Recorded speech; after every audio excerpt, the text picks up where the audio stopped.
Hey everyone, welcome back to Themis and Thought. Grab your coffee, water, tea, whatever you're drinking, go and get that. So today we're supposed to be having a man's panel. Um, One of the men showed up. I don't know where the rest are. Don't ask me where the rest are. I was trying to hold out as long as I can to see how many more will show up. KD is behind the scenes. I'll add him in a moment and we will start the conversation. My eyes are red. So, first of all, thank you all so much for being here. We're still going to move forward. I do actually have a backup live stream just in case. Um, it is not difficult. Like, I know a lot of people are saying, oh my God, it's hard to put these streams together. It's not that difficult to do. I think the difficulty is in getting people to show up. And I think the frustration that I have comes from the reality that I set up like multiple meetings before the live stream where I gave all my questions. I had a Zoom meeting with the men who are supposed to show up. I confirmed with them multiple times. So, in terms of professionalism, um, I think I did what I needed to do. Someone messaged me and said they didn't get the link, which doesn't make sense to me because I definitely emailed out the link. So if you don't have the link, that doesn't make sense to me. Um, all right. So that being said, I am going to drop the link in the chat. Um, and this is for men only who are in the chat who wants to come up and be a part of the conversation. If you were one of the people who were supposed to be up here, and you're in the chat and you're going to use the link in the chat to come up here, don't do it. I will remove you. I am not about to go back and forth with you about whether or not you had the link or didn't have the link right now. Like, I'm not doing that. Part of what I want to do is have people rise to the occasion. So I'm not going to sit up here and have you be ultimately what I believe to be unreasonable because I'm not. I don't want to hear the excuses. I'm tired. I am not one of the people you're. I'm not one of those people who just sit around and hear excuses. I don't have time for it. I am a little bit taken aback because the conversations we had on Zoom went really well. And I even gave the Google Doc to everyone so that they can help me format the stream to their liking. So, that being said, the link is in the chat for any man here who wants to join in on the conversation, and then we'll get into it. Yep. All right. See y'all on the other side.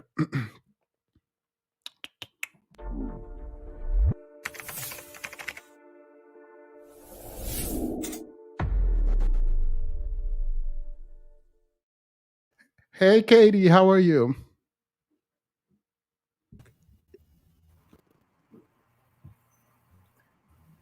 Oh, hey, Themis, can you hear me all right?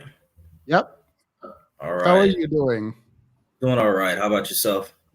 Doing well. Before we actually even start, the last time we talked and behind the scenes, I asked, you were supposed to be doing like a food drive. How is the food drive? How is it going? What is the update?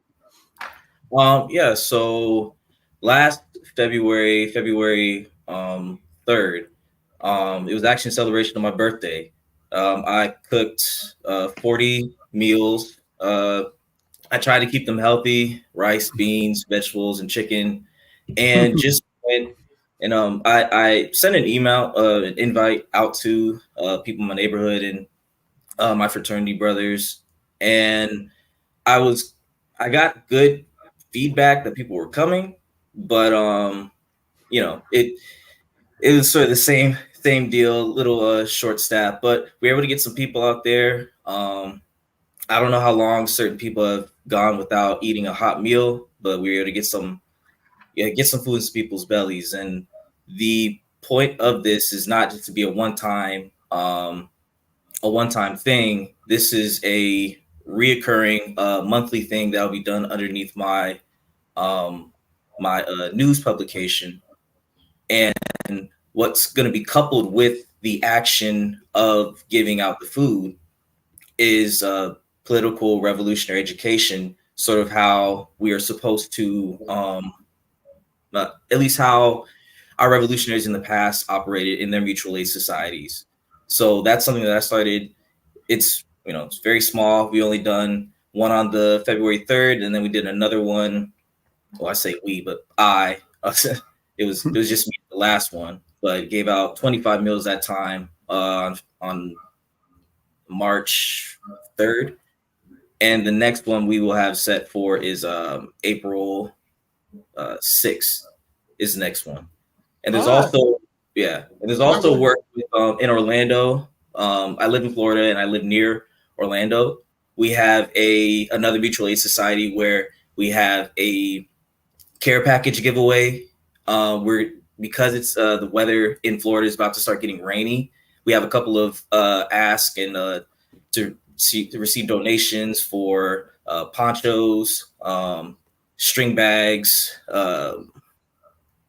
We have toothpaste, toothbrushes, hygiene products, and again, the same goal is not just to help the vulnerable, but for the organization to teach each other about what mutual aid means, and in a political sense, what we can do for some actual give us a little more political agency than what we've been told had from more of our richer members of society. So that's what we've been up to for a little while. and you said this is going to continue. This is something you plan to Yes, like. yes. Oh, With under my publication, that'll be a monthly thing every first of the month. The name is First Weekends Giving. I don't know if I could come with a better one later on, but I think it's a nice little ring. all right. Well, I will be looking out for more about it and like keep me posted. Gary, Greetings. how how how are you? I'm very well, sir. How are you doing today? I'm doing well. Is the smoke alarm okay now? Just Yeah. uh, Yep. I changed the battery on that. do you feel any type of way about that video being isolated? Not really. I mean, no, no, not really. Uh, so we can continue then. Um, there are two parts, right? I'm going to try to continue with what the men's panel would have been, um, Okay. but then we'll move quickly through that, and then we're going to talk about this very specific video around divorce. But we'll get to that. That's a backup stream. So let's do introductions. For your introduction, can you give your name, age, occupation, and marital status? Certainly. My name is Gary. I'm a resident of the Philadelphia area. What do I do for a living? I work for Comcast Xfinity as a firewall engineer. My education, I dropped out of college, and to be Wait, honest wait. with You said you're a chemical engineer who dropped out of college?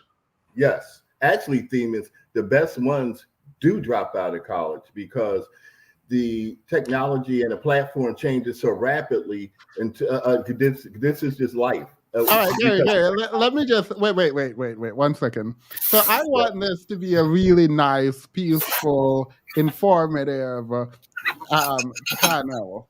And I sure, am already afraid there's gonna, wow, this is going to be a problem. why?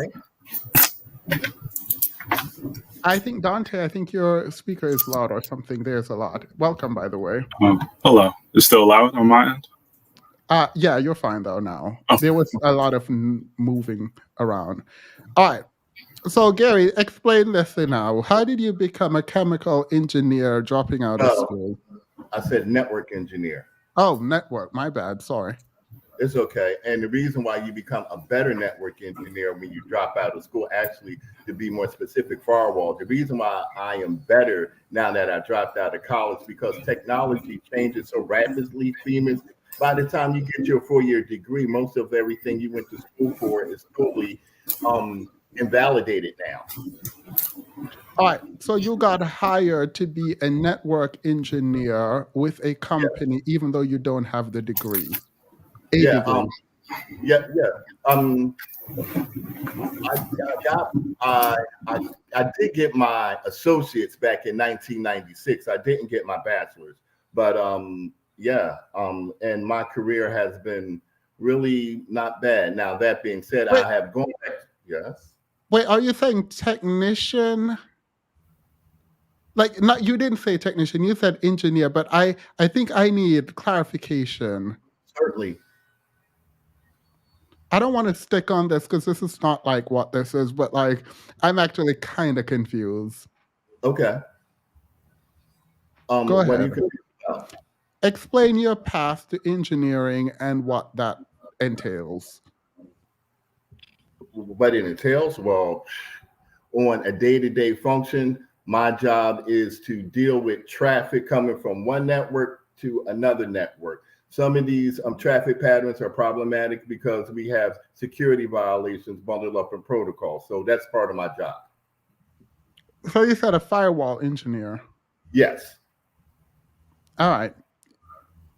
We're gonna move on and then come back to this.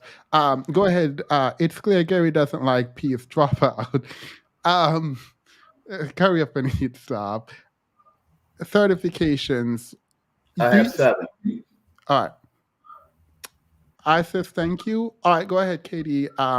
So you're. Oh wait, Gary, you didn't say your marital status. Oh, I am single now, but I'm recent. I've been divorced like 4 years now. Oh. 5. All right. No. That's not true. It'll be 6.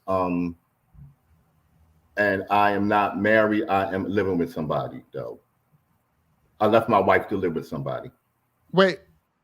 You didn't. You left your wife and then you live with someone. You didn't leave your wife to live with someone.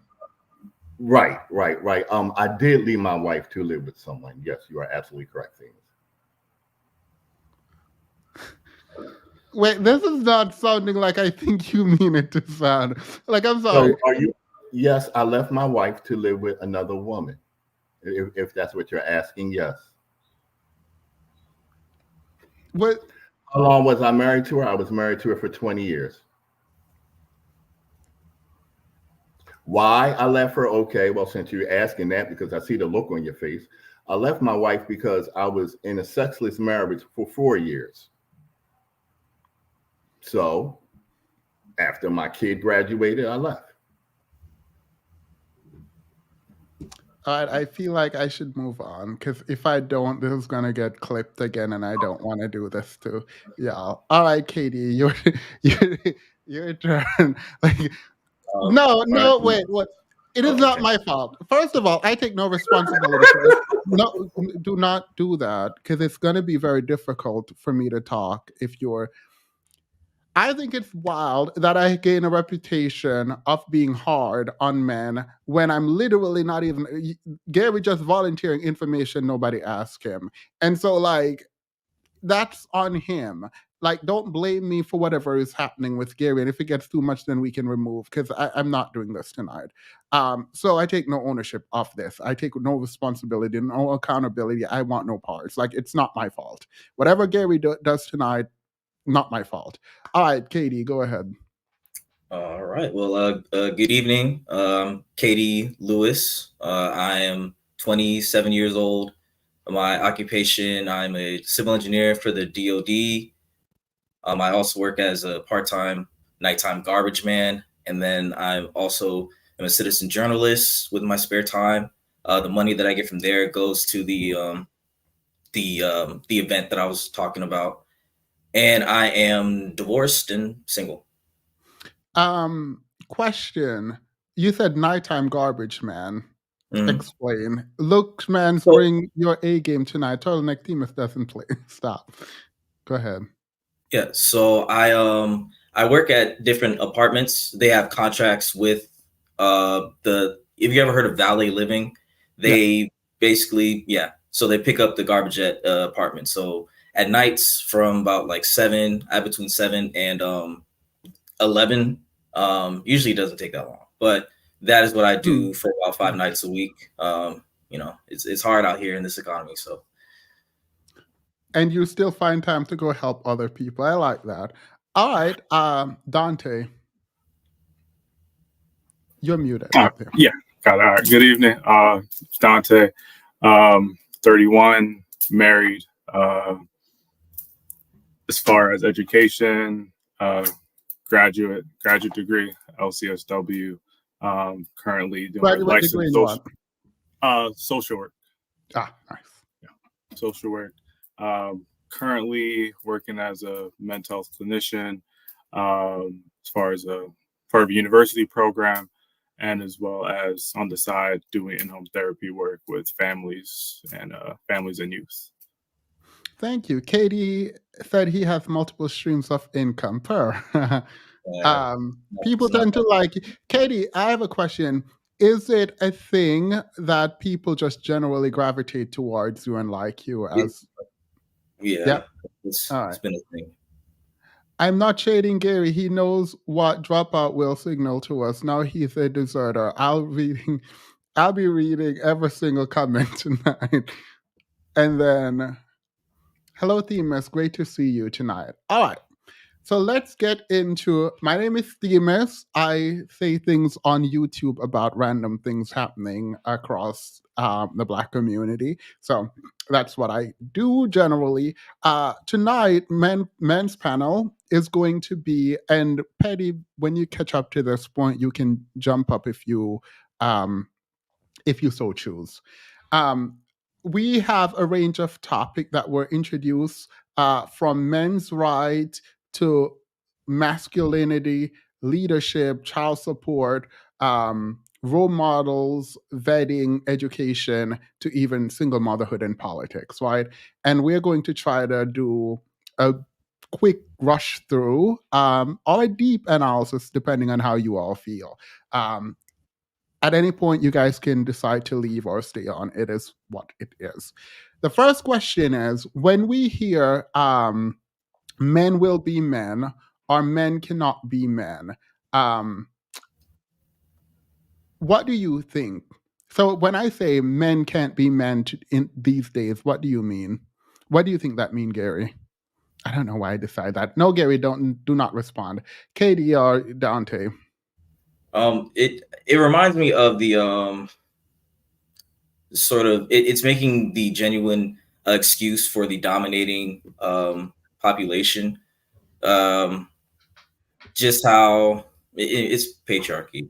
It is making an excuse for this particular sect of the population that has been controlling everything. And when it's time to sort of fight back, the same way how white people complain about a sense of equality or equity going around as if they're being trampled on, it's the same way with men. So the response of, well, men will be men or men can't be men anymore, it's basically saying that men aren't, our position is under threat because now more people can access that level of status. I don't I It's an excuse to me. Men will be men, and the cry of, oh, we can't be men is also not true. Um, Dante, do you agree? Yeah, you kind of said pretty eloquently. Yeah, in general, I have no disagreements as far as what Katie said. I guess kind of taken from some of the stuff that you had put as far as the assignments and research to do. Definitely do. Once again, patriarchy is a big part of the grand scheme of things, and even thinking about the men's. So when you mentioned men's rights, I was also, when I was diving into it, understand men's rights as the men's rights activist or movement that kind of focus on some of those same principles as far as maintaining patriarchy without actually focusing on the institutional pieces of it, which kind of create more of a divide between men and women. So So yeah. when the idea that quote unquote men can't be men, you both seem to only interpret it in the wanting to dominate and uphold patriarchy, and that's kind of where the analysis ends for both of you. That is for me. It's that's how I simplify it. It comes down to they. Um, I'm sorry, I lost my train of thought, but I do. Yes, that's where the buck stops with me. All right, Gary, because I don't, people are mad at me and they don't want me to ice you out of the conversation until your speech. When you hear men can't be men in today's society, what does that mean to you and do you agree with it? I would like to agree with what the two gentlemen said too. And when you hear that men can't be men, think of the same thing when they said, well, boys will be boys. You know, when you have a limited amount of tools and you could only think of a limited way of solving issues. So when you take those tools away, then you say men can't be men. You know, that's what you hear when you hear parents say you can't be a parent like you used to be. I mean, nobody's beating kids anymore with ironing court, so you have to expand your tool set. All right, so You if know, you go ahead, no. yeah, I just wanted to add. Also, glad everybody's kind of on the same page. But also I guess what it means to what we define like as what men are, and how that can also just be limiting in its scope and cause more harm than good in the grand scheme of things. Okay, so that was the actual next question about what it means to be a man. And instead of asking you to define it, which is kind of unfair, unless you all want to, uh, the idea that we are leaders, do you agree with this, that men are leaders? How do you conceptualize this idea? All right, Gary, go ahead. Um, Everybody's not a leader because you got some people that are leaders, some people that are teachers, some people, I mean, everybody has a role. Everybody can't lead, just like everybody can't teach. And because everybody can't lead, you still bring something, you just don't bring leadership qualities. Okay, but when I say men are leaders, what is Not wrong with every that man is a statement? leader, Timus, Uh, and not every man is a leader. And uh, not every man, even in his own house, not every man is a leader. And the problem is that now that everybody talks about everything, those men that aren't leaders in their house, they're looked down upon. But it's always been that way. um, Shout out to the men's panel. Thank you, Orange Bell. DJ, KD, do you believe men, by virtue of men being men, are not the leaders? No, um, men can be leaders, but just by default, no, we are not. The qualifications of a leader they take from, and I don't know if you want to get into that later of the masculinity versus the We can go femininity, there. By but the way, we can go there. I am facilitating, but you guys can also jump around, ask me questions. It's like supposed to be like a very open conversation. But go ahead. yeah. So the good qualifications of a good leader can take characteristics from the masculine and the quote unquote feminine. I don't know the word energy or the spirit, aura, anything like that. The things that encompass, an actual human being.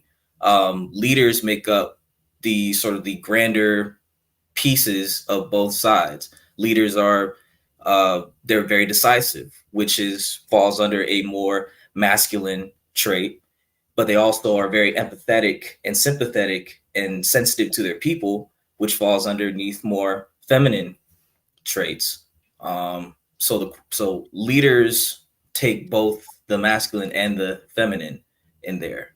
So men, when they embrace the other half, of femininity, I think that could help them be good leaders Yeah, men can be leaders.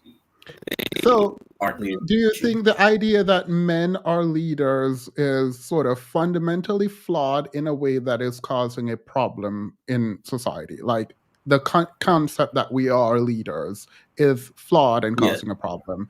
I think Yeah, Dante was going to respond.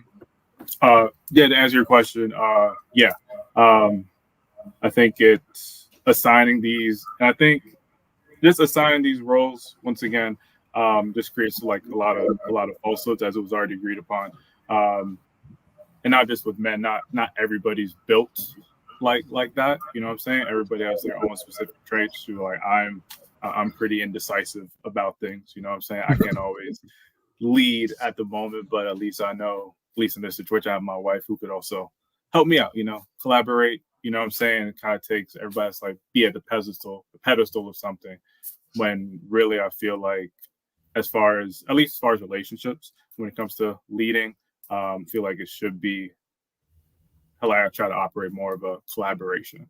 You know what I'm saying? There might be something I might have a strength in that I could lead in due to my own expertise, maybe personality traits, versus something my wife could do that she's really good at that leads to her own personality traits and strengths. So, yeah.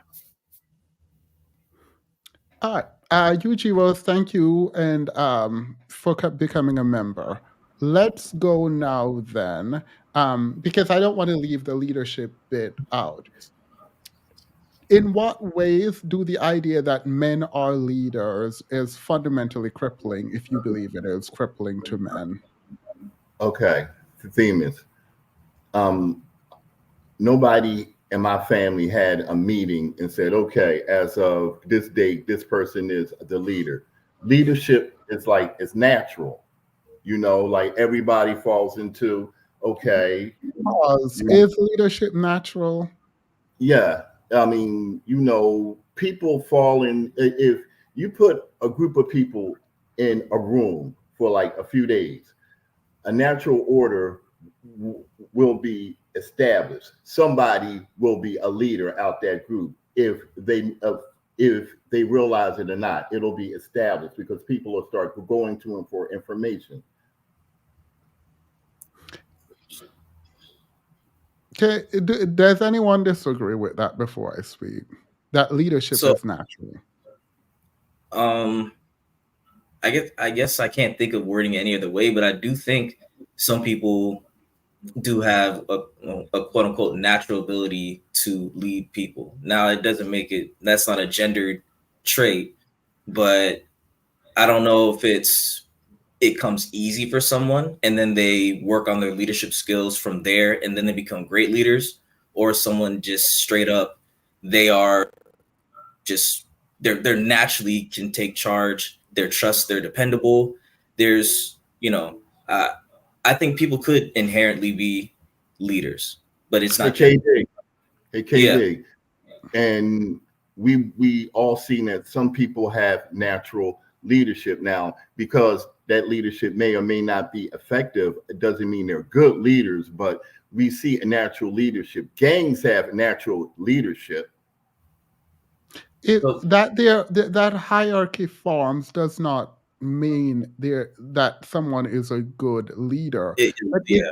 if they're not a good leader, you're saying that. How do you define leadership, Gary? I mean, Well, I wait one okay, second. okay, I am 1 second. I am curious, but like I feel like I'm just gonna go down a road that I shouldn't go. But how do you define leadership? will people follow you? Will people defer to you for information? Will people look at you for approval? That's leadership to me. All right, let me ask again. How do you define leadership? You ask who? Gary, I'm asking Gary. Oh, I thought I said, do people follow you? Do people seek your advice? So, Do people? all right, so that's what I thought you were doing. So when you define leadership, it doesn't matter if they're good or bad. No, it doesn't, because we have good and bad leadership everywhere, in business, in government, Yeah. everywhere. So when you say leadership is not a skill, it's something natural. Do you agree with that statement, by the way? Is leadership something natural or is it a skill or both? It's both. All right. So people can naturally be a leader. And once you can get a following, you are a leader in your mind. Yes. And they can be good and bad leaderships. See Jim Jones when he led those people to Guyana. Yeah, no. I'm not asking for an example. All right. So when women decide that they want to follow men, men de facto becomes the leader. No, How, how is that not? Your definition of leadership only requires that someone is willing to follow you. yes, true, true. It does. But Then why would you say no to my next question? because, okay, you can have somebody that is with you, not following your leadership.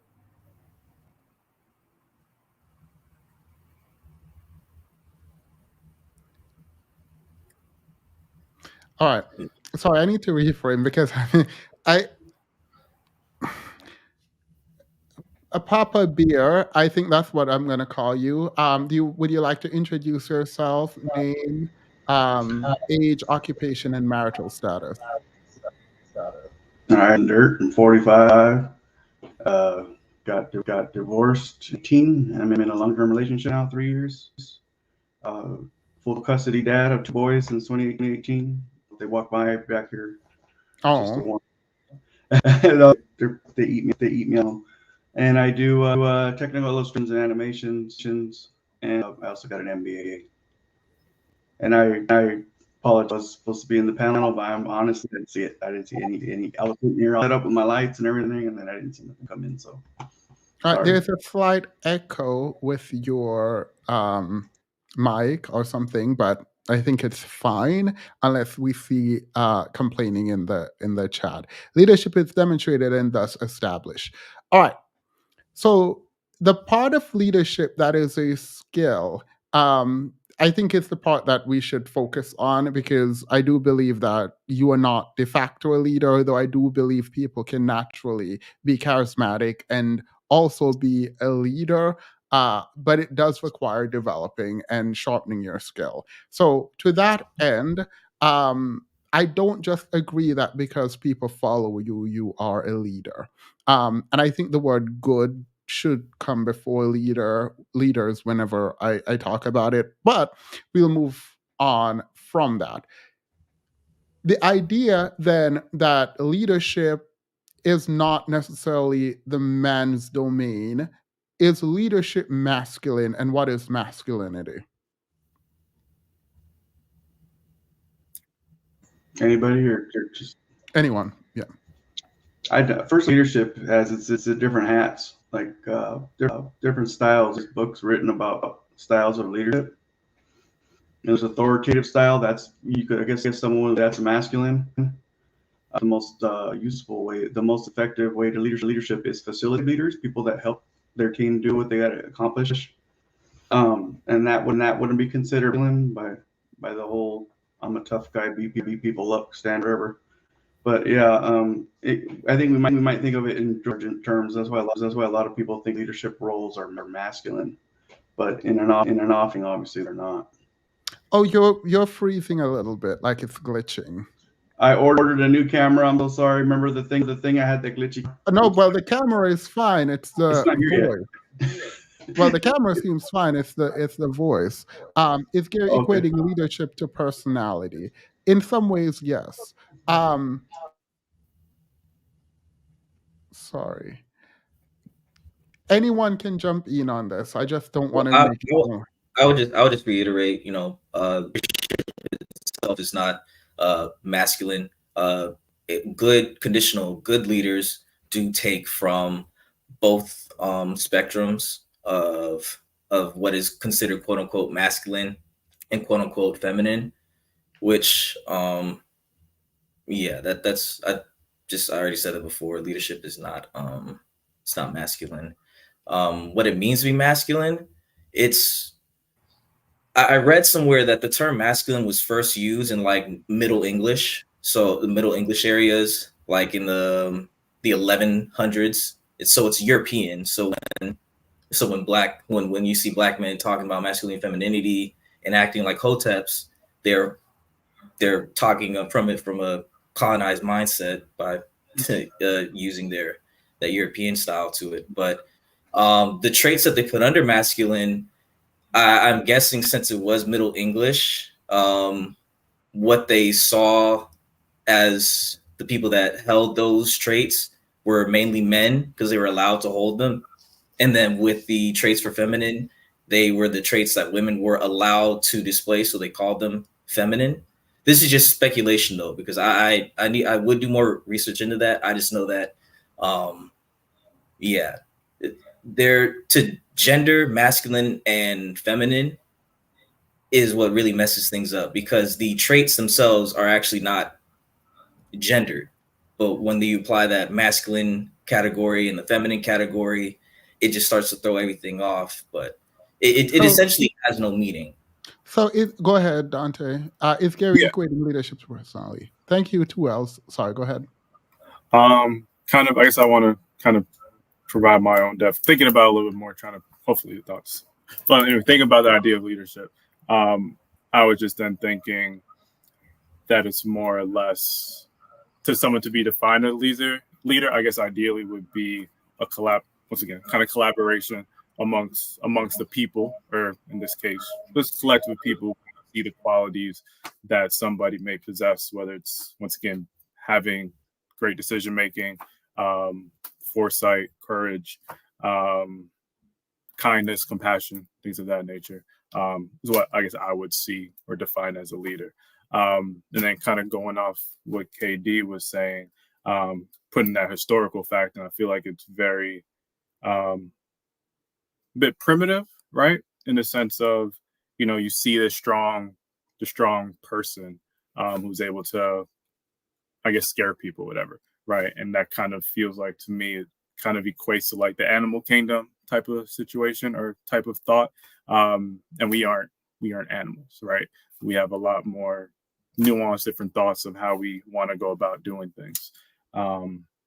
And once again, the whole masculinity, femininity, it's more or less just based off social norms and not social norms, social constructs, right? So even that in itself is just like, well, we're defining things based off kind of what Europeans in this situation from the example are just made up, right? Just to create division and assign people, you do this, you do that, and we'll make life simple that way when things are a lot more nuanced and complicated than that. Apple, thank you so much. Instead of going down this road, which I actually kind of want to talk about, I'm just going to jump to because as you were talking about leadership and foresight, I now feel like I need to jump into the kind of Killer Mike conversation because I wanted to ask your opinions on it. So Killer Mike and some other men were in a barbershop talking to a presidential candidate. And front and center was the idea of child support. And there is a sense, it seems, from some men that child support is a huge pivot, by the way, is an attack on men and masculinity. How do you all grapple with that, if at all? And I jump in on this, Demas? Sure. Wait, Okay. oh, yeah. All right. Yeah. Okay. I like to say I have a unique insight on this because I was one of those kids that was always talked about. My grandfather took care of me because my father was not responsible. And so, he and my grandmother raised me. And every week when he took me to the barber shop, He was always calling my mom a pack of bees and everything like that, right? But not that his kid made a kid and just left him, right, in West Philly, right? Not that, right? She was always a pack of bees because she want this and she want that. I'm like, is he serious? So when I saw that Killer Mike, right, episode, I don't know. It took me back to 1972, right? And right, those guys are still talking the same crap that my grandfather is talking. Now, here's what they're not saying, right? They want child support to stop so that I could have access to your vagina anytime I want to, and so that anytime you need something, you'll have to come to me. And that's why they want child support to stop, in my opinion. Yes, Dean. Do you think that was Do you think that was responsive at all to the question I was asking?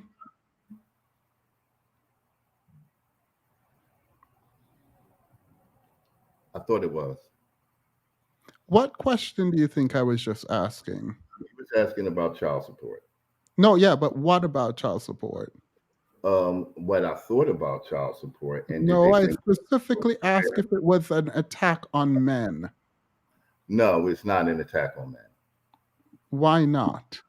It's not an attack on men because once you reproduce something, you have equal responsibility to take care of said life form. All Now, right. if you said that you want to have every child blood tested before paying child support, that's one thing. But child support in itself is not an attack on that. All right. Does anyone understand why these men are articulating that child support is an attack on men? I'll try to offer something. So I did watch that video. I forgot the gentleman's name. I think it might be more or less the guy who had the hat on, with the scar on his face. Now I The was one, kind the of watching. author of How I Stopped Child Support. Yeah, Period. Yeah. legally, as he says.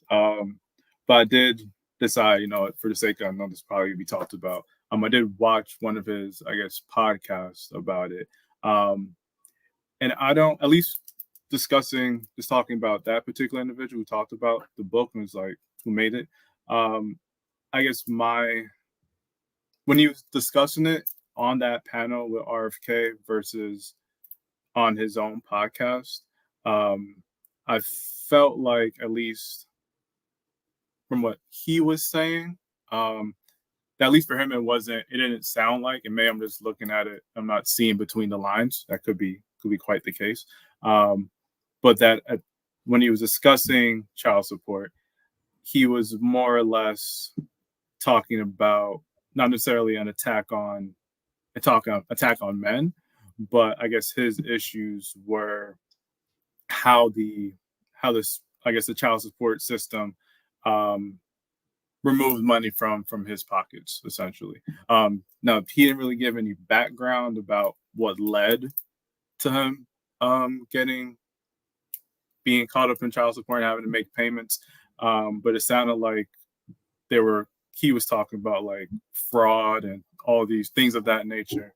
And kind of making these niche points in certain circumstances. Like, for an example, he said there was a guy from like 1980 who was born in 1981, and he was served child support.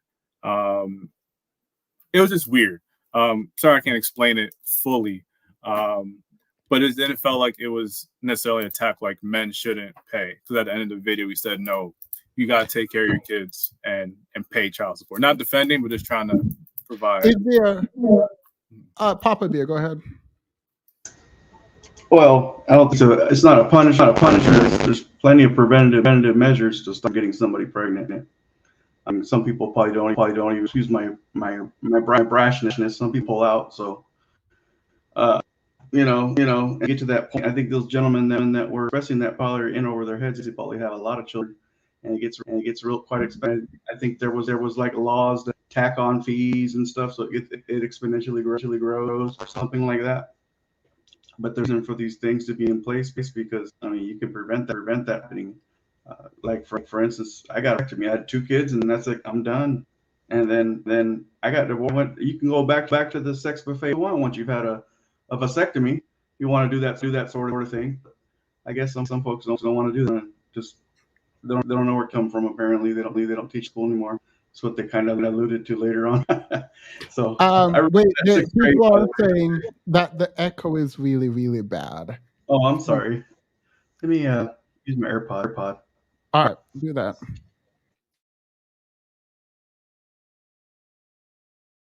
There has been kind of a resurgence, not just those men in the barbershop, but a resurgence of the idea that child support is an attack on men in the way that there are some men who didn't want children and the woman kept the child, quote unquote, and now they are forced to pay child support.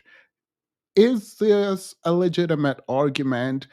Is there a legitimate argument anywhere in this vicinity? Because again, it's not just these men. There are some women who actually agree with the notion that the child support system, as it stands, obviously from state to state, is problematic and it does quote unquote criminalize poor fathers. Is there any validity to that? Is there anyone say yes? Does anyone say yes? All right, go ahead, Um, Katie. I wouldn't. Okay, I wouldn't say there's validity, but there was a study that was done by the research, the Institute of Poverty, that they actually reviewed I think over they had 158 studies that they viewed that purposely focused on disparities and disproportionality impacts on child support regarding men. You know, and what they found is that of the 158 studies that they actually read, they were working with 5,000, got it down to 150. About 25% of them actually pointed out a distinction based off of race, but a lot of those were qualitative. They were based off of certain policies. So they couldn't really pinpoint it to it being there's a definite racial disparity when it comes to child support. But in that same study, it pointed out that lower income, child support based off of income, if your income is too low, then for the most part, the expectation that child support would even be received is also very low. In that same study, it said less than half of men of color, that included Black men and Hispanic men in that study, less than half of them actually even get ordered to pay child support, and then less than half of those even end up paying. So there is that there are some stigmas that definitely do probably weigh in on the way Black men view the child support, but empirically proven, I can't quite say that there's definitive disparity. There's not, in your analysis of the data, then there's not a disparity when it comes to race, but an issue when it comes to socioeconomics. Yes, which includes race, because Black men and Hispanic men, or people, are in the lower ends of our income. So, the idea of a financial abortion comes up very obviously here. Should a man be able to step away from his duty to a child if he didn't want to have a child? Can I answer this, Stevens? Sure. Yeah. Yes. So My father. go ahead. Can you answer without an anecdote? Yes, I All think they should. I think they right. should. You think they should? Who should what? Okay. On one hand, if a man did not want to bring life into the world, and life is here, and everybody agreed that we wouldn't bring life into this world, then you shouldn't come back at me financial support to raise his child when we just had the conversation we weren't going to bring life into the world. Well, if you did want to bring, aren't there things you could do if you didn't want to have a child? You should use birth control. Who? Everybody.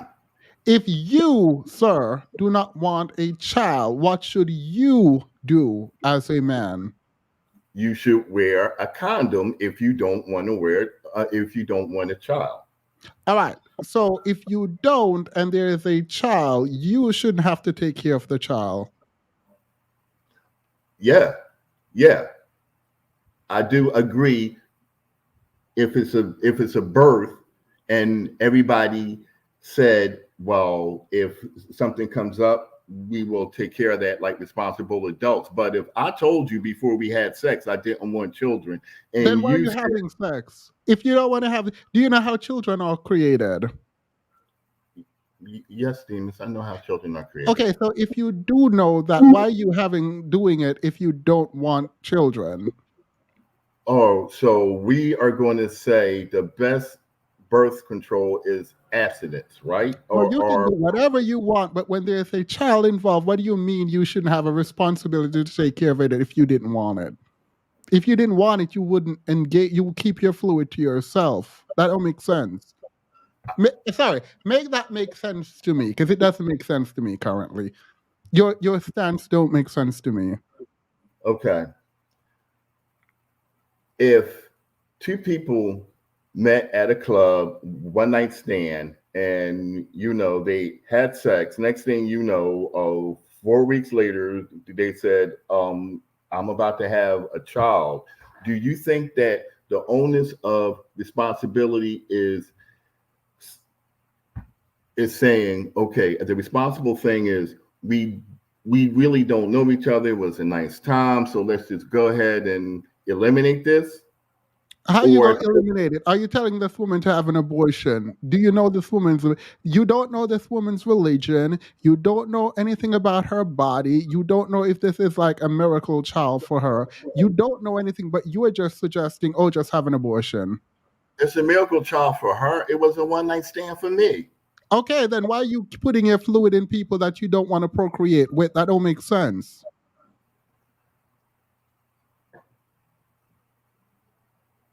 Do you see your responsibility here? Yes, I am responsible for a life that's about to be born that we agreed that we weren't going to bring any more life. You didn't want to bring any life. If she doesn't want to bring any life, she can take the measures she needs to not bring life. You can take the measures you need on your end. When you failed on your end, you don't go get to tell her what she needs to do to protect you on her end. You said I failed on my end, correct? If she's pregnant, you failed. Well, things happen, Demas. Yeah, now you are responsible for it. But you want to remove responsibility. Do you understand the world you would create if men could just say, oh, I didn't want a child, so now I don't have to take care of that child? Do you understand the world that you would create? I'm a product of that kind of decision, Demas. I do. Do you understand the world you would create? Because you're not a product of it. You are not a product of it because it's not the world we're in. I beg your pardon? We are in that world. Thankfully, sir, you do not get to create the laws. So no, you are not in that. You cannot just have a quote unquote financial abortion unless the woman decide not to move forward with whatever she need to get child support. Fair enough, yes. So you are not a product of it. You understand, though, the world you would create if that were the case, where men could just opt out of their financial responsibility. Yes, I do understand that. But it's like saying, okay, because I went into the SPCA, I didn't necessarily want a puppy. What? Or maybe that came out wrong. It definitely came because you just liken your child to an animal, a puppy. All right, rephrase. Okay, Because people have sex does not mean that they want to reproduce, Demas. Sure.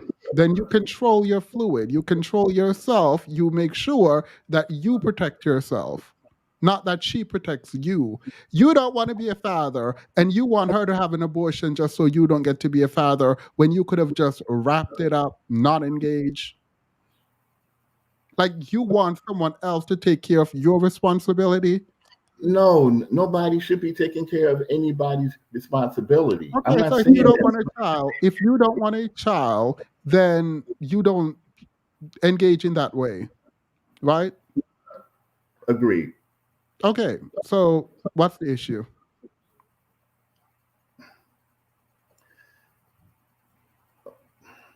Okay. I guess I'm trying to look at it through another lens. All right. Does anyone else have anything to add to this? No. I, I could relate to firearm safety. I mean, you don't point it at people even if it doesn't have bullets in it. You know, those safety rules. So be careful where you're pointing on those fluids, man. quite simple to me. If you don't want to have a child, don't impregnate. If you don't want to have a child, don't impregnate women. I don't understand why that's even a cause for concern. Um, when you hear men's right, what does that mean? What is men's right? What are the rights men are fighting for? Anyone, Katie? So when I saw the notes for the panel, and the first thing it said men's rights, I wanted to take some notes, and I put men's rights equals joke. When I looked up what they actually were, there was the child support and the family court. They had reproduction in there, oddly enough, and and that was really about it. And then basically the things that these men's rights groups are mad at, and they point to women as the culprits for their ills. They're mad at patriarchy and capitalism, but because they were told that those two things are supposed to work for them, they can't accept that that has failed them. And so men's rights groups, they point at every little, they punch down, and then act as if it's actually punching up because of what we said earlier, that once more people sort of get a sense of equality or a sense of equity, the dominating group starts to feel oppressed, and that's their issue. Men's rights is a joke. We have some pretty good rights here. Did you say men's right is a? Oh, go ahead, Dante. Oh, yeah. Pretty much so something up again with that statement. But yeah, just to add more light, just more information as far as, once again, also did some research, found a peer review, paper on men's rights, just the activist movement. Also, it being kind of in opposition to the feminist movement that was occurring. But I guess within, and not just, I guess in the earlier stages, it sounded like men's rights was initially on board with the movement as far as women's rights. But then kind of what KD was kind of leading or just saying was that there was a split um, between those who want women to remain oppressed and those who actually saw, as I was saying before, the institutional piece that was creating the divide or the oppression in the first place. And a lot of the talk, at least with men's rights, is kind of making their quote unquote struggle, which there are some struggles, um, but equating that to women's rights, that we're doing, yeah, that men are doing just as bad, if not worse, than women somehow. Um, and listening to, and there was also a documentary I come across about men's men's right red pill documentary, where they also, and there were some pieces I could kind of agree with as far as the idea of men being dispensable, especially when it comes to times of war. There were a lot of few little things that they had mentioned as far as when there was deaths that were happening. It would say 100 people died, as well as one woman that passed away, right? Rather than just either just saying just people died or just pointing out 100, but then it's actually 100 men died, and also a woman died, right? And kind of But just are there no issues that are men specific that would in some ways require a movement? I can think of one, but the place it would be Georgia, or the other one would be about sort of unaliving of men, but that's at the hands of other men. But like, can you all think of like issues that are male specific? Like, I can think of some that are black male specific, but it has to do with racism and systemic oppression. It wouldn't be a gendered thing where it's men versus women, where men are in need. So I can't actually think of any. So when I hear men's right movement, I'm always very concerned. And yeah, when I read anything on it, it's child support and uh, family court. So maybe. I think. Oh, Oh, my bad. You go ahead and go out. Yeah. okay, it would be quick. The only thing I think of maybe kind of just referencing the video was maybe as far as like safety regulation, as far as positions where men are in more dangerous fields of work, whereas like coal mining or construction, maybe that may be the only thing I could really think of, only because there's just more men within that setting, and because of how men, situations view men, there's not much opportunity, luckily, for women to step in. Well, there can be, but it's not as significant. So as far as maybe that idea is what I could think of as far as what may be a issue. I can agree that I've seen people complain or at least use that as like, oh, this is why we need men because men do dangerous jobs.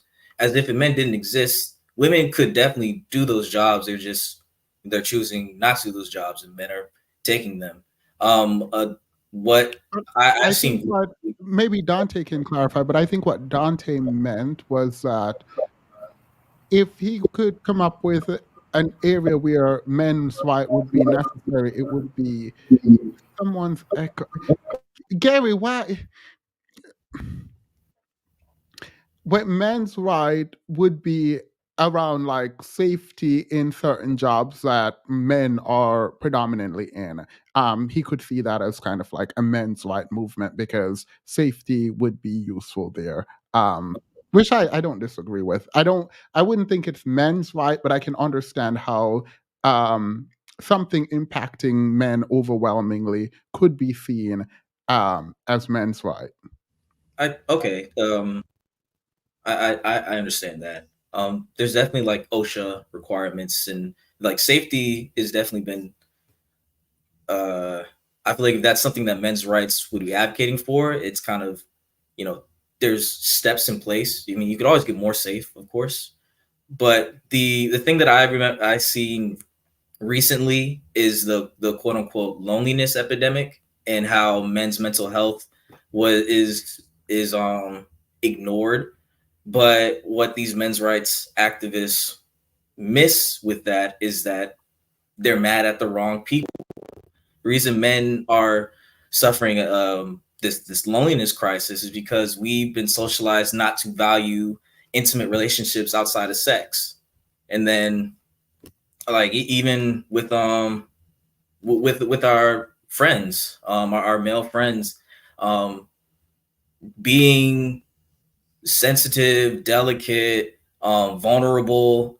Those are things that we don't put a lot of value in when talking with each other. Even in my own friend group, I mean, we communicate to each other pretty mean. Like we're pretty mean to each other and laugh at it. And I don't know if that's just a normal thing that a lot of us go through, But if that is, then yeah, we set up the society that that teaches us not to really um, improve our own emotional intelligence of ourselves and the people around us. And so when we get to a point to where now you can't have a woman just solely based off having a job, because now women can get jobs. They don't need a man to survive anymore. You've lost that sense of intimacy. And because that's sex, that's the only sense of intimacy that men have valued and taught young boys to value at a very young age. It's very sad. But yeah, that I think is a legit concern, men's mental health and men's loneliness. But these men's rights activists, again, are mad at the wrong target. At women, be modern women. Women don't know how to. They don't know how to submit anymore, and that's why men suffer from loneliness. And it's like, no, we suffer from loneliness because we don't know how to build relationships, genuine relationships that are mutually exclusive, that are mutually beneficial. And 1 second, Grace. We did send out the link, but if Tony's here, there's the link. I post the link in the chat for Tony. So if he's here and he wants to come up, that's for Tony. Just saying hi, Tihi. Thank you.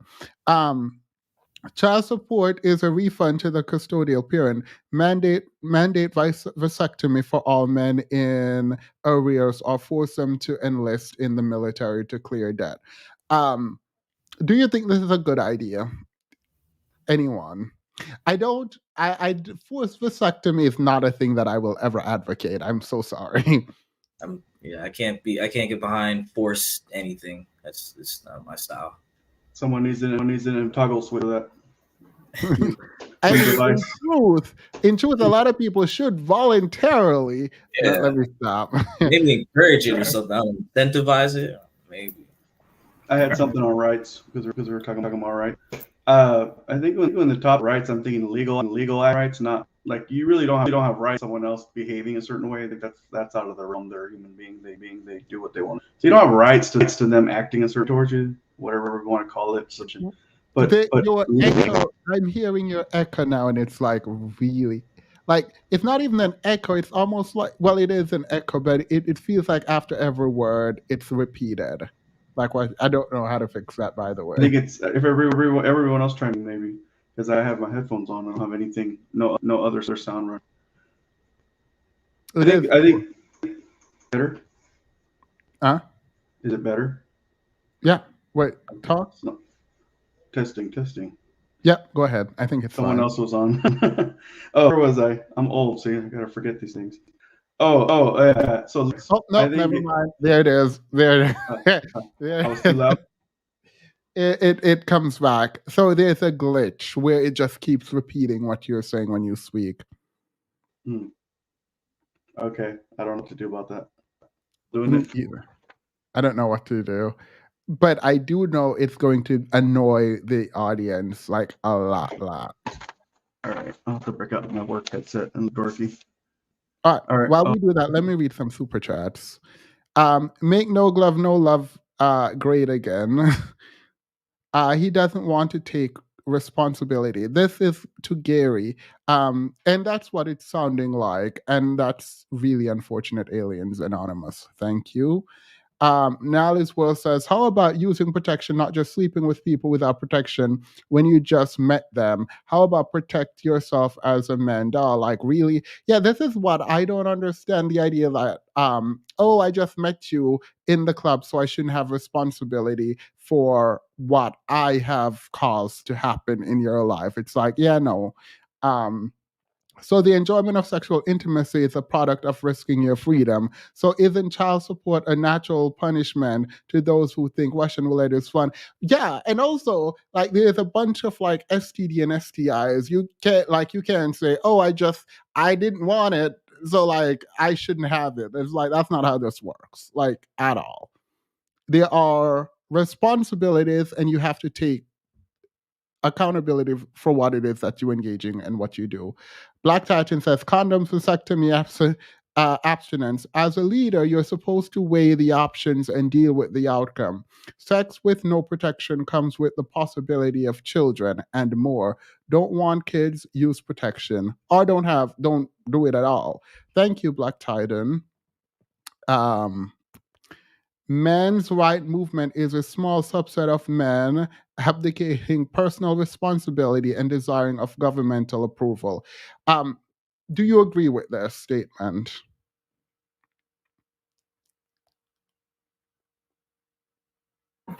No, I don't. Why don't you? Why don't you? Well, for what I've seen of the men's right movement, it is a small subset, but it's not advocating personal responsibility. It's really advocating on how to cause as much pain on single parents as possible, in my opinion.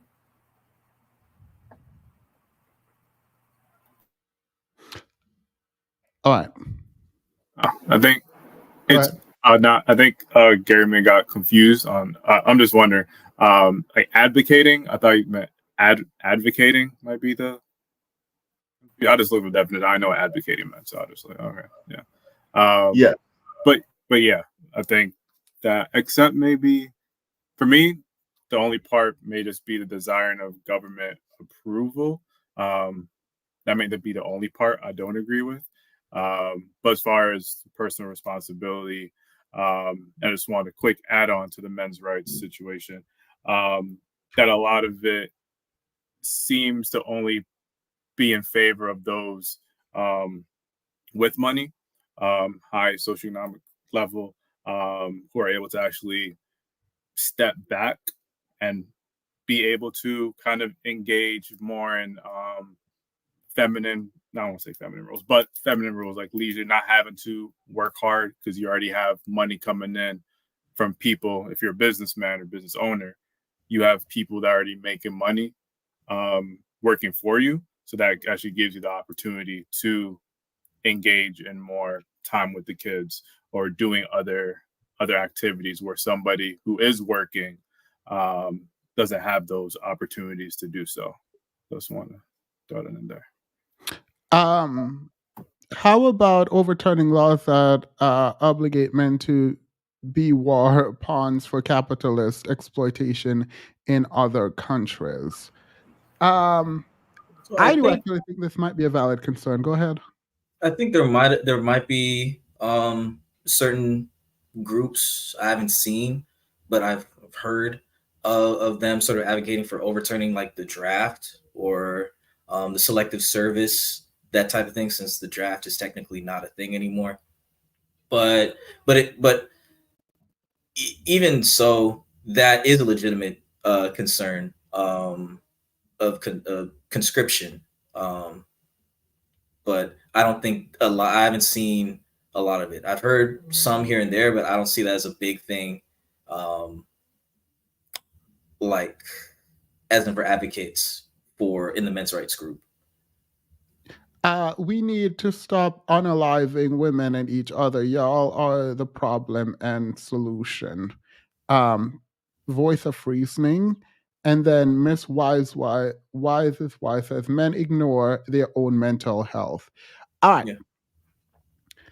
In terms of sort of political engagement, have men been politically active enough, and should they, in an effort to move any agenda? Because we could not, it seemed, come up with a coherent agenda.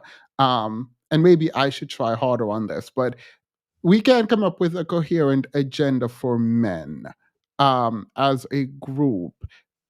How do you politically activate, or should men politically activate if there's no like real agenda? Or is there a real agenda that we didn't get to?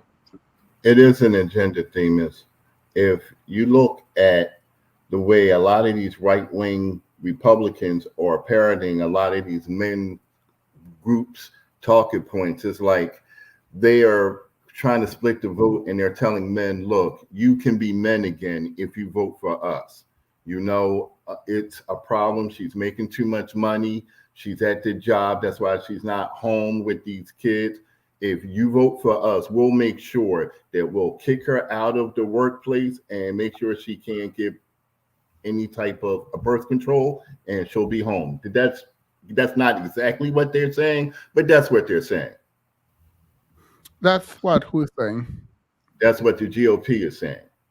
That they're going to kick women out of the workplace. Yeah, I mean, their action speaks louder than words, but yes, that's what they're saying. Does anyone believe there's credence to this? My political thoughts, I think, are very different compared to a lot of mainstream Black people. I don't think there needs to be a political movement for men, but for Black people, yes. And the type of movement that we need, I like to look back to the examples of the Black Panthers or the Revolutionary Union movement, the Communist Party of the United States of America before it became what it is. All of those were community activated political movements that were heavily targeted by the state. And that showed me that was an effect. What they were doing was effective. And that is something that I want to and that's through the food giveaways. That's the actions that I want to revitalize out of us in regards to our political involvement. There's a lot of us that aren't politically involved in general, and then a good chunk of us that are, especially ones that do well. We are politically engaged in a sense of legitimizing a system that we all agree is not working. But so whenever I hear the sort of Black Panther-esque approach to political engagement, I'm usually not sure if it's a separatist approach. Because the Black Panthers weren't a separatist group either. Yeah. They were a Marxist-Leninist group that was focused on basically if their end goal was to shift our capitalist society through socialism, and then I don't know, they would advocate for a communist outcome, but they were a Marxist group that was very big on being post-duopoly, post-Democrat, post-Republican, and working and having society of the people work for the people. And right. Can you create, Cuddle theme is 2024 period. Can you create a framework for me? Let's go into the political discussion now then. Mm-hmm. Can you create a sort of framework for me under like the Marxist theory for, I'm assuming this is public ownership and equality in wealth. Oh, my bad. Finish the question. I got excited. No, yeah, I mean, the question ultimately is, can you create the framework of what that will look like? And then a separate question is, do you think this is likely? So, yeah, if I were to make a just keep it at a city, right? So certain socialist institutions, sort of the workers' own means of production. I brought up worker co-ops a while ago, which is the workers of a company. They also own the company as well. So once the expenses, which being their pay, the equipment, their benefits, whatever they voted on and decided on, what they do with the profit that they refer to as a surplus, they choose to either add that money to the company's reserves or divide it up in dividends and then gift those to the workers. That's something that actually exists in different states. New York has a good couple of worker co-ops. That is something that could exist in the city, of workers owning the means of production, giving their benefits handled, and then whatever they do with the profit goes to those workers. And then another half that we have are public banks.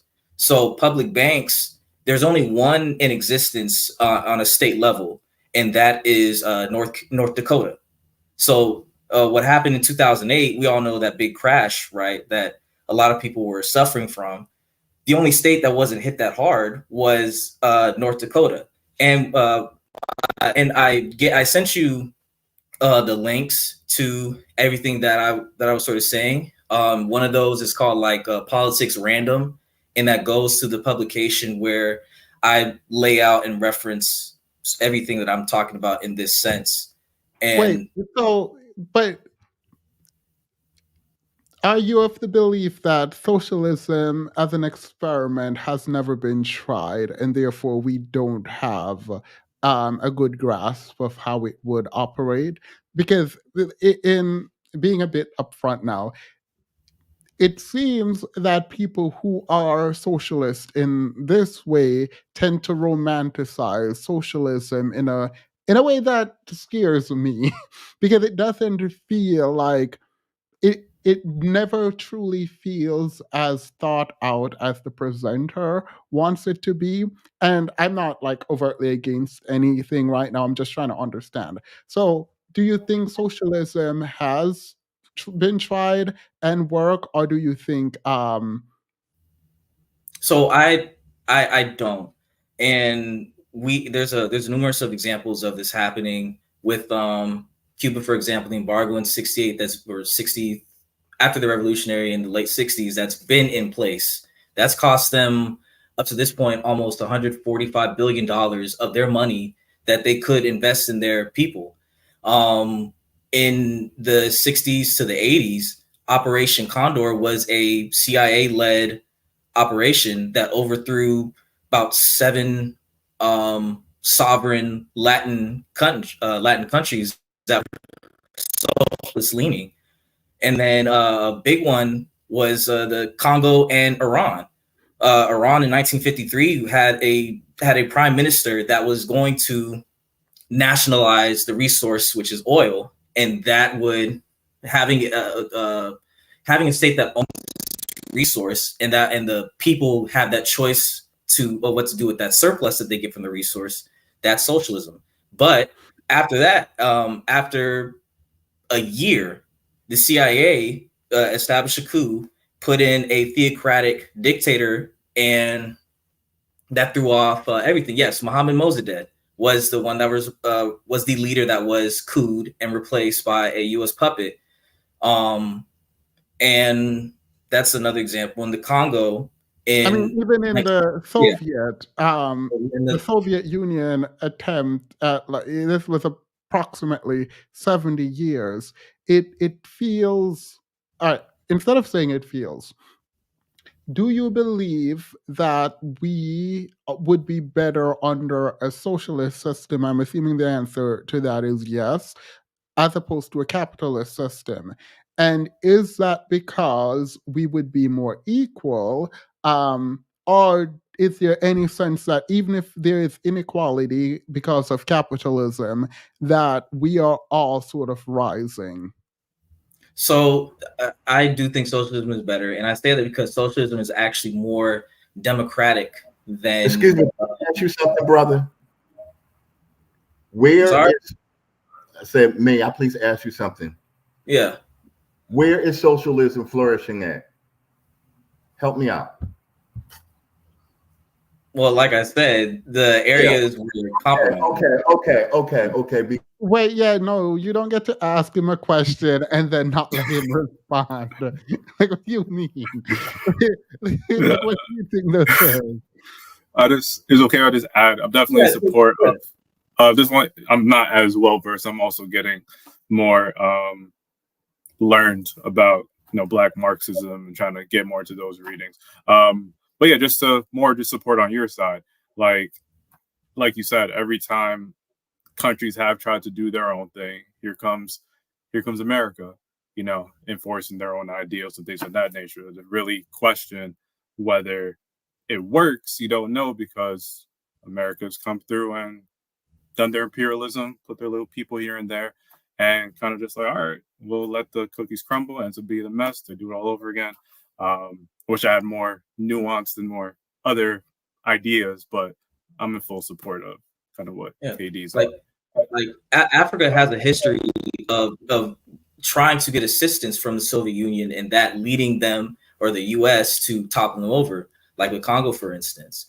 The way socialism, um, I think people really do miss the fact that welfare is not socialism. Socialism is, by definition, workers owning the means of production, meaning that the workers, whatever they put in, they get out, and then whatever surplus they have, they decide what goes with that. In a socialist society, if all points of industry operated like that, then theoretically we could say that the workers would ensure that they themselves are taken care of, and with the reserves, they could continue to self-sustain the worker co-op in this sense. And I lost my train of thought. Wait, so But I do have some question here. Direct ownership and thus a kind of pure democracy in terms of potential outcomes for decisions requires that the people making the decision, or at least majority of the people making the decisions, are good at these kinds of decision making, and that they know what is in the best interest of the company, let's say, if they're all owning it together. uh, do you trust that people will do you think pure democracy is the answer, that the issue is that enough people aren't able to give an equal input? Do you think that's the issue? I think that's I don't want to call it an individual like propaganda, but it's sort of like this idea that you can't really trust people, especially the proletariat or even the lumpen proletariat at that, to make decisions. That, not to call you elitist, but folks that hold that there's an elitist thing No, no, tied no, no, behind no. It it. is definitely, wait. Yeah. It is definitely elitist. It is making a judgment that a Mhm. lot of people might not. The issue might not be that enough people don't get a say. The issue might be that enough people will complicate a lot of the decision making. But go ahead. Sorry. It is elitist, I think. Oh yeah, yeah. Oh damn, lost train of thought again. You Oh, were, do I think that's the question was, do I think that that's a problem? I mean, it mhm. could. I mean, again, you don't know everybody. You don't know person, every person's ideas. You don't know that, so it's hard to predict if the ideal scenario that people democratically choose I guess the right thing or something. I mean, you don't know, but the idea of democratizing your workspace, and it's shown between the differences of traditional companies and worker co-ops, that the workers and worker co-ops are better taken care of. The companies themselves are more self-sustaining and last longer, and they have a higher success rate starting up compared to um your traditional company or enterprise. So I think, I personally, and like whatever anyone, like if people don't agree with me, that's perfectly fine. But what I see as a genuine good step forward for people is to have that fully democratized mindset, that people should have the agencies and autonomy to decide what is good for them and their environment, which in a So social society, that's what I you do. people who are in this way sort of socialist and Marxist in a very direct sense um ignore to a large degree ideas around property rights, right? So Mhm. you don't find it interesting or meaningful about ownership and sort of innovation through the ability to own that which one produces.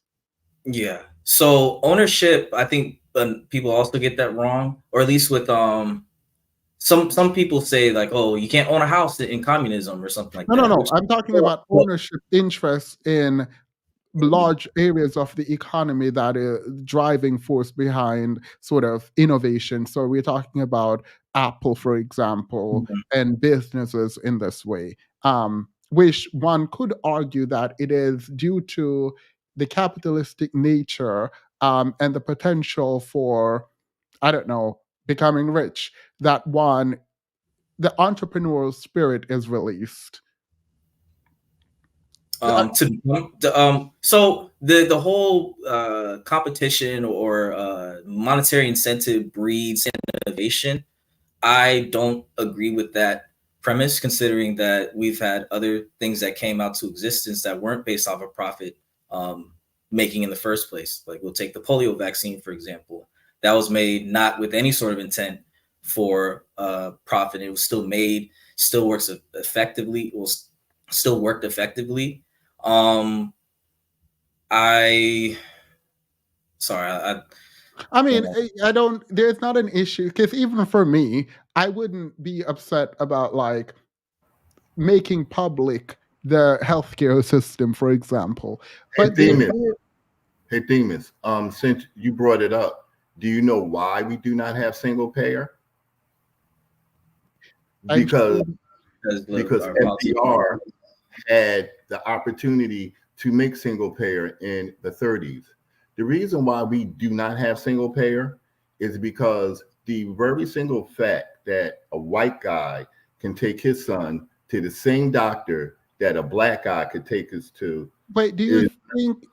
Do you think I was talking like I don't act like when, like I said, I'm okay with healthcare being sort of everyone having access to healthcare in a meaningful way, right? That, like, I'm not asking a question about that.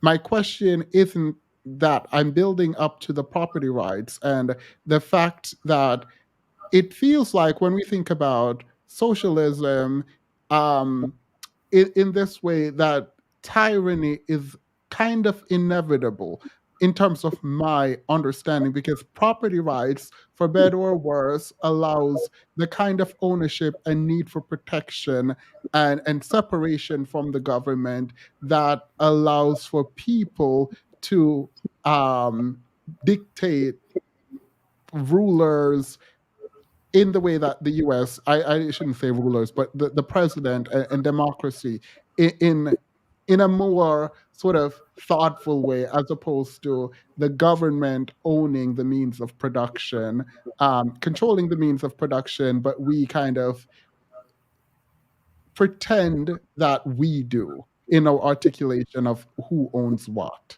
Yeah. Okay. I understand that that sentiment. Actually, that's as a someone's working in my ideology, I reconcile with a lot of stuff going forward, and I like being challenged, like in any sort of way. Um, what what Lenin actually described communism as is it's a dictatorship of the proletariat. At the end, the once the bourgeois representatives of democracy are overthrown, and there's a still subsect of a system left to be filled by the proletariat, what happens is that the state that it operated before then sort of withers away, and the principle of the ownership of the people drives society moving forward. Now, I feel like, that's it's very easy to say that. There's the issues of human nature and what people believe is human nature and what isn't. Um, Logistically speaking, it's more in investigating that I have to do. So that way, when it comes to sharing these ideas, they're more, they can be better received. I hope I represented pretty No, no, well. you did. And by the way, I wasn't trying to just push back to push back. I'm pushing back because I'm also having a conflict as someone who um, is not very overtly against capitalism, but also wants more equality in terms of access to healthcare, food, education. It is enticing, but I worry that I'm cautioning myself to not jump headfirst into sort of socialism is the answer. Um, because I do actually think the US, I probably shouldn't be saying this, but is like the greatest country on earth. Look, fight with yourself, not with me. I don't care. hey, And Themis. so Go ahead. Russia is socialist. China is socialist. I mean, And the I people love wouldn't. it. They actually do. The people love I was going to their. touch on that one. Tony just came up, and so Tony, do you want to introduce yourself? Just a name, marital status, age, and occupation. Sure, no problem. My name's Tony. I am 31 years old. I have a fiance. I am currently a IT business analyst as well as project manager. And I have to say, I find this entire conversation very stimulating, Katie. I thought you brought up a whole lot of points. One of the points that I wanted to sort of piggyback on, I'm sorry, I was waiting for a good time to interject, was the element of human nature that we have to sort of interject into these topics that we're speaking about. Now, I recognize that, I'm sorry, I didn't get your name in the bottom right with the jersey. You had interjected about where in the world has, socialism or communism been successful, and we brought up the idea of the United States interacting and interceding, through the entire course of our government. We've been practitioners of overruling any government that goes against our style. And that's something to address. But what we also have to address is the internal network or the internal nature of human beings. And I personally believe that human nature, as expounded by most cultures, ultimately self-serving. And so when we talk about these theoretical frameworks of socialism and communism, we have to recognize that individuals make these systems. And if these individuals are socialists, just like with every other institution on earth. I mean, when they created the Christian church, nobody said, hey, we're going to do this and all this bad stuff is going to happen. No, there were singular, self interested individuals who adulterated what was a pure and in a higher form or a higher level would totally work theoretical framework. But as it was expanded or expounded on the world, it became corrupted. So to your question and your, defense of capitalism, I don't think that capitalism inherently has to be bad, but once you interject that spirit of selfishness, that spirit of, oh well, I'm gonna jack up the price of this medicine, or I'm gonna not get care about these people's education. That isn't something that inherently comes from capitalism. That's something that inherently comes from human beings. I know earlier you were talking about the political nature, the political drive that needs to happen, generally speaking. And I think that before we get to the political stage, which largely is a stage, what we have to do is have an individual accounting. We have to have an individual accounting of what of our political servants' ultimate goals. Is it to be rich or is it to do the most good? And I think as we can see in capitalist scenarios, 9 times out of 10, people are being self-serving. People aren't going in with a servant Yeah, but mindset. I They're don't going think in being with a, rich go and ahead. doing the most good are mutually exclusive. Oh no, Or they absolutely don't not. have I to wouldn't be. make that argument. Every rich person is not evil inherently. I would never say that, but I would say in a capitalistic system, it's largely an exploitative system. Now, some Yeah. people are okay with being exploited. Some people they feel like they're benefiting from being exploited, but they're still being exploited. And that's when you sort of have to have that measure of net good versus net bad. And I've recognized that largely as it's expressed in most of our capitalist systems we're seeing a lot of net bad, which is why I'm not saying that capitalism in itself, you don't have to throw the baby out with the bathwater, but how you were saying that even you were open up to some socialist aspects as far as like single payer, like Gary was talking about, or having more things available. What we have to do is have a reckoning of both of these ideologies and really, like with most things, yin yang balance. Now, the question when enacting that balance is who is going to be the overall authority. And I would argue that the overall authority should be made up by people like we said before, who are educated and know how to think about those things. But if you want that pool to be larger, the first step, the first political step is political education and socialization and actualization. Because you have people right Wait, now but, who are but, voting. wait, wait, wait, Go wait. ahead. Hmm. The issue is like instead of saying capitalism doesn't work, how about first kind of, I don't know, engaging with some what people would call socialist elements, right? Um, can the government engage in a way that limits exploitation, right? In the way that work hours are being set, in the way that I don't know minimum wage should be set, Hmm. healthcare, education. There could be elements within a system that could improve for everyone, not just the people at the top, but also the people at the bottom socioeconomically. Yeah, and I 100% concur, and that's actually the salient point that I was trying to make is like what I'm noticing is the polarization that happens when people say socialism or the polarization that happens when people say capitalism fails to fully No, because recognize the it's benefits not of just both of wait, those wait, sides of the coin. Go ahead. it's not just about like this is polarizing, right? Like obviously there is that, but Hmm. the issue here is that people don't generally say, okay, within the framework we currently have, here are some things we could do to fix the system. It's usually let's trash the system and create a new system. And sometimes it Absolutely. does feel like it is due to a kind of privilege of not having experienced certain kinds of system, not living in, I don't know, North Korea. I'm not likening China to North Korea, but living in areas where it doesn't feel as free, and so we kind of amplify in our mind our own negative experience with being in the U.S. Absolutely. And that's sort of what I was saying about throwing the baby out with the bathwater and the polarization. Because one of the things that I love about America, and I concur with you, I think the United States is one of the greatest countries on this earth, is that we are given the opportunity to question and to critique the elements of enforcement that we have in this country. But what I also recognize is that the shifting scale of how that is coming to be realized inside of our own political and economic realm is increasingly becoming more and more less effective, which I think is bringing up this sort of existential angst where individuals are like, yeah, there's no fixing this system because the system itself has um, barriers and obstacles that were not intrinsically thought of, but have come into being through the exertion of individuals' desires, individuals' self-serving principles, and it's being enforced on our system of governance. So when people have that sort of existential angst, but again, they don't have the political aptitude or education or socialization or actualization to see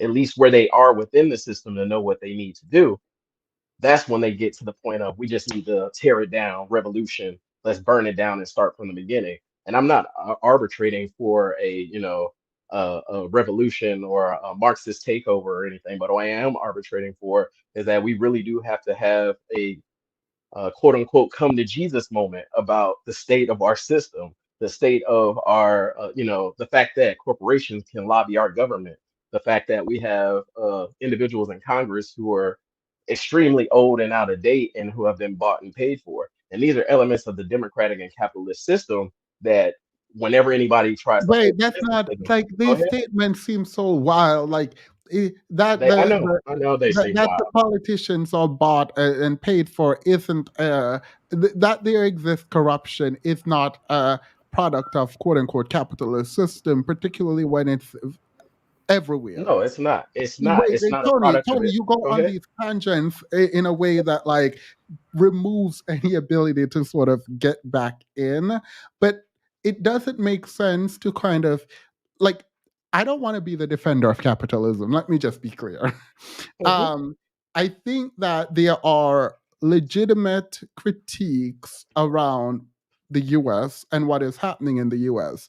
And while I want to hear potential solutions.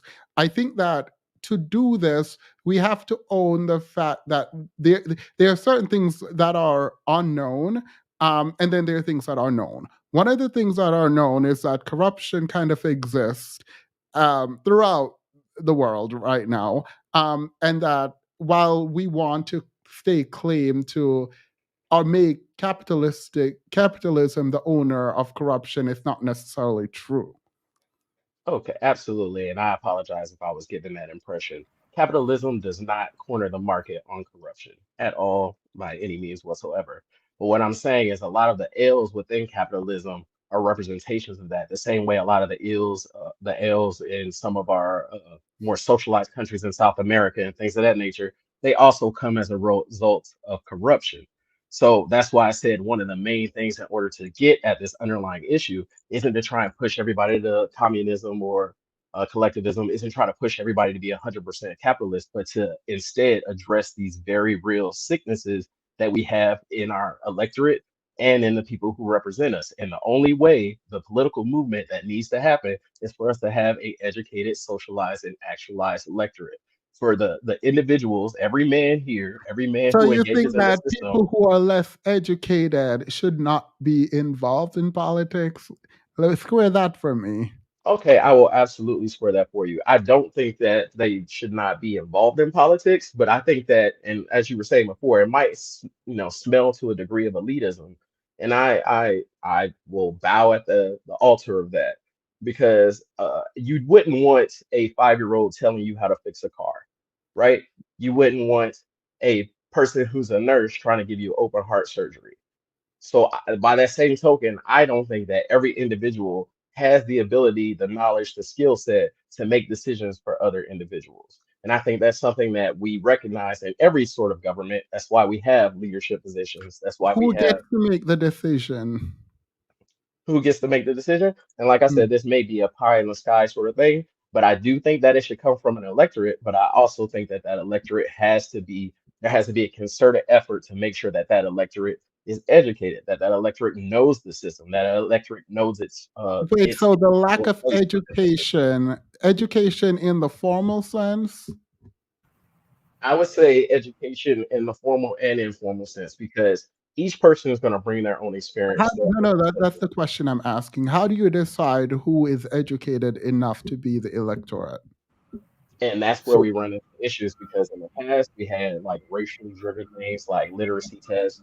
We had wait, so you would implement a literacy no, test? I'm not. You're I was bringing I that up. Well, let me Christian ask the context, question understand. again. How do we decide on the electorate? What I'm saying is that in order to decide on the electorate, in order to establish a solid electorate, I don't think that it's something that there has to be a cutoff. I think that it's a political movement that we need to be pushing to. I can't say, oh no, Wait, you're wait, not wait. allowed to go vote. Let me Okay, go rephrase ahead. because again, you're not hmm answering my question. You I'm said attempting to. I'm sorry. the educated should be the deciders and the electorate, right? I said that we need to educate our electorate so that they can be the deciders. I'm not trying to scoop out a portion of the population. What I'm arbitrating for is a elevation of our entire electorate. What I'm arbitrating for is something enacted either socially, either through a movement, either by governance and a shift in our educational parameters within public schools and other All right, things that allows wait, the one entire second. electorate to be further aware. Go ahead. So when you said there's a level of elitism and that the electorate should be educated, it feels like you are not trying to own the fact that you would in fact want to exclude those that are not educated. So let me ask directly, are you attempting to remove those who are not educated from decision making and power in the government and selecting government? Directly, no, I am not trying to exclude, or what I am saying again is that there needs to be a concerted effort to improve the status of the electorate. In order for democracy to work, people have to be aware. And what we've seen is that our political system has become more of a popularity contest. It's become more of a show than it is anything of substance. And the only way for us to get back to substance is to elevate the electorate so that they can peep, okay, this is grandstanding. They can peep, okay, this All is right, so if crowd. we try to, how do we sort of elevate the electorate? Like I said previously, I feel like it either has to be a social movement or it could be a government sanctioned political movement to increase political interaction and education. I mean, I don't know about the rest of you guys, but most of my political understanding, because I did go in and do some education myself formally, but a lot of the things that I learned and became approximated of didn't come as a result of me strictly reading it out of a textbook. It was partially lived experience, and everybody has their own personal lived experience. But what we need to do is provide the tools, provide the structure to be able to articulate that within the political sphere. And what I'm noticing is a lot of the electorate. How do you All right, so it doesn't But seem like you're going to answer this question at all. I Because think my I question, did. I want to know how you elevate the electorate. You elevate the electorate through a concerted political or social movement to increase participation in education and remove the performative elements within the political system.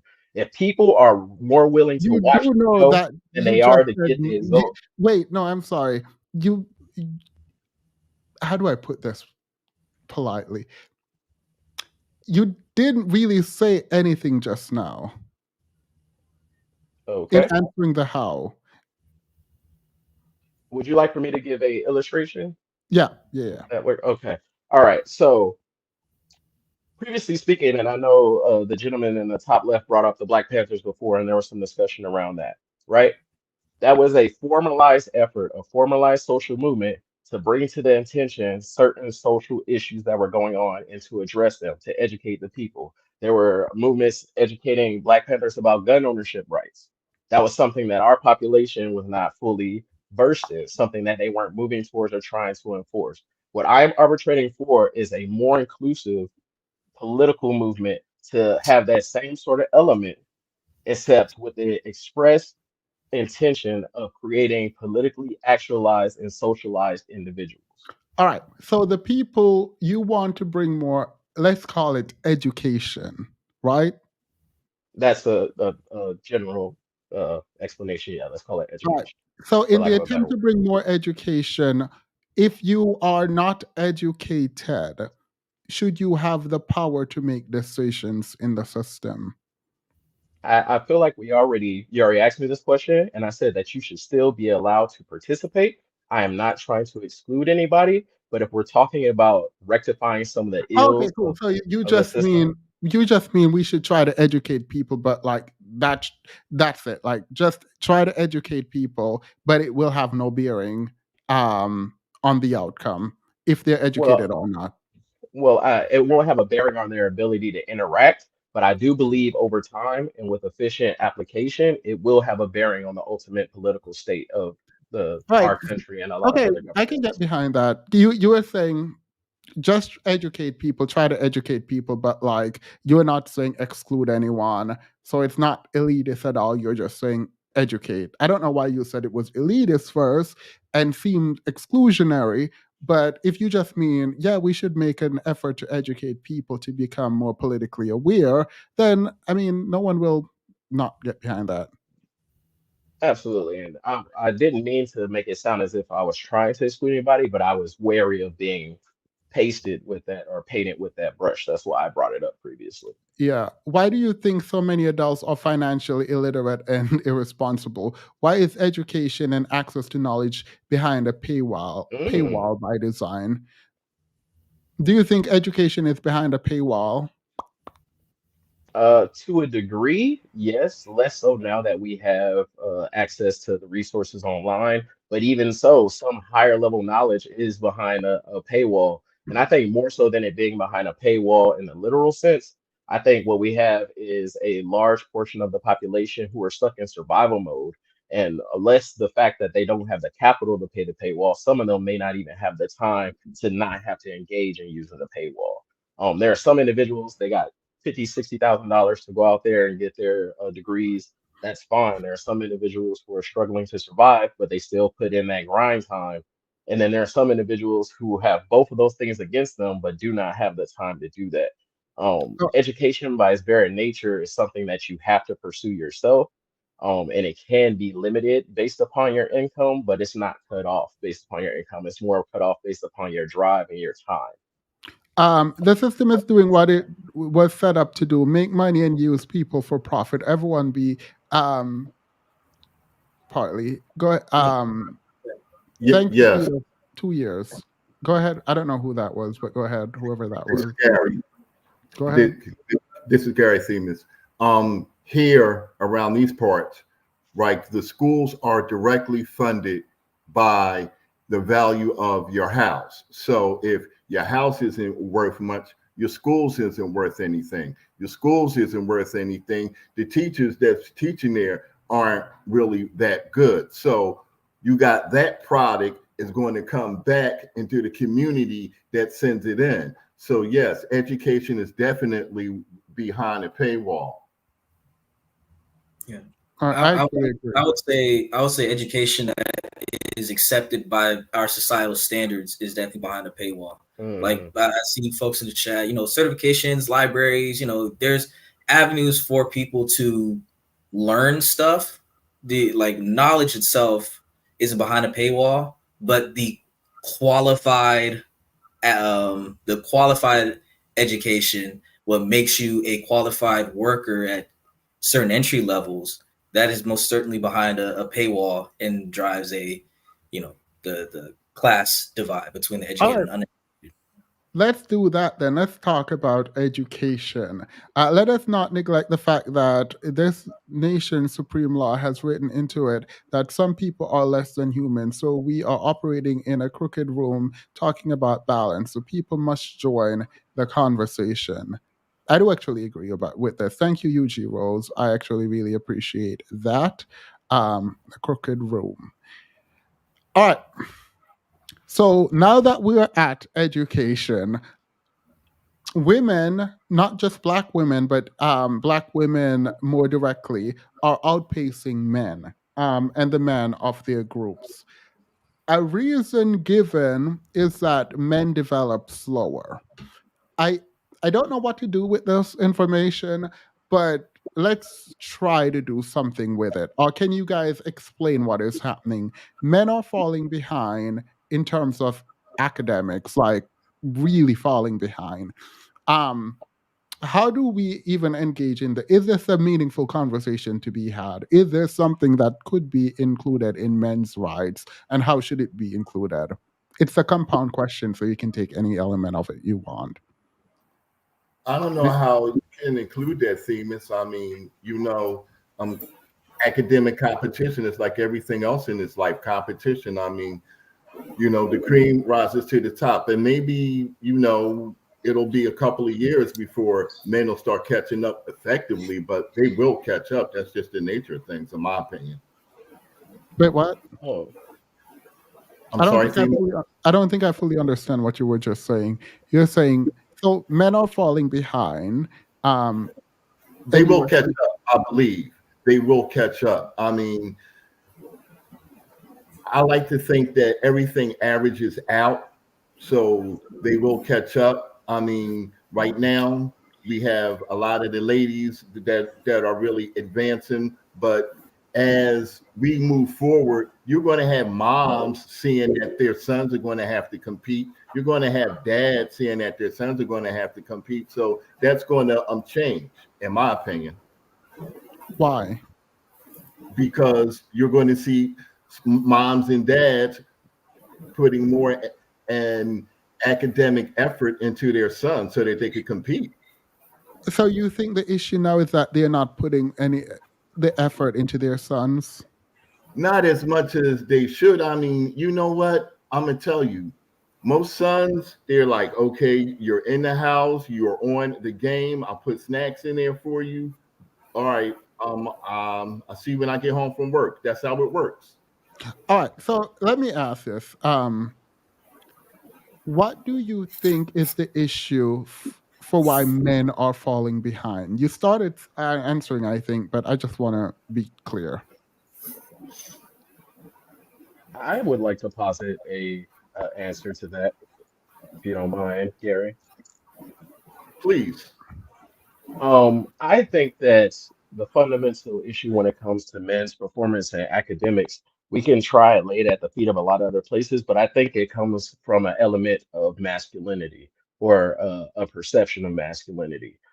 I myself, and I don't know if a lot of my other intellectual brothers here have experienced this, but a lot of times you can be discredited or you can be devalued as an intellectual male in the face of other things that are seen as more masculine, like the the the person who wins the spelling bee is not going to receive the same sort of accolades as the football player or the break dancer or the fighter, or you know what I'm talking about. And I think that an element of our culture has shifted the attention away from academic progress to more performative and more quote unquote masculine pursuits.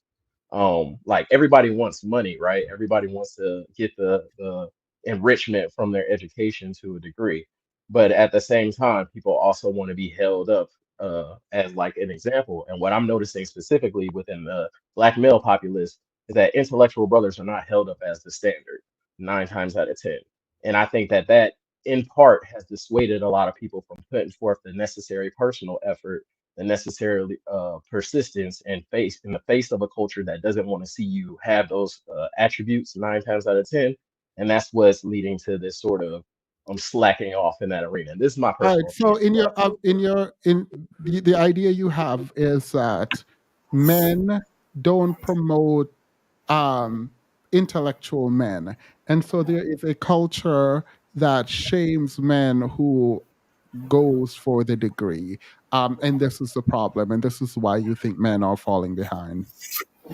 Not necessarily in a degree, but largely, yes. I do believe that that is a phenomenon that I have both seen and experienced. Yes, I have too. Feeling it's the correct. I have more practical use for that. Go ahead. So they changed the curriculum. You got core, wherever learning, math, this and that. And parents like myself, I didn't learn that way. And girls are obviously with literacy reading, and they can do instructors. But when my son brings stuff home and learn the way he's learning it, I help him. I'm just like, I don't know why they do the math that way. Whereas I think when the generation of parents go up that learn that way and then can quickly help kids, those gentlemen that are getting caught up behind, parents will understand and be able to immediately help them. But I just feel like the curriculum, that's in my lifespan, that's the only thing I can see that's different. Is just the way they teach is different. The methods, core, whatever. And it's just like, I think there's a catch up to that we wait for. It's those parents that learn that way, girl. You're breaking up. Those kids easier. That's my practical hunch of that. I did not hear a word you just said. I Um, heard. Nope. Go ahead, Nobody did. Dante. oh, yeah. So I think what Papa Bear was saying was just regarding how the curriculum is shaped. I was picking up on some stuff. I think, I guess, I don't know, coming from a behavioral school, not just working at a behavioral school as a school counselor and whatnot. I think I feel it has to do, I guess, a piece from what Tony was saying, representation of having other male figures within that, properly taught male figures in that space would be able to at least hopefully kind of counteract what kind of kids when they get out of school see. A lot of it is, the quick cash grabs becoming, of course, unfortunately, the usual becoming a rapper, basketball player, the same tropes that have kind of been going on historically. But I think having more exposure to what other options that men, Black men specifically, could also achieve would be beneficial. I think that's what's lacking. And I think that's the way kids are taught, right? Not every kid is good at sitting and listening to the teacher. I mean, I managed to get through. I graduated and my master's and whatnot. But also had assistants at home as well, right? Whether it's just my mom making sure that I was doing what I had to do. So there was also that accountability piece of not just being at home, not just being at school, having teachers help me out with stuff, but also having a parent or parents at home carrying that load, right? So I'm always learning at home and at school. I know a lot of kids that I worked with, that wasn't always the case, right? They want to have a parent at home. Some kids I knew were just, all right, we're done with school. Now I'm about to go into the streets and I'm gonna learn that, right? And even that idea of what type of intelligence is most valuable, being street smart, depending on where you're at, that's like highly valuable. That's looked upon, right, as something that's useful versus reading a book or something like that. So I think it's the perception of what we have of education and how often it's continuously taught. We don't learn anything without practice, really. So when it comes to, because I do agree with you to a large degree. I think to add to that in some ways is it feels like we're doing a disservice to men when we use as a crutch the idea that they develop slower than women, and that's why they are not doing well in school. Because you don't develop that slowly. And for most of American and world history, men have been able to be educated. And so the fact that women are now able to access education in a formal way, that we are now saying, oh, men can't learn, essentially. I feel like that's like a wild take. Do you guys agree with their sentiment? Like, do you believe do you believe that there is a sense that men are just slower in terms of development than women, and that's why they can't learn? Are they not where women are? Or do you think this is damaging, even if true? I think that that is extremely damaging, and I emphatically disagree because you can take it on a sort of scale perspective and say that, but individuals are individuals. There are women who are the same age as some other men who are not nearly as developed as those men, and it has to be taken on a bit more of a case by case, location by location, and I guess like social demographic by social demographic sort of state point. I will say that largely that can be true for a lot of maybe inner city schools or less developed areas. I could say that that might be true for one particular test case. But to say generally speaking that that is the fundamental cause for this sort of lagging that we're seeing, again, I would kind of point the finger towards our modern culture and its perception and its ideation of certain types of males within it that's seeing the decline of this archetypical intelligent male or educated individual who's pointed more in that direction. I don't think it's a development issue so much as it is a social issue that may in fact impact development. As gentleman in the top right was saying before, like there are certain areas where street smarts is put in higher regard than education, but really that is a short-term perspective in that it's more valuable if you plan on staying in the street, right? For a guy who has his eye on growing and becoming something better, it really doesn't matter what sort of the environmental cases, as long as they could be getting. I mean, we've seen stories before, guys coming out of the hood, they were getting shot at, now they're doctors, now they're successful.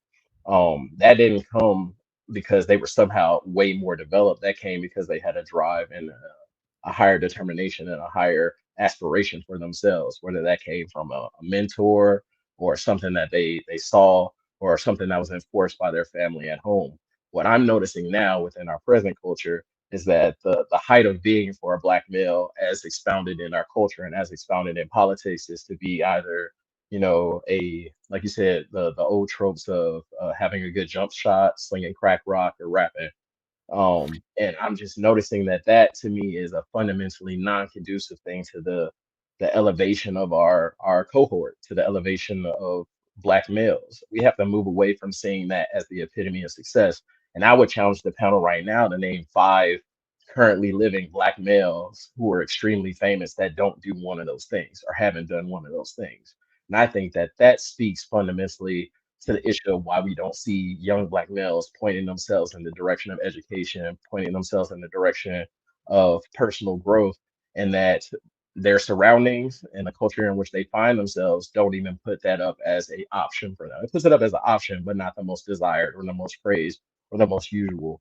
And we can talk about human nature to a degree, but 9 times out of 10, especially when you're at an impressionable age, you don't want to be the odd man out. You don't want to be the nail that's sticking out that gets hammered Uh, by the society that you find yourself in. And what I'm noticing is there are a lot of young black males who are extremely intelligent, but they will sort of closet themselves or they will sort of redirect their attention for, as we've all seen before, we've all been to high school, for the praise or for the adoration of their peers, whether or not it be ultimate. I think I muted Um, myself with that. Did you guys catch that? yeah, I think so. Greed is the downfall of every system. Sadly, those who strive and achieve the highest are empty vessel for some reason. That's some of what we are seeing. We need a timer. Themis, please. Katie, go ahead. Y'all in the chat are terrible. yeah. I don't think there's something inherently wrong with men or boys, and we just like there's a developmental thing is why we can't seem to grasp um, or function through education like a compared to women. It comes down to more of a cultural and a socialization. You think about it when you're in a society that basically values the amount of money doesn't just determine quality of life. It determines it could be the difference between comfortability and destitution. And when you have a system that's built like that, and you make having money the virtue of that society, you have this sense of instant gratification, this instant need to have that to have money, to not be left in destitution, to have a sense of comfortability or a higher quality of life. And that was heavily instilled when we had an ability to go to school, even though not a lot of us, when we could go to school, were going to school to begin with. um, the differences in who entered education was also, even if a lot of men were, heavily educated throughout the past, there was a class divide in that as well. The men who could afford to be educated are the ones that went. And when we left a society where you didn't have to be as educated and you could live comfortably, but now you can't do that anymore, you look for these different avenues, these quick ways to make your money. And as a black boy, you see the examples of making quick money in the bad behavior, unfortunately, in the drug dealing, for example, from the 80s to today. What Um, responsibility then do we have to give good examples for young men? Because, I think like, wrapped in what you're saying is this instant gratification need, and it is not sexy. Um, Hey, Themis, how I'm is that sorry. even possible? Like, in the middle of my sentence, go ahead. Go ahead. Like, I don't. Go ahead. I just wanted to follow up on something that KD said. Was like, yes, I went to a parochial school. My cousins did not, and it wasn't that they weren't academically inclined; they were, but they were poor. Subsequently, their mother had a crack habit, and they were selling crack, so they had to get cash, and they were just, a waste. And they were really, really smart teenagers too. But just like Katie said, circumstances evolve like that. Is that really what you interrupted me to say?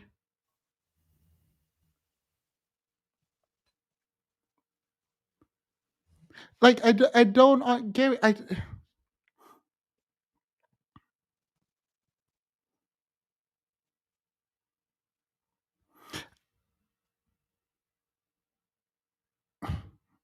okay, I need to practice something else. So that's my bad. That is my bad.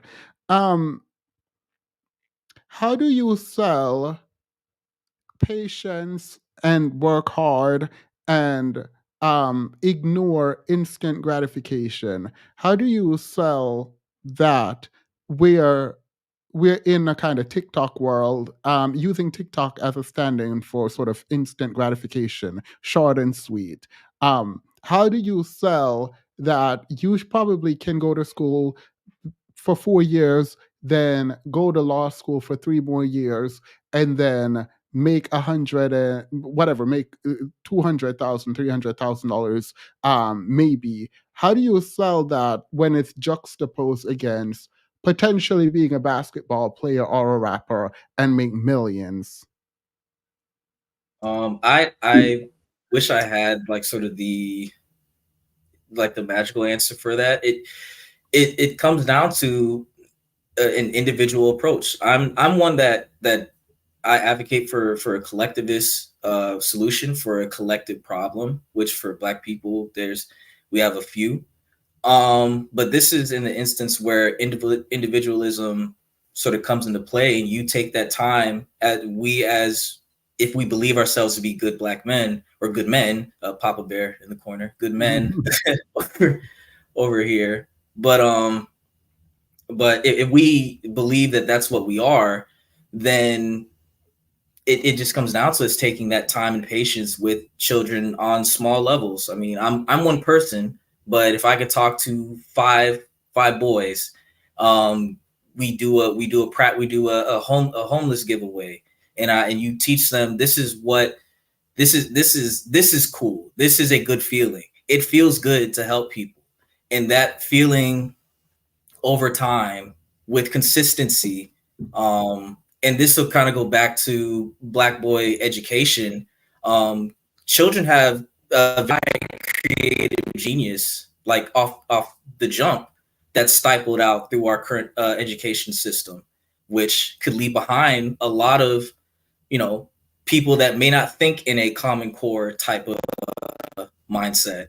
So we, as the quote unquote good men, need to take our time to not just teach these boys what um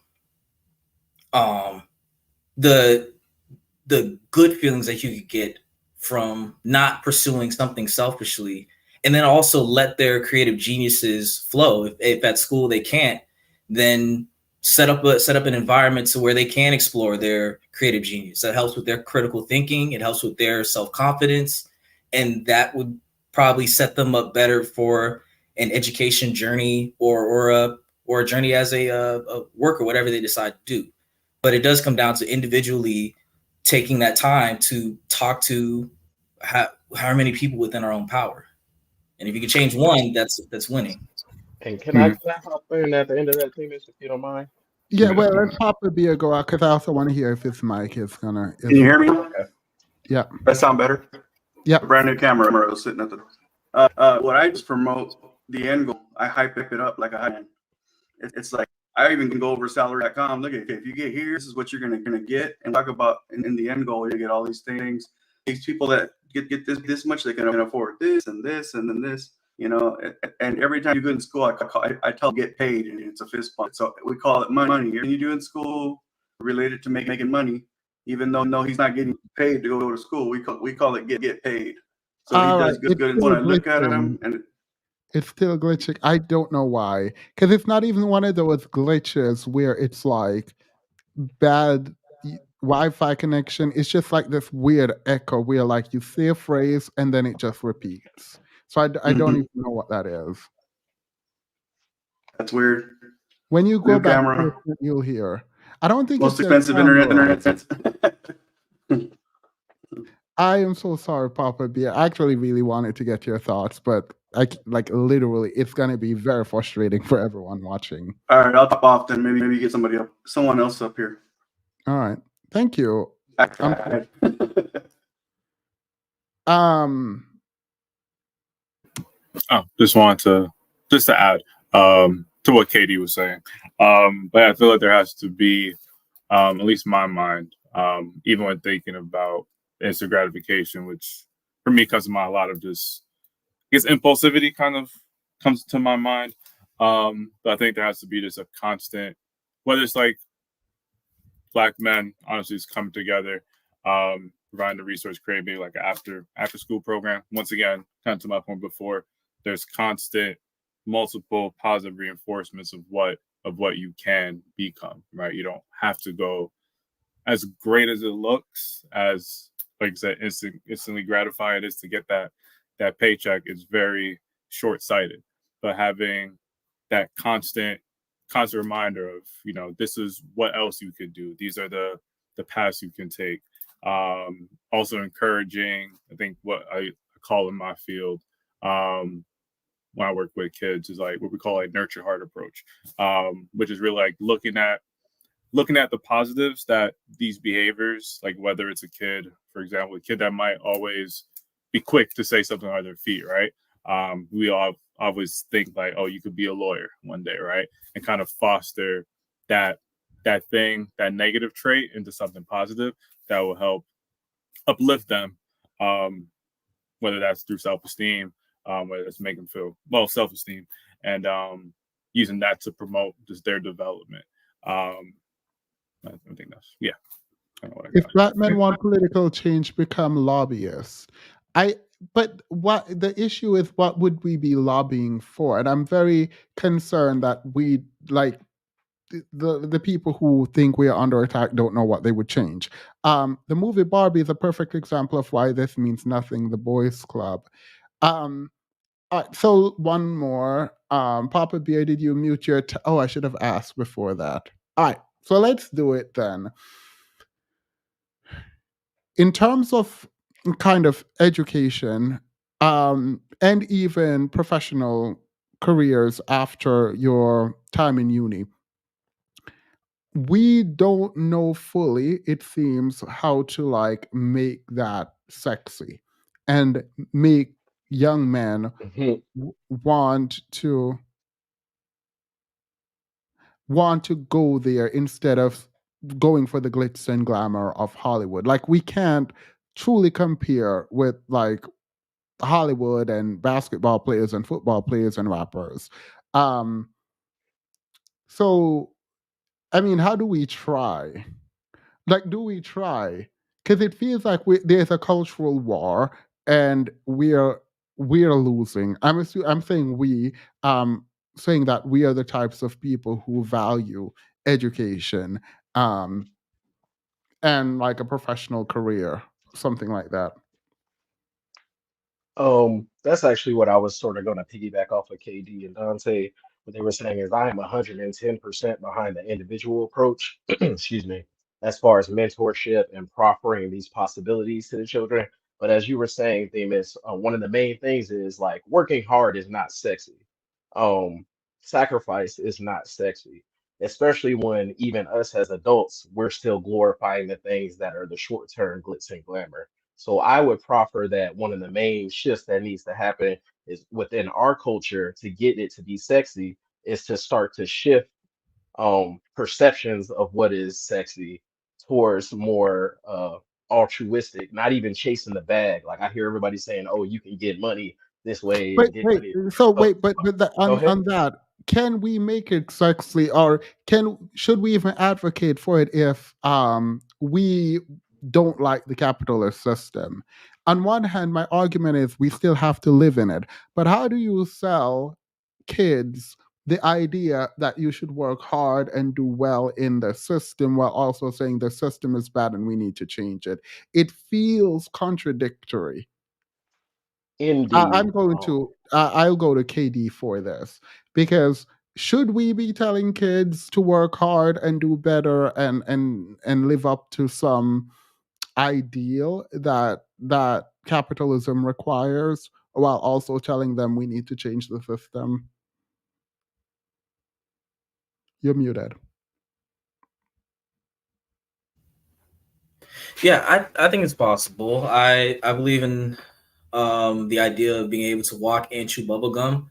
One of the things that like myself, I work I work for the military. I'm not a fan of working for the military, but I did what I had to do to be in a position to where I can do what I do with my community service works. And what I envision for a post-capitalist world, I've come to terms with whatever life that I have now. If I have to sacrifice it for this new world that would shut out where I am right now, I've accepted that is something that needs to happen. But you can't teach kids to do well and to aspire to make money. Communism and socialism and all that type of stuff isn't against making money. I think people sort of mixed up that they think capitalism means that everyone that there's work, and if there's no capitalism, then nobody is working or No, no, no, being no. able. I think we all Uh, hopefully understand that in any system there will be labor yeah, required. yeah. But in terms I of mean, wealth and private ownership and things like that, it seems we're selling people very contradictory ideas. yeah, One, system is bad, terrible, tear it down. And in some ways that means disengage. But we're also saying don't disengage, work hard, build a good life for yourself within the system that we think is bad, that we want to tear down and we want to change. Yeah, so I don't see the that an exclusion between pursuing work that pays well. I mean, there's a professional managerial class of people that are just they're highly paid workers. Um, the Is that advocation aspirational? is that what aspirational? Aspirational. To I mean, No. Sorry. Should that be aspirational? should Yeah. I don't think it should be limited to that. That goes back to breeding that capitalism is like a breed of innovation and creativity, and I don't accept that premise. The idea of uh, of like the work of a worker co-op, like I brought up earlier, is a sense of entrepreneurship that is instilled in a group of workers now. So I view it as in that sense, you're not teaching people to be capitalists, but also tell them, oh, you got to overthrow the system. I'll be teaching people to find avenues to make sure they're comfortable. That could be pursuing jobs and education that pays well, or it could be building a collective sense of industry. I don't think I don't think telling someone to aspire to make money is contradictory with we also have a system of exploitation that we must actively try to overthrow. All right. Um So be exploited while you try to overthrow the system. it's sort of like, yeah, it's like unless if I was born rich and didn't have to work and I could do all this stuff, I feel like it would be easier, but I have to work in order to But do you all see how that's a difficult thing to sell. this. No, I hear you. Like I said, there's a lot of stuff to reconcile. It's a hard thing to sell because I do believe that people naturally and inherently want to be considered good, do good by others, and we're social people. Like that's why the whole loneliness epidemic and mental health is such a big deal because people are isolating themselves. Like it's not we are social creatures that I feel like naturally have a knack to take care of one another, especially if we view each other as a tribe. Um, You think so we naturally have that? Because, like, I agree, people want to be seen as good. Whether or not people want to be good, I feel like it's up for question. I can agree to that, but I do feel like there's an inherent need or an inherent desire to be good. I think even when people that do bad stuff and they try to qualify their bad stuff by saying, "Oh, it's a normal thing, everybody does it," they do that because they know that what they're doing is wrong, and to make an excuse for that, they set it as it's not wrong, it's just normal. But I think there's an inherent that people have an inherent want to be good, and I do think that we have a natural ability to care for others. I think that is innately natural in humans. I'm finding it hard because I try to not talk about human nature because I don't know if people are good or bad, and I just, in my mind, assume they're both, and then circumstances and decision dictate what they ultimately be. Why do you think people are good? Hmm.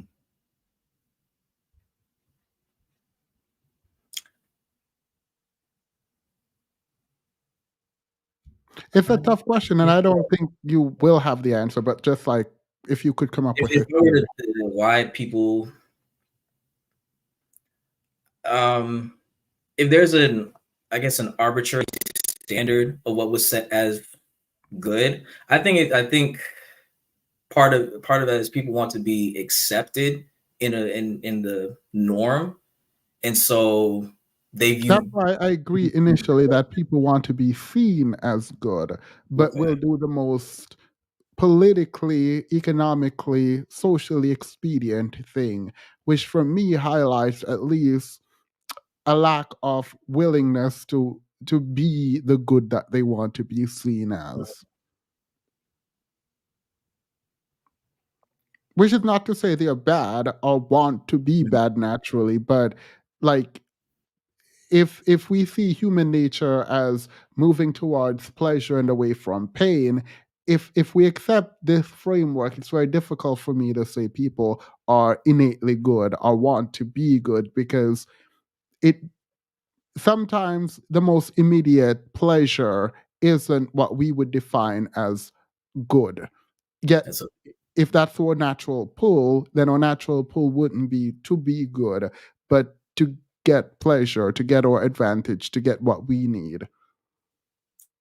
that's a fair point. The whole idea of good is already subjective entirely. So Yeah. it's yeah. I'll if I were to amend what that actual belief is I still stand by that people have this innate ability to care for others. I believe that is there. We have a natural desire to be around others, and I guess that desire feeds into this idea of presenting good, like you said, to fit into that social group, and people aspire for that. So yeah, I think I just negated my last stance on that, but Well, no, this it doesn't. I mean, we're thinking out loud. In theory, wouldn't other men need to be exemplary in not chasing gratification to the detriment of family and community? Yeah, I mean, in theory, that's what would have to happen. But again, thank you, UG Rose. We have to figure out how do we sell it to younger generation. Lack of ambition and failure to launch is the issue. I think that could be part of the issue. And the last one, building leadership cause of men in the community, especially black melanated, don't want to talk about that aspect. Issue that make them they feel they are not rulers like other cultures. Um, Sincere, I'm gonna drop the link for you. I think you're a guy, but I don't understand what you're saying, and you spent too much money to not be able to explain this. So, um, hopefully you see the link. Let me try to save this super chat. 1 second. All right, save. Cool. Let's move then from there. Again, go ahead. Yeah, sorry, I just wanted to the idea of good, what causes people to be good. I think that it's geared towards, at least what I'm thinking, what one is rewarded. Um, like if I'm continually good, I'll get praised for that. I'll feel happy about that. And I think having the yeah, I just think that's kind of the case versus being bad and kind of what that provides to the person. I know it's more individually focused, but I think that's maybe what determines the reward that one gets or the gratification that someone gets for either being good or bad, and how they perceive that based on the response that they get from the people that are within their social circle. Mm. There has been.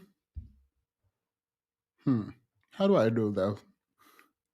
There has been this big conversation online about single motherhood, um, and whether or not men should date single mothers. Um,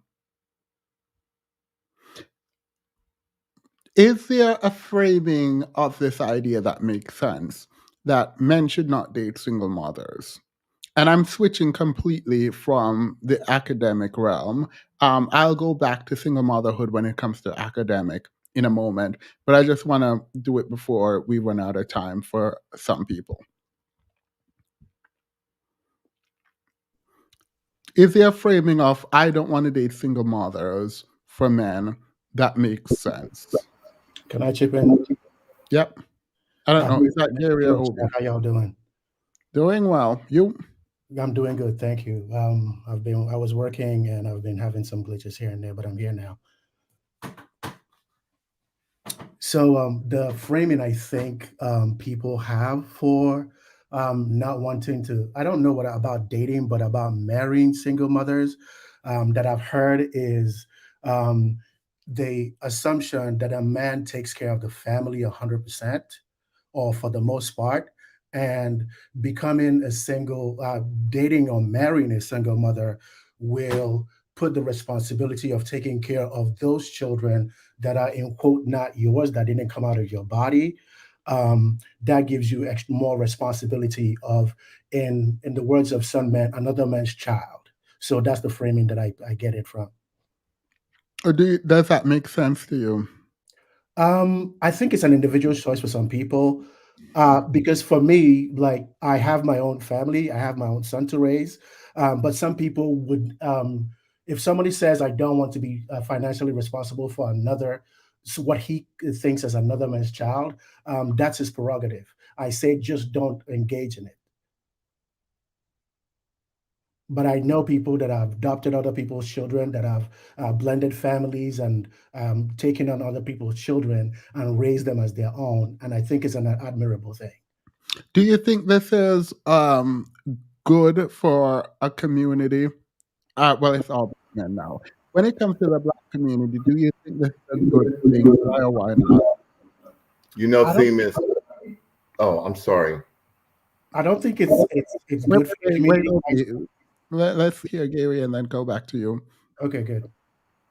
Um, what I was about to say was a lot of times we're taught, when I say we're, boys are taught very young by our parents, don't bring home anybody else's, you know, child. So we were taught that at a young age. And then, you know, you grow up and sometimes some of Wait, the what were you best, taught? Well, sorry. What were you taught? What were you taught at a young age? Y'all were being taught. Y'all were being taught not to bring home other people's kids. oh, well, when you are young and you know you start dating, and if somebody says, well, you know that girl, she's got a baby, and then your parents be like, what, she has a what? And the immediate thing, at least when I was coming up, was like, you're not seeing that girl anymore, what's wrong with you, you don't do nothing like that. And so I mean, How old? yes, yes, How old was this? Like, I was this high school? Like, yes. so you were trying to talk there in high school? There are people trying to date girls with children in high Well, school. Well, in high school, and when I say high school, I mean like the 12th grade, you know, individual might have I know had a what high baby. school means. I'm asking, in high school, there are people with children, there are girls with children that men were like boys, high schoolers were trying to date, and the Yes, parents had to step in. How is it? yes. Was this a normal thing? Because I don't know your experience, but this sounds wild to me. How would that be wild if somebody's intervening for their child making a bad decision? So they thought.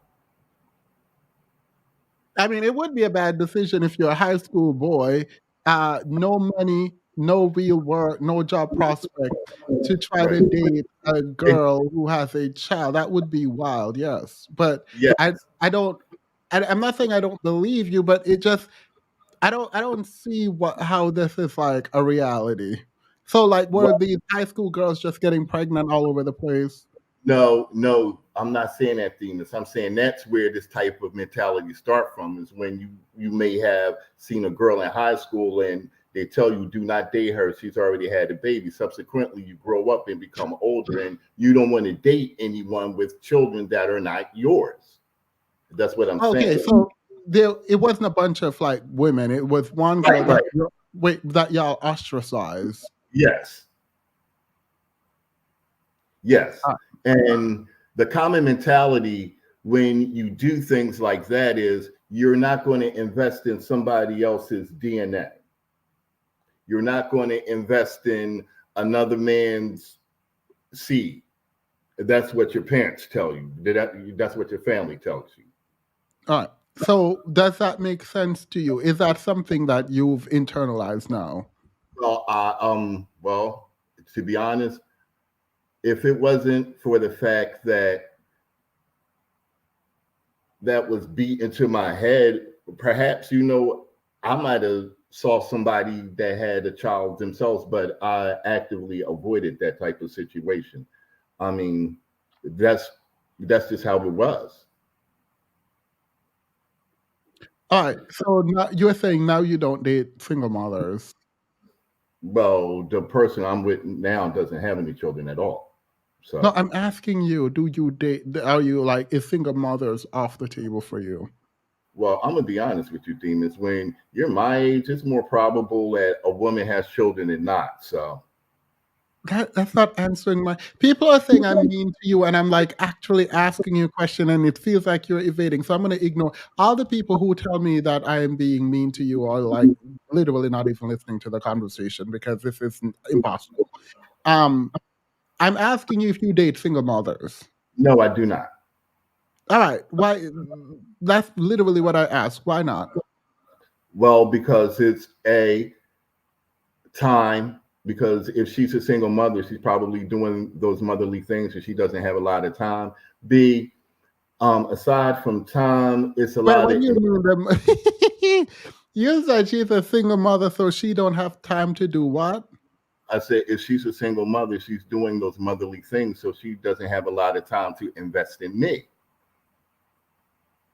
If she's a single mother, she has to be a mom, so she probably doesn't have enough time to invest in me. Do you understand what I'm saying? No, but I want you to explain this.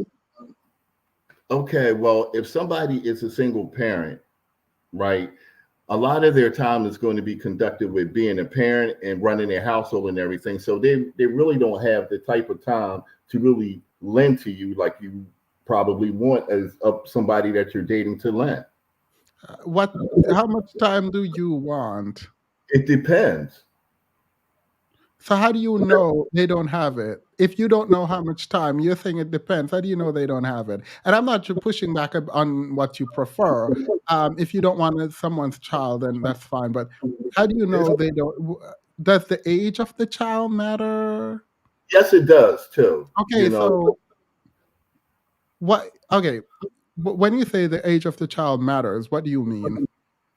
When I say the age of the child matters, let's say they have a child and their child is like 14 or 15. Well, that child is a little more self sufficient. So you probably could spend a little more time, maybe, hang out on the weekend or come over or we go somewhere, something like that. But if it's like a younger child, and then you probably have more of an issue of when you can see his mother. So you probably have more interaction with your child's father at that point. So no, you really don't want to be in that environment.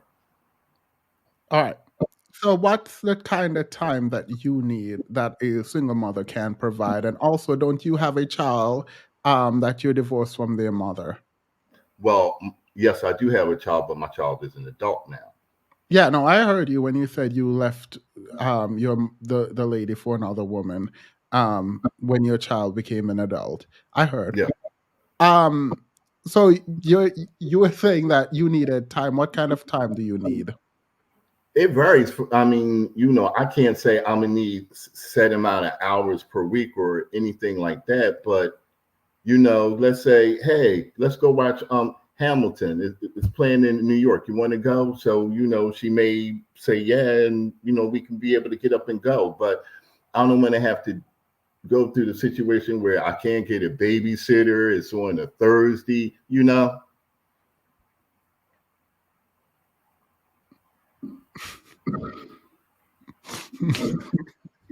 So I think I understand bits of the sentiment around what Gary is saying, or kind of what sort of puts that negative stigma around men getting with single mothers.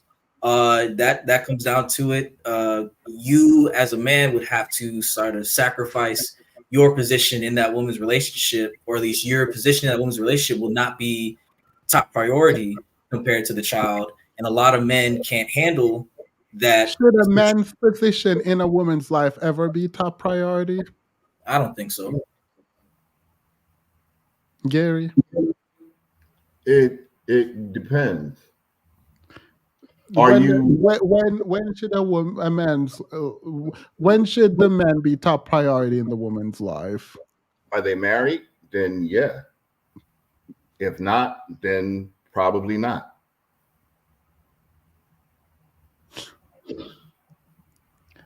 Sorry. I'm containing myself because I do actually find this kind of hilarious. First of all, let me put before I get down any line of question, let me say I'm not trying to convince Gary of anything. I think for men who don't want to take on the responsibility of being a father to a child, then sure, don't do it. But the idea that you are not going to date. Let me ask you. So the idea is that you can't date a woman with a child because you don't want to compete with the. You would like to win in a competition for the woman's affection against the child. I don't say it's a competition for her affections. I mean, I'm like, if you are of, a certain age and you just want to say, okay, I'm going to go. Can you go? Do you have time to see the yes That's or not no? what you said earlier. And so I'm trying to figure out what it is that is the problem most directly. And you were saying she don't have enough attention to give to you because she's giving it to her child. But I Right. would assume the kinds of attention and thus affection that a mother gives to their child is very different than that which they give to the man that they're This is very dating. this is very true, but I'm not coming over to her residence, and so I'm quite sure that she just can't up and take off 3 days and come over my residence. So we would have to establish some kind of date or something like that, and that's not always doable when you have smaller children. Gotcha. So you just don't want to compete with children for the mother's affection. Okay, well, if you said No, it I'm that, asking. That's the question. That's the question. I'm not competing for her affection. I'm competing for time. If you want to be honest, Demas. All right. So you don't want to compete with a child for the time. Yes. All right. Um. Oh, does someone want to come in? Sorry, I just nope. Building. Just Go ahead. I could go.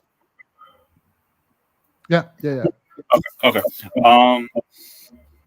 I guess one thing I was thinking, as far as should men date single mothers? I know a lot of perspective is on like the men, but I guess I'm wondering as far as on the woman with the child or children, like where her perspective is on that.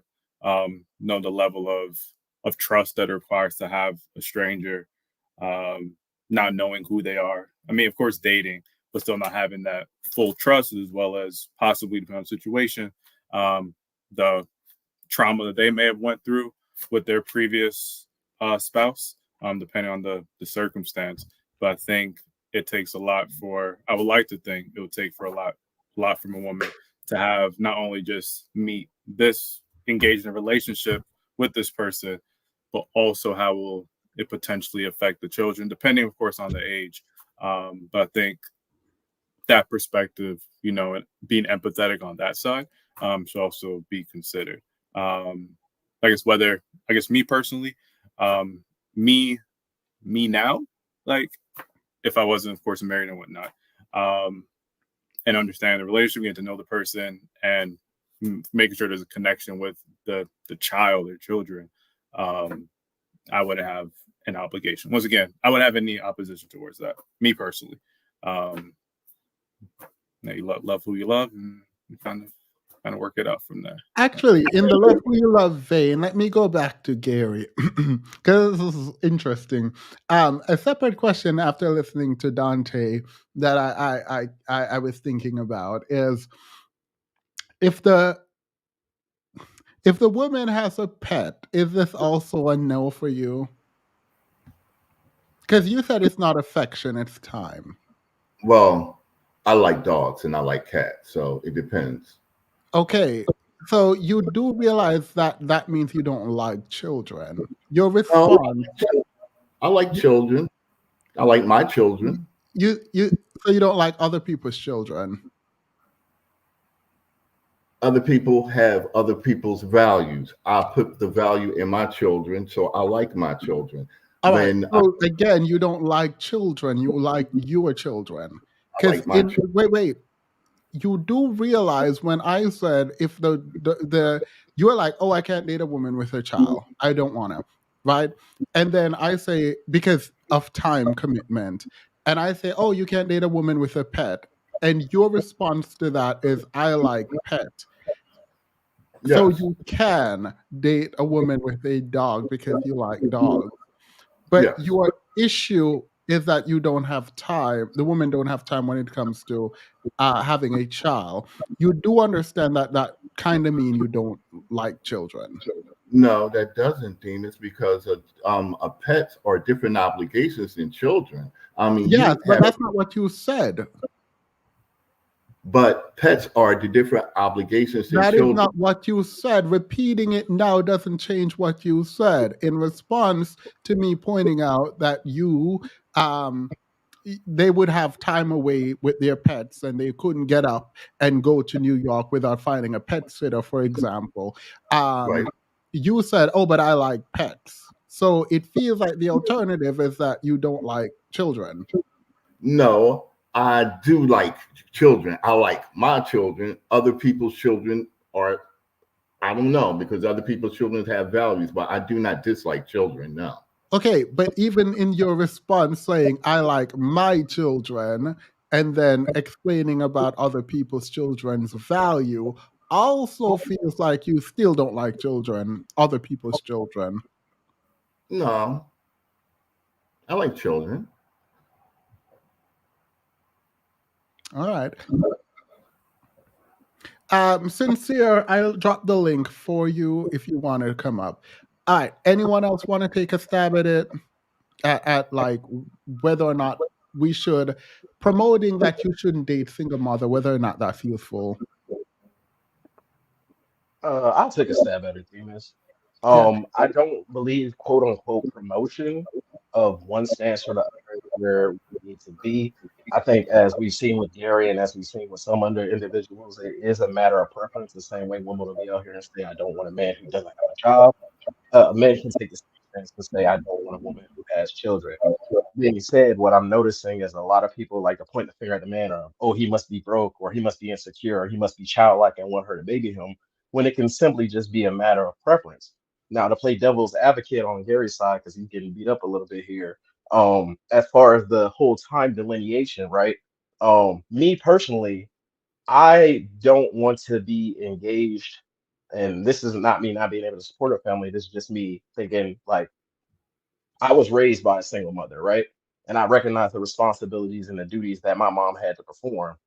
I could see as a being an outside man saying, "Hey, the attention and the effort that I would like to see in my relationship is going to be fundamentally different coming from a woman with these other responsibilities versus coming from a woman who does not have these children as responsibilities." And again, that's a matter of preference, where whether or not you are, you know, cogent enough within your own mind, self-assured enough for yourself to be able to deal with that or not.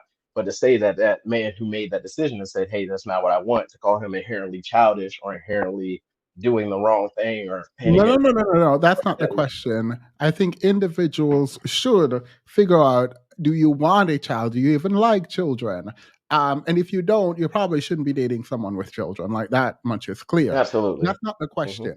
The question is, does promoting in the black community that you shouldn't date single mother, is that a bad thing?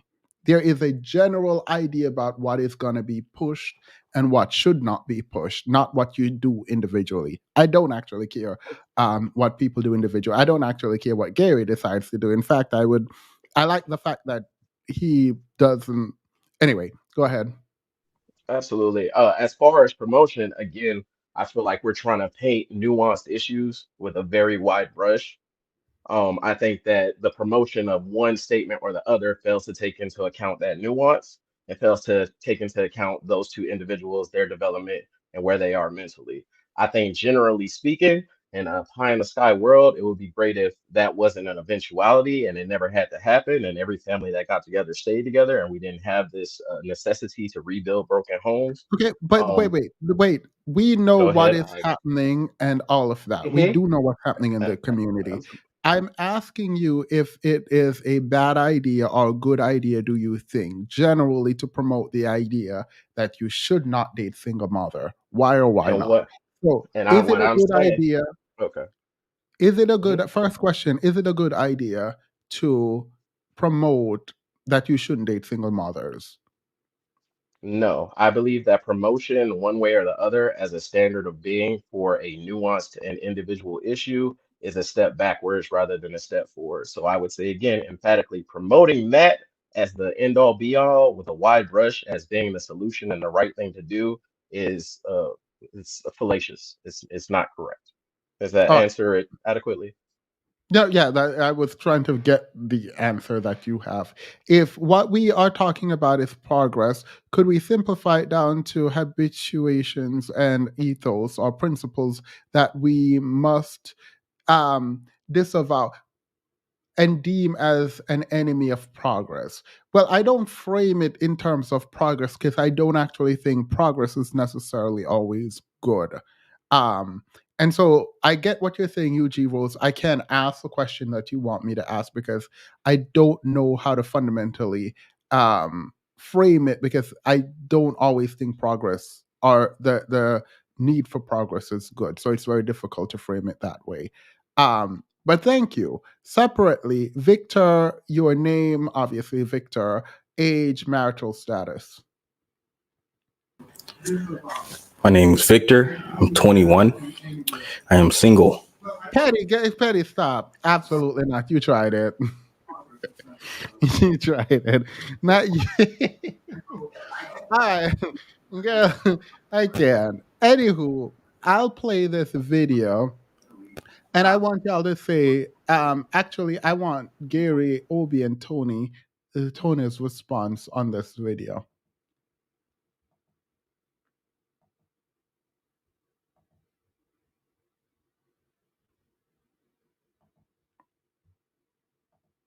And this child is going to be your responsibility. And realizing that, pray to God, are you sure this is what you want me to do? Say, son, this is for you. The first night. Yeah, the first night. It's going to be your responsibility. And Was that scary? Oh, yeah. I mean, I think scary just in the sense of, not scary, but it was more so an opportunity. Like, okay, God, this is what you want me to do. This is, stepping in to raise, a child with C and this and that. And realizing that, okay, God, like, I know she's the one for me, but also too, I'm going to take this responsibility as well. Like, okay, like, and I was ready for that. I was ready to, 3 days later, I meet C. All right. He's talking about how much of a blessing it was for him to be able to raise little Future, and he was ready for it, and he prayed, and all of that great stuff. Why do you think people call Russell a simp? And are they correct? Tony and Gary.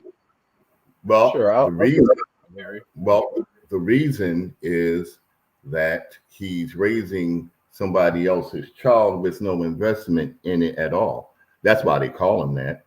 But what do you mean no investment in it at all? That's Future's child. He'll What do never you look mean no investment in it at all? no DNA investment. What is your return on investment? If I you believe, are Gary, I believe that it's rewarding being a parent in and of itself and being able to pour yourself into that child and establish your legacy through the values that you provide that I'm child. glad you said And I that. think, I'm glad you said that. I'm glad you said that. Can I counter you, please? Go ahead. Thank Go you. ahead. Counter it. Okay. Wait, let me hear what you got to counter. Okay, because I know some guys that are stepfathers, and they are disrespected. They are not listened I know to. some fathers who are biological fathers who are disrespected. and that's why I What is think it your, comes no, no, down no, to no. What is your, that. Gary, what is your point? Was that if that's going to happen to you, would you sign up for that knowingly? I mean, the fathers don't know if they're going to get disrespected when they became fathers, like biological fathers. The mothers don't know if they're going to be disrespected either. And I kind of think it's a little redundant to ascribe disrespect automatically to being a stepfather, because there are plenty of stepfathers who, through effectual parenting, make sure that that's not the status quo. Now, Gary, if you're trying to play devil's advocate, if you're trying to say that that stepfather chooses a position where the mother doesn't allow him to fully encapsulate that father role and establish that respect, then there might be a little bit of leeway there. But then I would say that that fundamentally falls at the fault of that man and not necessarily just the fact that he's a stepfather, because you have to establish yourself, your own values in your relationship and in your parenting relationship. And that's a strength that you have to align. That's part of being a man, is establishing that structure inside of your family unit. So I think to try and say, oh, the moment that you become a stepfather, you're signing up for this and that. No, that happens as a result of 1,000 other decisions and choices that you make through the course of those relationships. Question: what does DNA investment? I'm assuming I understand what you mean by DNA investment, so I'm not going to ask. What does DNA investment protects?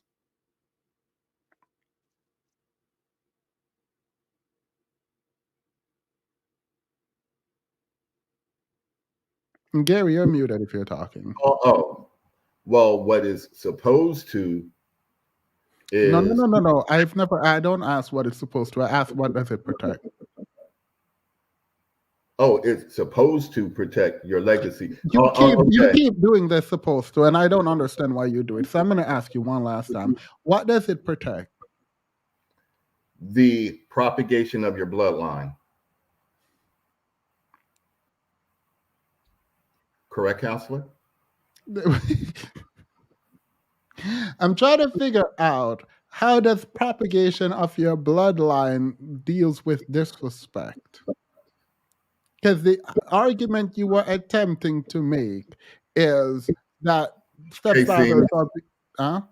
How does propagation of your bloodline deal with disrespect? I counter with the phrase, "You're not my dad." I counter with the phrase, "I'm going to stay with my father." So go ahead, counselor. You can go ahead. Wait, what? So because when you hear somebody say, why should I listen to him? He's not my dad. I've also heard people say, "You're an S donor. You're not my father." I've heard that too. Normally, okay, so what does this protect in terms of disrespect? Hey there, Victor, Gary's rep. I'm going to assume what Gary is saying is that he believes the likelihood of a child saying that you're not my dad and disrespecting that father is more likely the experience of stepfathers, in that the experience of being called a sperm donor is contingent on you not being present, which I assume Gary is saying happens more rarely. I'm sure Gary don't know what you just said. We could also look to how, for example, males look at other males who are stepfathers and whether or not there's a negative stigma that males get from males. Because if we look at Russell Wilson, I do know a lot of women who look at him as a commendable man and men who don't, specifically because he's dating a single mom. Okay, this is true. The pushback around Russell Wilson tends to come from other men. So when you say stepdads are disrespected, are you talking about disrespected from the child, the mother, or the society, or all three? Pick one. All three. Okay, because you were just about to get removed. The idea then is, do you think Russell Wilson is a simp?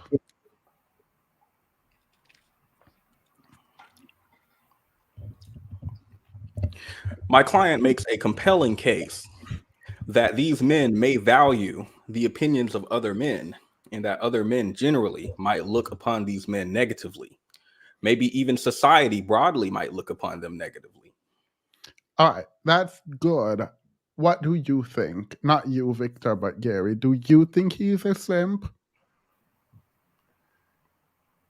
No, not really. I mean, he went after what he wanted. Nobody commented that. That's what he wanted. So you get what you pay for. All right. Now that we have actually Obi, Tony, anyone else want to come in before we move to the next topic, which is marriage, since we have a lot of either ex-married people or married people on. I'm very excited. I don't think Russell Simmons is a simp. I think he's far from that. I think he is a good definition of what a man is and what a man should be. I've just listening to his watching. I don't know what goes on in their home, but looking at his character, his public perception compared to other people in his league, their public perception and the things he tries to do. I think he's a guy that most black men should be able to look up to, um, even taking up the responsibility of quote unquote another man's child. That is an opportunity to raise that child in a positive environment so that we can have more good black men in the society. I don't see how people are complaining about the how black boys are falling behind in school and how black men are falling behind in society generally, and complain about the men not being there and blame the women for raising the kids and them not being optimal, and at the same time not want men to step in there and contribute to making the men better. Like it's mind-boggling to me. I think what Russell Simmons, he's a good idea. There should be more men like him in the public view, so that at least men that know how to raise children, that can pour into children, because it takes a lot of time, resources, and an attention to raise a wholesome child. And I can see from the kids that I'm working with that what not having two people that are good raising them can the deficit that it causes in their lives. And that's what we're trying to step in with. But I think men like Russell Simmons are not simps. I just think there's a culture that just makes there's a culture, toxic culture in the black community that demonizes men. I know there are like different like things that Gary is trying to point out, the things that go on when you take on another man's child and you think you're not getting a return on investment. Those things also happen when you have a child and you're not raising them well, and or sometimes it's not within your control.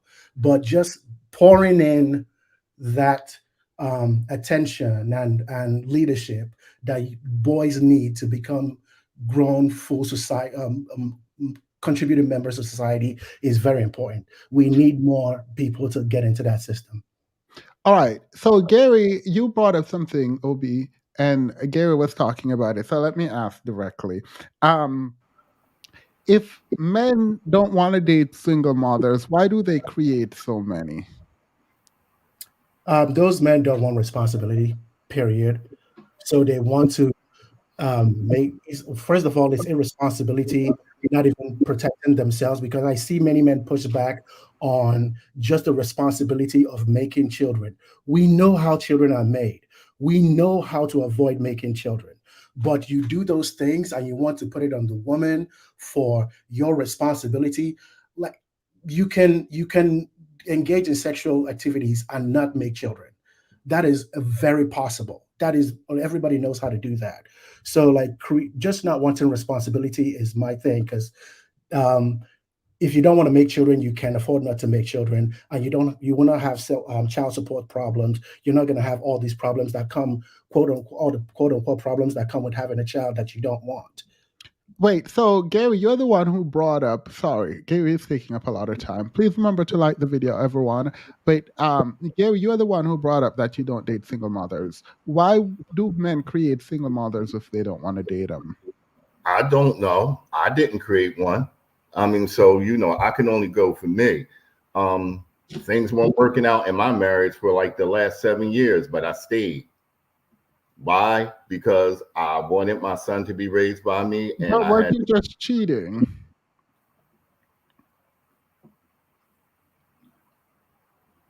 Yes, I was. Yes, I Okay, was. so you saying you stayed is doing what? I Like stayed. you, you stayed and Man, you cheated. Like I don't know. Like I mean, look, look, Themis. I stayed. I supported the president. I raised my son the day he graduated. That day, I served my ex-wife with divorce papers. So, I mean, you know, everything's not, a Disney movie theme. Is, life happens.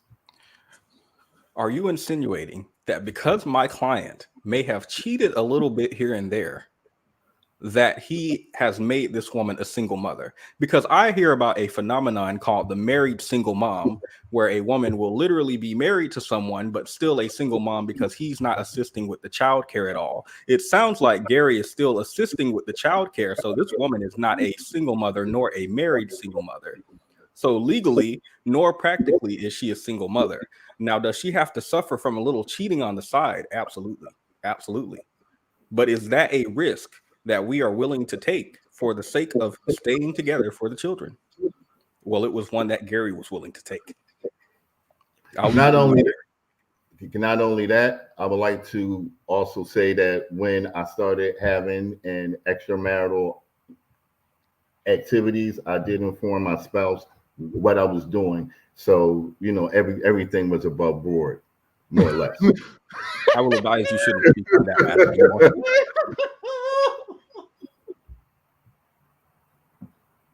Probably best not to speak on that matter.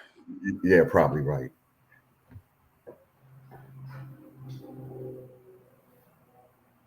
girl, you said it was above board because you told her, Yes. and you think this is that explain. Do you think this justifies what you did?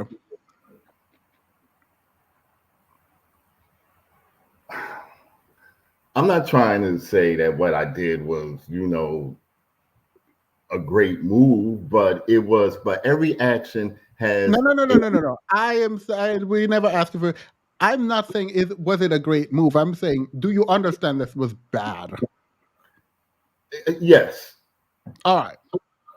So when you say it was above board, you're just saying what? I'm saying that I informed my then wife that look, because of the lack of sex that's going on, I'm gonna be making these moves, and if you would like to leave, you can. I would rather you not. She said, I don't want to leave either. So this is where we're at. That doesn't sound like cheating to me. Sounds like a decision was made from both parties to engage in a open relationship, but due to the time, this was not yet a verbiage that you could use to define this. So Gary, you may not have even cheated in my mind. Does that sound, maybe I'll just ask the men on the panel and the people in the comments, is cheating I talk to my partner about the nature of this relationship and whether or not we're monogamous and we both make a decision together and adhere to that decision? Is that No, what cheating is? no. I would like to say that cheating is when I'm having a relationship behind your back that you didn't know about because you thought the relationship was just fine, and unbeknownst to you, a relationship with somebody else has manifested. That is cheating. All right. So you didn't cheat now. So now you didn't cheat. No, I did not. Now that my lawyer said it, no, I didn't cheat. Thank you very much. So before you engage with this woman, you told your wife. I told my wife that I am going to have an affair. I didn't know with who yet because I didn't meet the individual. But I told her that, look, I'm about to make a move. I'm about to have an affair.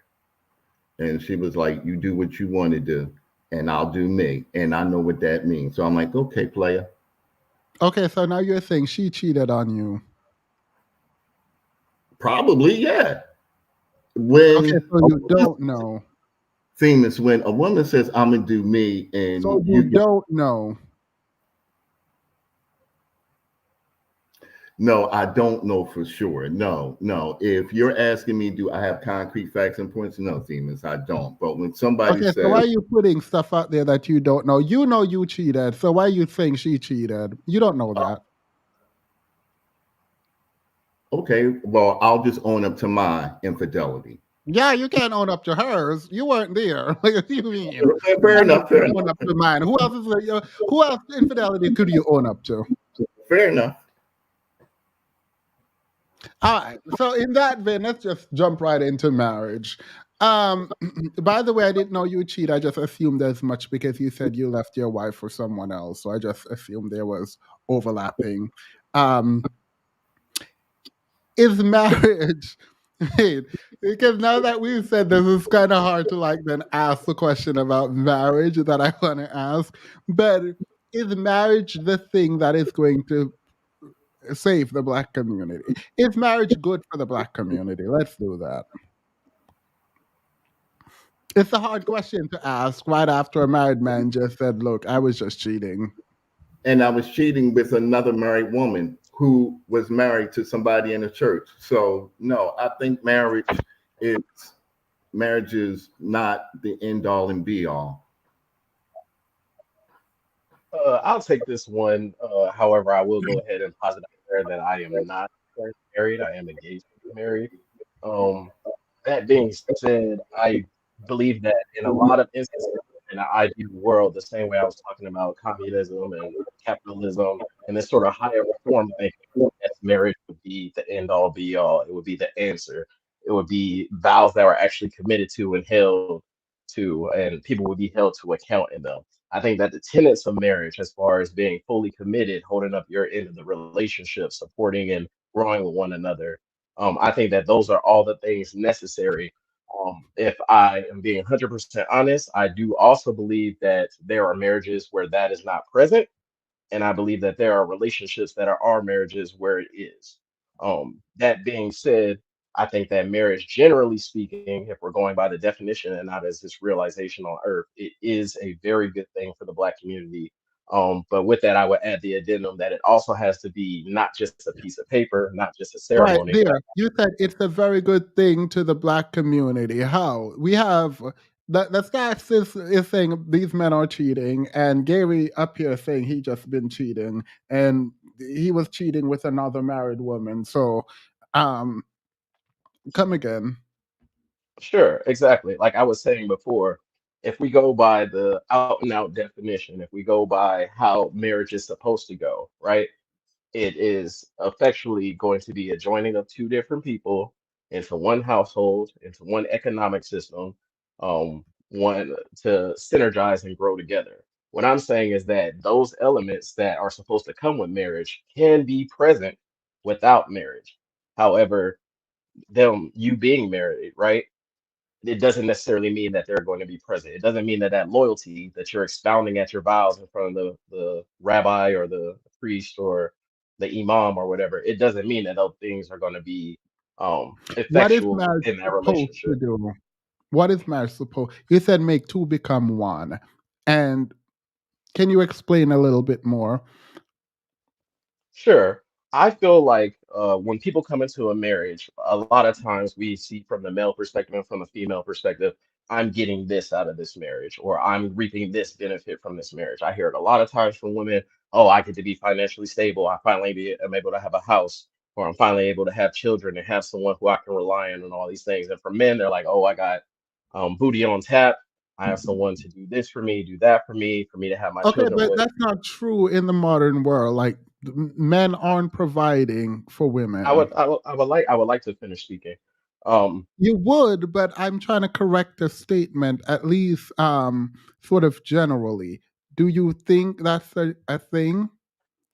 well, this is what I'm getting to the crux of the point, right? Is there's a difference between what it's supposed to be and what it actually is. And the elements that are making it what it actually is what we need to address rather than pointing the fingers at are they married or not? What we need to look at is are these people entering this union with a servant mindset, with serving each other more than themselves? Now we can point the finger at men who aren't doing that, and we can point the finger at women who aren't doing that. But the fundamental issue isn't pointing the finger at the other person. The fundamental issue is resolving it, right? And in order to resolve it, I don't think the answer is out and out blanket statement. You guys just go get married and everything will be fine. Yeah, but I think what if that the issue here is kind of what should marriage look like for it to be good? And I don't think we get to set that. we don't get to set what a marriage. Well, I think we all pretty much said that Gary's marriage was not good, right? We all just sort of made that approximation, and he kind of got beat up I for a never minute made that by the fact that he had a approximation. He counselor. left his marriage, so he decided it wasn't good. Pretty much since we got that approximation. But even if you want to take that perspective, right? If marriage is supposed to be two people serving one another, two people growing with one another, Is that what people marriage is committing supposed to themselves to be? each Is that what other. marriage is supposed to be? Personally, that's my personal belief. I can't generalize for everybody because you go to the Middle East and it's a business arrangement. You go back a couple hundred years ago, it's a business arrangement.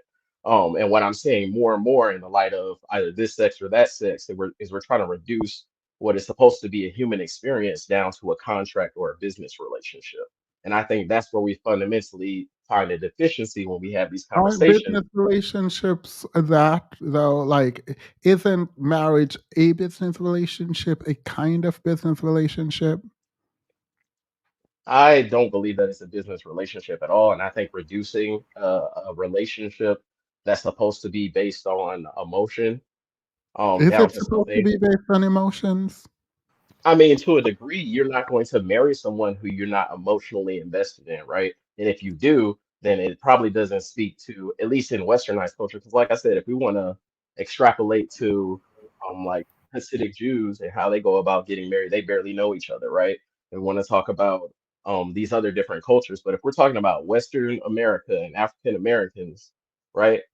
Then we're going to be talking about something that is a little bit more in depth than I'm going to pay for you and now you're my property. Because we all Yeah, know but so even if then what that's is there?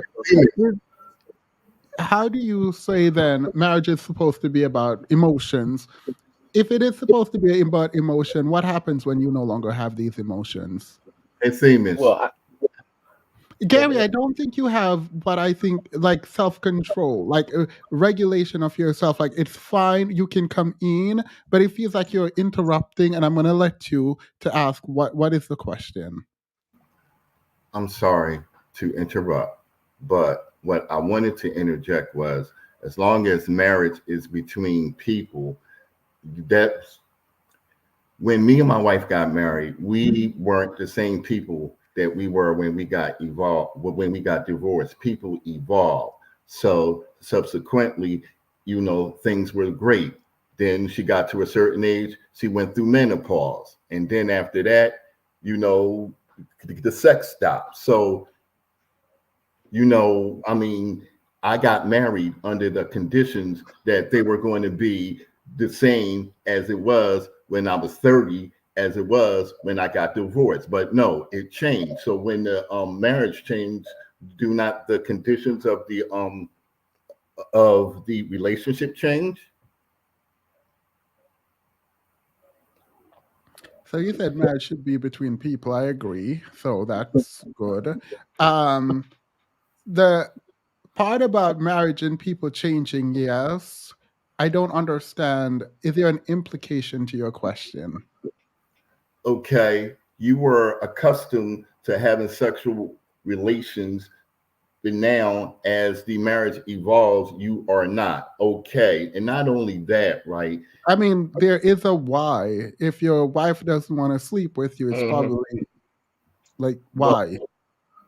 why? I mean, it was great up until 43 when she I hit mean, menopause. apparently wasn't that great for her. Oh, sorry. Sorry. Don't be That is out mean, of Well, famous. pocket. Don't be Nope, mean. nope, that is out of line. I don't you know know what? anything. But she didn't You want her. So okay, fine, great. So you know what? That is changing the terms of the contract then, what because contract? the contract of marriage, because it was great then, but now it's not great now. All right, fine. I can What respect part of that. the marriage Let me contract let me says you say should something. always have? What part of the marriage contract said you should always have that kind of access? Access. You're right. No, I'm asking you. Is there a part like? No, it's not in there. Okay, so like, what do you mean? She she's in breach of her contract because of why? Okay, if we go from okay, I'm gonna just throw this out there. All right, if you go from sexual relations 3 times a week, okay, and then all of a sudden it's 0, and then you try to find out why it's 0, and then it's 0 because this individual is going through menopause. You say, okay, fine, you let it ride, and you say, I'll give this individual some time, and then this individual comes to you and say, basically, I don't like you, but I'm not going to divorce you.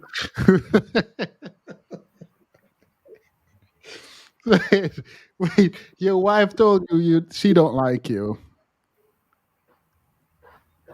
And I'm not going to divorce you. No. I'm asking. Your wife told you she didn't like you. Yes. Did you ask why? Oh, Phoenix, we be here all night, man.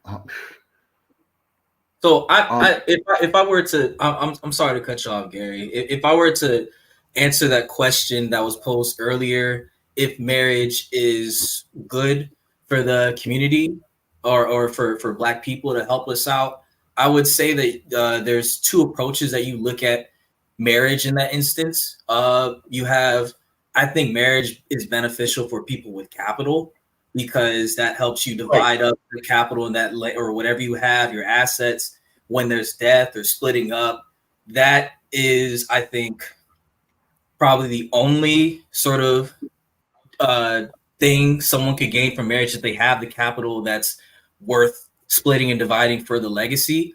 Then there's the other half of if marriage can show this display of a functioning family culturally. And I don't think that marriage would really play that big of a part in that.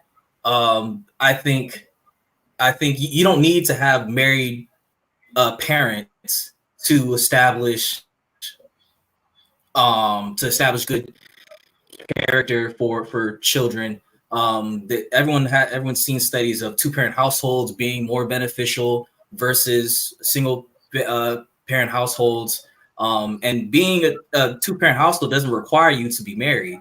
Being functioning adults, being able to teach your kids effective communicative skills, be the good parents that you for your kids to help our community be better. That's not contingent off of someone being married. So do I think that if we were to put more of a focus on building that mutual respect in a relationship, so that way when things do get farther down the line and people change and we have that, we're able to more effectively communicate or come up with whatever agreements that help us be together as a couple. I don't think any of that is contingent on marriage. The only time marriage would mean something is if you had the money, the capital, or land and assets that are worth dividing amongst your legacy that you establish within a marriage. So, should women then prioritize marriage? I don't think so. No. Does anyone think women should prioritize marriage? Is there anyone here who believes, besides Betty, who believes women should prioritize marriage? Do you mean above men, or are you saying should men and women prioritize marriage, or should just women prioritize marriage? Should women prioritize marriage? As much as the men do. Because marriage takes two people to want to do it for it to work. Okay, so women should value marriage. Women should value marriage less. As much as men do. If the society is moving in a direction where men don't value marriage, women should value it less. All right. Gary sounds old, so any single mother dating him would likely have grown children. So you're the lady you were marrying, Gary. People want to know: did she leave her husband for you? Yes. All right. So Uh, you both. Did yeah. she tell her husband she was dating you before she broke up with him? Well, she told him like before she moved out of the apartment they were sharing. We met on Ashley Madison. Wait, isn't that the cheating site? Yep. How you got on Ashley Madison? Well, you just take your web browser and go to ashleymadison.com. Are you trolling me, Gary? No, I am not. So you met someone on Ashley Madison, Yes, I did. and y'all are now together, Yes, we are. and you trust her. I trust her just as much as I trust any other woman. So you trust her, yes or no? Yes, I do. And she trusts you. Yes. But y'all were both cheaters. Well, if you're going to put it like that, No, I mean, I'm not putting it like anything. well, yeah. All right, a period. If you're not a man worth spending time on, I won't. It won't matter if she has a children or not. A woman who finds a man that she wants to invest in, she and he will find a way. I agree. All right. So marriage, you think is not the solution? I'm assuming. Tony spoke already. I think Dante didn't get to speak on this. The married man, finally. So I was just kind of thrown off from the conversation a bit. I mean, outside of my own experience, Wait 1 second, Dante. I am so sorry. I'm so sorry. I just realized something. Did she live close to you, Gary? No. I mean, she lived in the same city, but not close to me. And I'm assuming she was very much religious. No, her husband was an imam. A what? Iman. All right. Yeah, you said they were into the church. Yes, the Muslim church. All right, girl. The story is falling apart. But go ahead, Dante. I just wanted to clarify something from my notes. Gotcha. But regarding just the question was wait before you. I just want to ask something. When you talk about the mosque, right? Wait, I don't know if there's any Muslim here, but I don't think I've ever heard someone refer to like say the Muslim church and use church as shorthand for their place of worship. I've never heard that, but I might be wrong.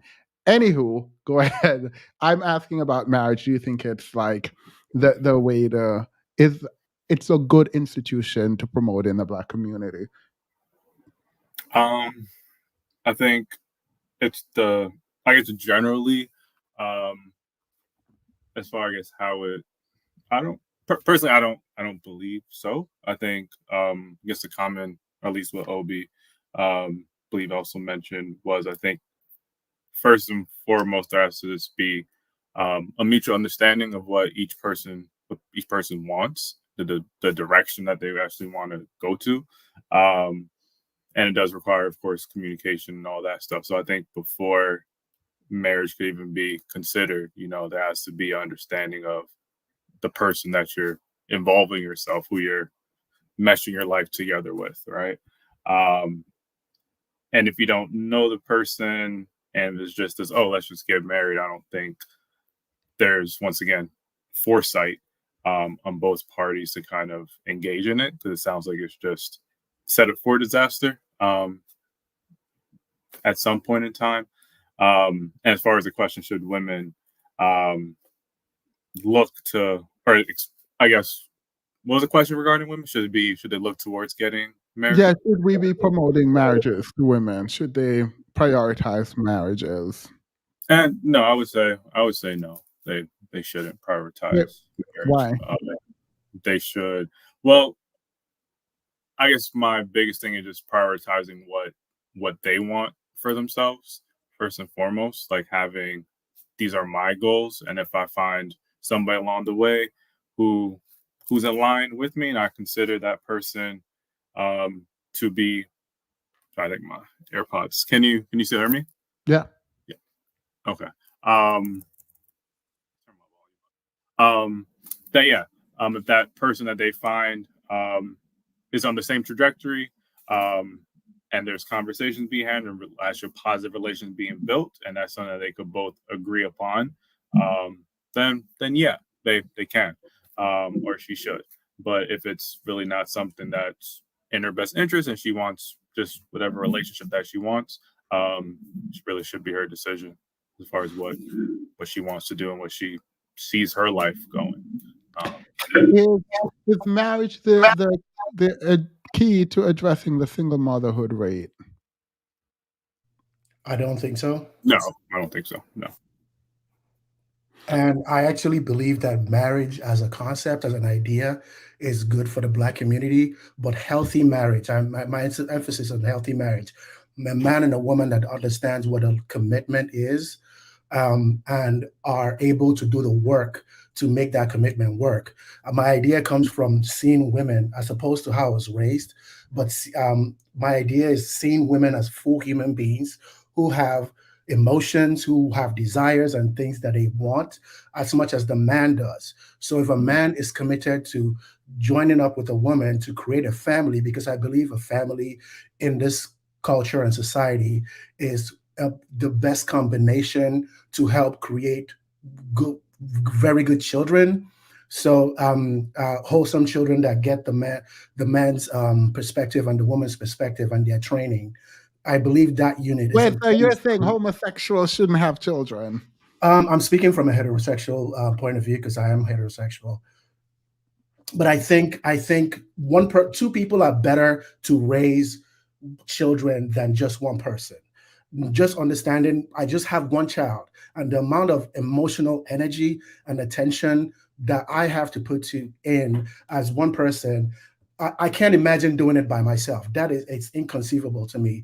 There's going to be a lot of deficit, and my hat goes off to women, especially women that raise a bunch of kids on their own, because like just one child is very challenging to raise properly.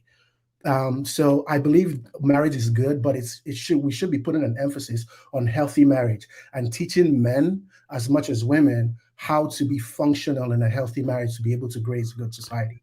Okay, but the research around child rearing and outcome doesn't actually point to the parents' influence being the biggest factor, but rather if you're in a community with good men and that kind of fatherhood and that means of promoting positive imagery in a community is more influential on the child than the dad himself. Yes, but that would mean that all those other good men, if they were good enough to marry other people and give a good example to the ones that don't have the father, that don't have their fathers present. But it doesn't indicate marriage necessarily.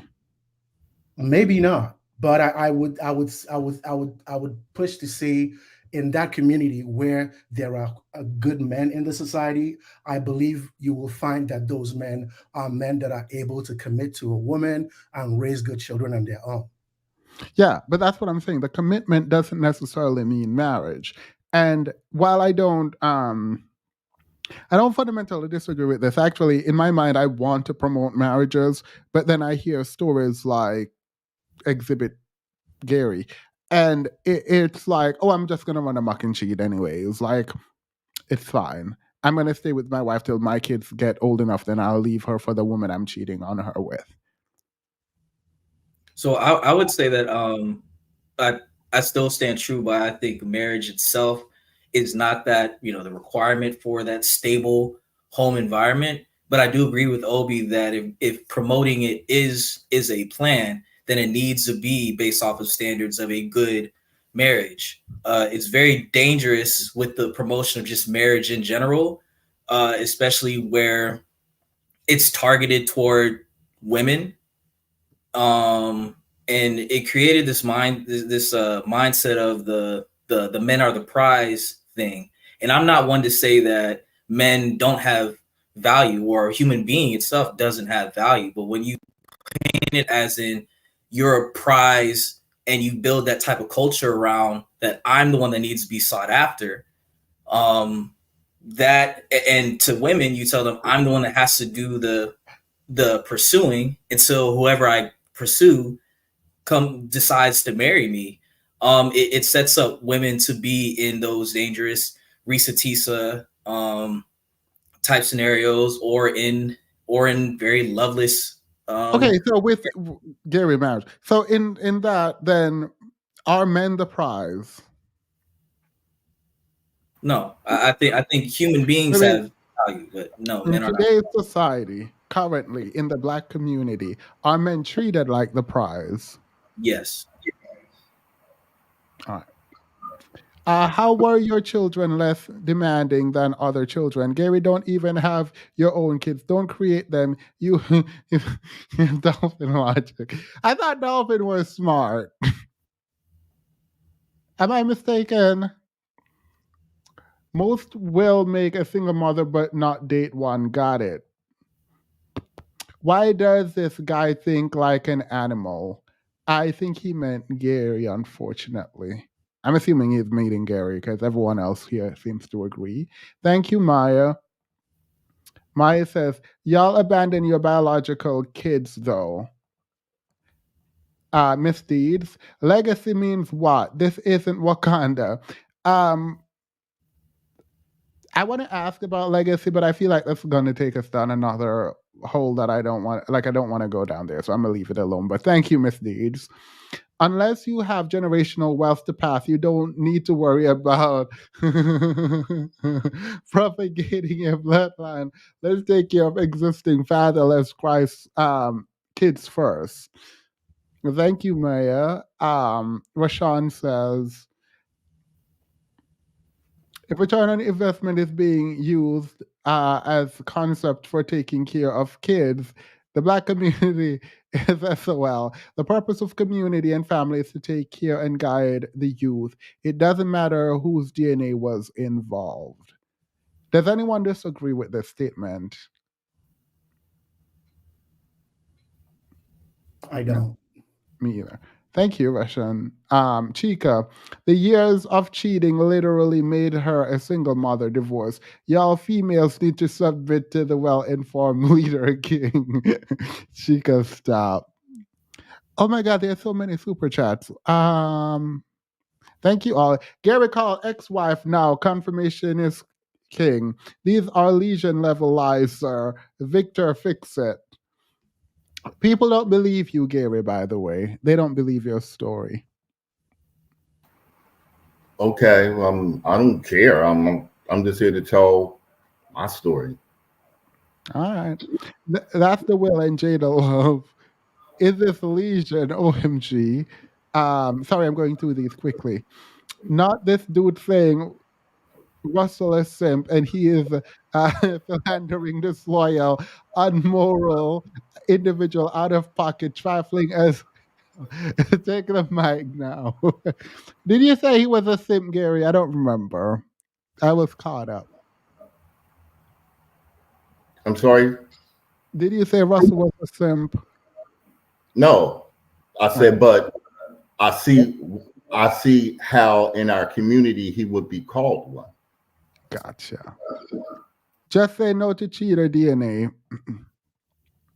Gary sending his now ex-wife to a 2 week, sending his ex-wife a 2 week notice that he about to cheat. I mean, at least he had the decency to tell her. Rose, how would you see the world if the first people who fundamentally modeled hypocrisy, entitlement, lack of integrity, abuse, incapacity for uh, incapacity for conflict resolution, etc., were your parents? You wouldn't see the world through a very good lens, and you probably grow up modeling the same behavior, unfortunately. Um, and so, does your kids know you cheat, or your child know you cheat?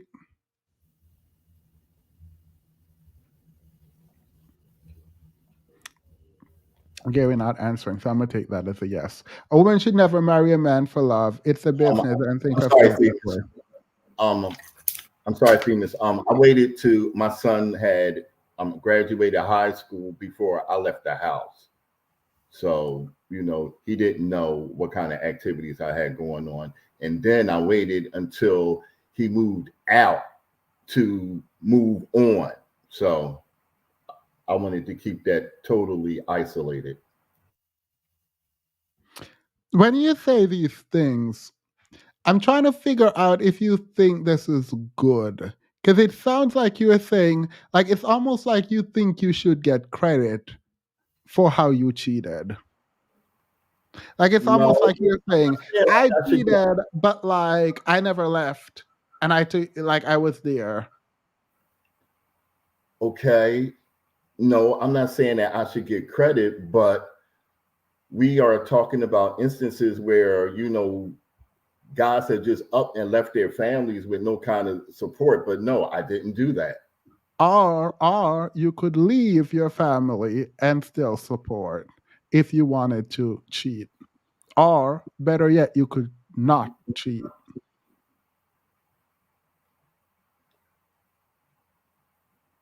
Okay, you are absolutely correct. But then I still was not getting any type of sex. Now was I?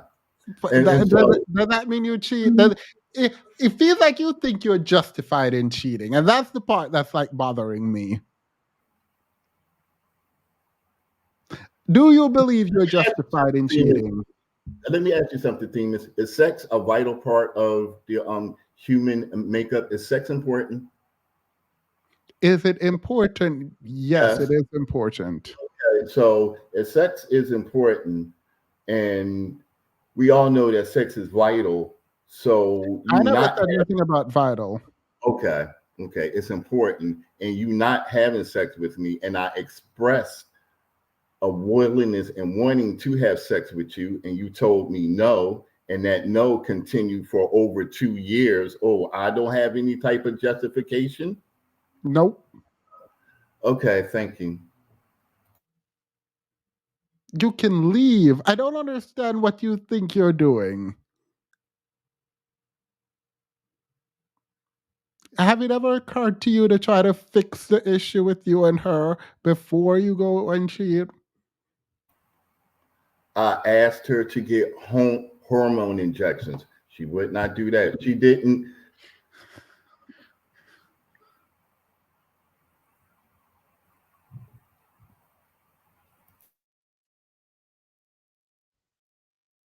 Your logic is like wild to me. Like listening to you. Okay, let me rephrase. I'm gonna move on. Cheating for me is one of the worst things a person can do outside of like unaliving someone. In terms of like normal course of business, I find cheating to be one of the lowest of low a person can get because it's so fundamentally wrong and disgusting, and it's not a mistake because of how much preparation goes into it. It's not like you slipped and fell into someone. So I'm making my own bias take over this conversation because I really dislike people who cheat. I think it is the most debased way of engaging in humanity. Like it's just disgusting and low and vile. And it does not, it only highlights the lack of self-control in the worst ways possible. So that's my general opinion of cheating. And that is shaping the way that I'm engaging with you. And your attorney just decided not to speak up on your behalf. So we're going to move on. I think Katie was talking. Actually, do you guys think that's wrong? Because I actually find cheating to be like despicable. No, I agree. There's I don't want to pry into Gary's history. The pride. He said he's up here to tell his story. So, All right. Well, um, I guess to ask Gary, any sorts of was there any step between having that initial issue of a lack of intimacy and then the decision to communicate that you were going to have an affair with your ex, were there any works in there of actually maybe going to therapy, talking about why there's a lack of sexual interaction between you and your wife? Were those steps taken before you made the decision to inform your wife that you will be having extramarital affairs? I had spoken to her about that. She had indicated that she was going through menopause. I said, okay, we'll work through this together. That was 2.5 years. Is No that sex. before or after you told her to get on hormones? Oh, this was after, and because she wanted to explore other things. She wanted to explore vitamins and other type of therapies. So I'm like, okay. So I waited 2 years, and then she just came to me and said, I don't want to have sex. But it's not about even the sex too, because there was a lot of other things going on in the relationship with the rearing of our son too. But that was a real rough spot in our marriage. But we Okay, had got I am curious about the rearing of your son leading to cheating. well, it was a real rough spot because she had took him out of private school. I didn't want him out of private school. And that was a big fallout for us because she had put him in public school. And she did that because he asked her to. And I was like, this was a major, major downfall, in my opinion, in our son's academic career. So that was a rough spot. I guess given that sense, so you all stayed together for the sake of your son, you said. Yeah, So yeah, even yes, because with all these high school, hard working, exactly. So a black boy in high school at that age, I didn't want him to be, with a single parent. So I wanted to stay there and raise him. So but that's what I did. okay. So just the last bit. Did you feel like you needed to be in the household to be able to continue to raise your son and be with your son? Did you feel like you had to be married in order to do that? And so I had, why you could have I left had and to said the same thing? I had to be in the environment because if not, he would have manipulated her because he already manipulated her into having him being removed from private school. So I was like, now more than ever, I need to stay. That's Why why did I you stayed. want him removed from private school? Why? Because his friends were in public school and he wanted to go to the same school that his friends were in. And I told her that I know his friends are in public school, but it's a reason that we put him there. And yeah. So, like, I'm doing math in my brain, and 1 plus 1 is not equaling 2 for me. So, I'm just gonna move on to, um, well, I do actually. I'm curious. You cheated on your wife. You then left your wife for the person you cheated on her with, because your son is no longer there. Did you and your wife agree to be together until your son left the house? Yes. And then you would leave. Yeah.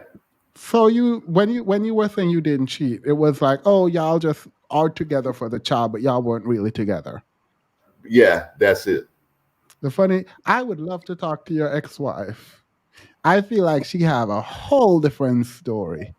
I feel like her story is one that needs to be told, like the 50-part series of Recent Teaser, because I'm sure she did not experience this marriage this way. When I'm saying I'm sure, I'm saying I believe, not like I actually know anything. Gary, you have a lot of excuses about bad behavior. All right. You know, I don't want to say like I'm a big promoter of, bad behavior or things like that, but when you are married to a person and people comprise of marriages, these things happen.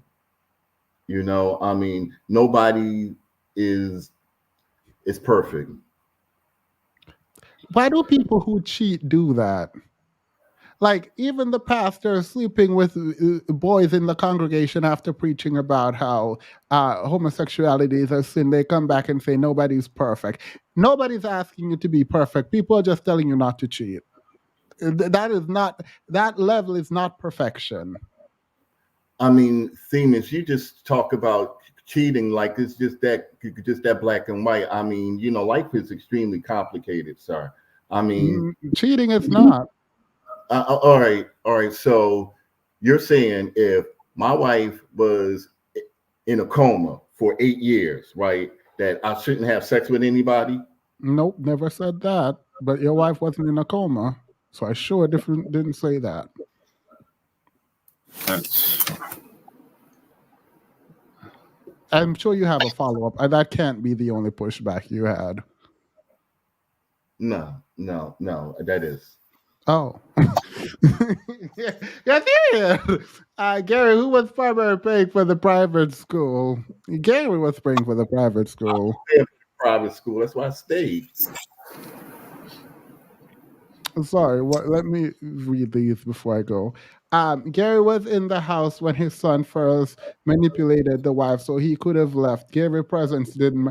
Oh, that's interesting. Because didn't your son go to public school?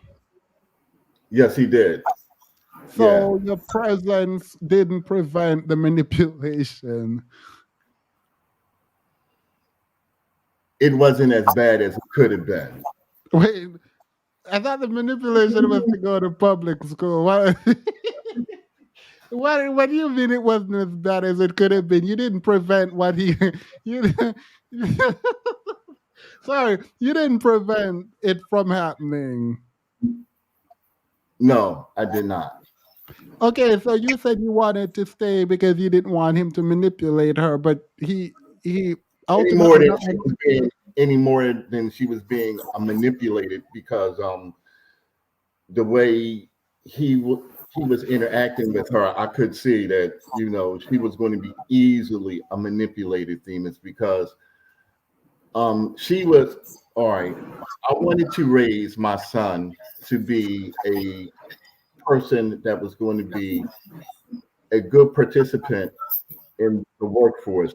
She wanted to raise her boyfriend. So we was trying to raise two I different. mean, what do you mean she wanted to raise her boyfriend? You were there. I mean, if she's a pushover, it's probably because you've been cheating on her and she's been allowing it. You told her you're gonna cheat on her and she took it. So it's like the son probably was like, well, I'm gonna do this too. You know, No, I don't look at it that way. I mean, I'm sure you don't, but you'd see how if you're like, oh, my son is manipulating my wife, and I'm also manipulating my wife, I'm cheating on my wife, I'm telling my wife I'm gonna sleep with other people, and she allows it. Like you don't see a trend. No, no, because you have to separate sex from other things, Stevens. How so? I'm sorry. How so? You don't Because think discipline is something that just runs through? You're like, oh, I can just be disciplined in this area, but like when it comes to the most important relationship I have, I can just be like, I don't have to be disciplined. no, it's not like that either. I mean, you know, marriage and relationships are complicated. I mean, yeah, I mean, it's easy to sit up on the throne and just have, a broad brush on everything. But when you get down to the grain of it, Themis, people are complicated and things happen.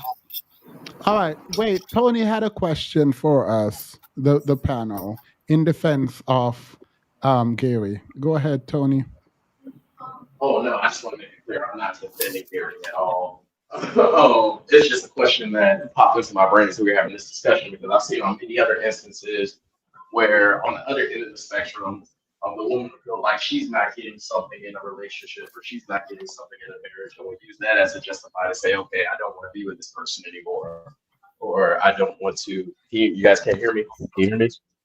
Yeah, we can hear better now. You sounded far away. Oh, sorry, I had taken out one of my earpods. But as I was saying, I've just seen it previously. And again, this isn't a defense, it's just a question for the panel.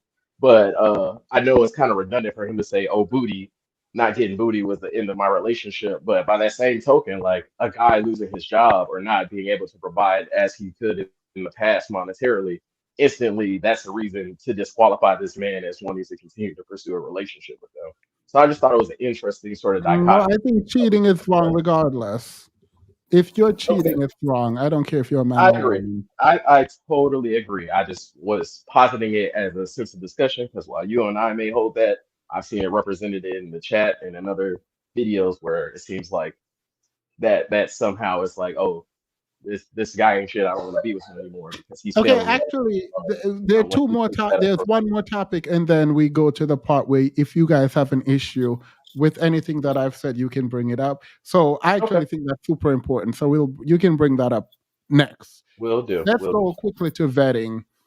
Is vetting possible? How do you do it, and how should women employ it?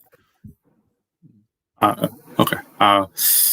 Yeah, I don't think that. I mean, there's standards that you could a person, well, I guess women specifically can have, but you don't. You never know what you're really getting yourself involved. If you don't know the past. If the guy's 30 and you're just getting to know him, and you get into a relationship, you don't know what his past previous 30 years was. You know what I'm saying? Um, women aren't women aren't psychic, can't touch a person and see their past lives or something. You know what I'm saying? So I don't think vetting is possible. There's signs to like look out for, but at the end of the day, you never know. It's always a risk Should a with woman be vetting for finance? Like, if a man is poor, they shouldn't date them, essentially. that. Well, there's a cost and benefit, but if the cost, no, I would just say no. No, I would say no. You shouldn't. No. If you want to survive and prosper, if that's what you want to do, then I wouldn't engage. Doesn't benefit really anybody unless you really like, oh, this person I could see. Well, now you're banking on potential. Um, but no, I don't think so. Let me reframe Can it we say then. Is that's it wrong for unfair? women to have like a financial threshold to sort of eliminate men who they're No, dating? that's a hard no for No, me. no, they should not. Well, If there is member, go ahead. Sorry. I was gonna say I think the practice of vetting is something that shouldn't be a one time sort of assessment. It's a continuous thing, not just between the two people in the partnership, but that's why community is important.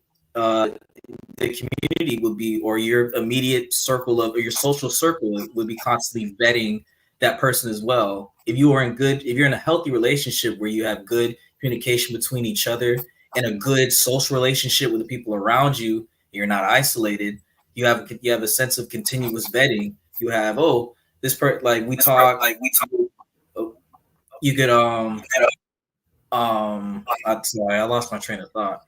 I heard But it. to that though, I think it's right. Continue vetting, and also I think the community being aware of the person you're with also have some social sort of accountability. So people are less likely to act poorly when they are part of a community who will hold them accountable. But adding to that, do you think people are using I can't vet as an excuse to make bad decisions in mating partners? Yes, I think Um, so.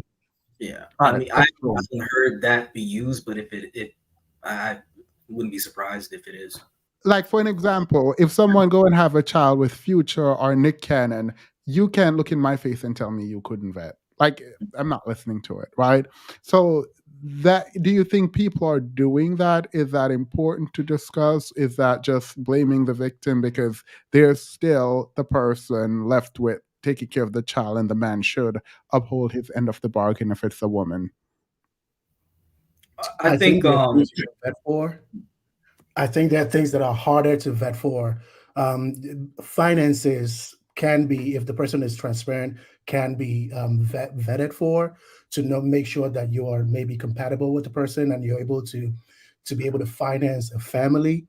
Those you, at least if somebody has like a good education in a well-paying environment or has been in a business that is growing, I think that is. But beyond just like the numbers, I think the person's management of money and their resourcefulness and their ambition and their ability to take initiative, those are the things people can vet for. Because I know people that got married when things were good, one of the main, in this case, the man had a business catastrophe and they fell off, and he was able to bounce back and become better after a few years. So you can't vet for those kind of eventualities, but I think there are certain things you can vet for. A person that's going around having multiple babies with multiple women, you can actually vet and know that should not be a good option, because like if it didn't work with one, two, three, the fourth one is going to be risky. I think there are things you can vet for. I think you can vet for somebody being violent. I think you can vet for if that person has a criminal history, what kind of crimes did he commit, and things like that. I think you can vet and like and go into people's families and find out the behaviors in the family and ask questions. I think there's just some things that you can vet for. Some things are harder to vet for than others. Is provision a function of manhood? Um, in the tradition that I was raised in, yes. Now that I've been in America like 13, 14 years, I've seen a more egalitarian balance. Although both my parents worked, but it was on my dad's shoulder to make sure the family was good. My mother contributed and they put things together that they had joint accounts and things like that. But it was on my dad. I grew up knowing that the responsibility for my tuition, for food and everything, we looked to my father to take care of it. So that's the tradition I grew up in.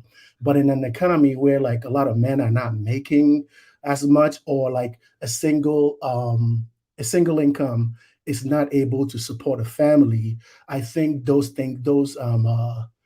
things can be rethought. And I think people have been doing it for decades now, being together, putting their funds together because both people work. And I believe if women want to work and they have aspirations of building a career, they should be allowed to do so. But they can also contribute to a unit. If the family is a unit that is supposed to be together, if people are one, they should be one body moving forward. Does May I? anyone go ahead? Yeah. Yeah, the way I was raised is yes. I mean, right now, a lot of the problems that we're having with these lonely single men is that they don't work. A lot of them just sit in their basement, so they don't feel like they value because they can't provide anything to anybody. So that's part of the problem. But yes, I think that that's part of, and also that's part of the problem too. Theme is because if a man can't provide, he doesn't feel valued. Should he feel valued? Does a man is the sum of a man a paycheck? Is that I what know. we're Why are doing? you answering my question with a question? No, we should not, because it's more than a man, than what he can provide. Because if he can't provide from said job, let's say he gets laid off or something like that, then he'll feel less than.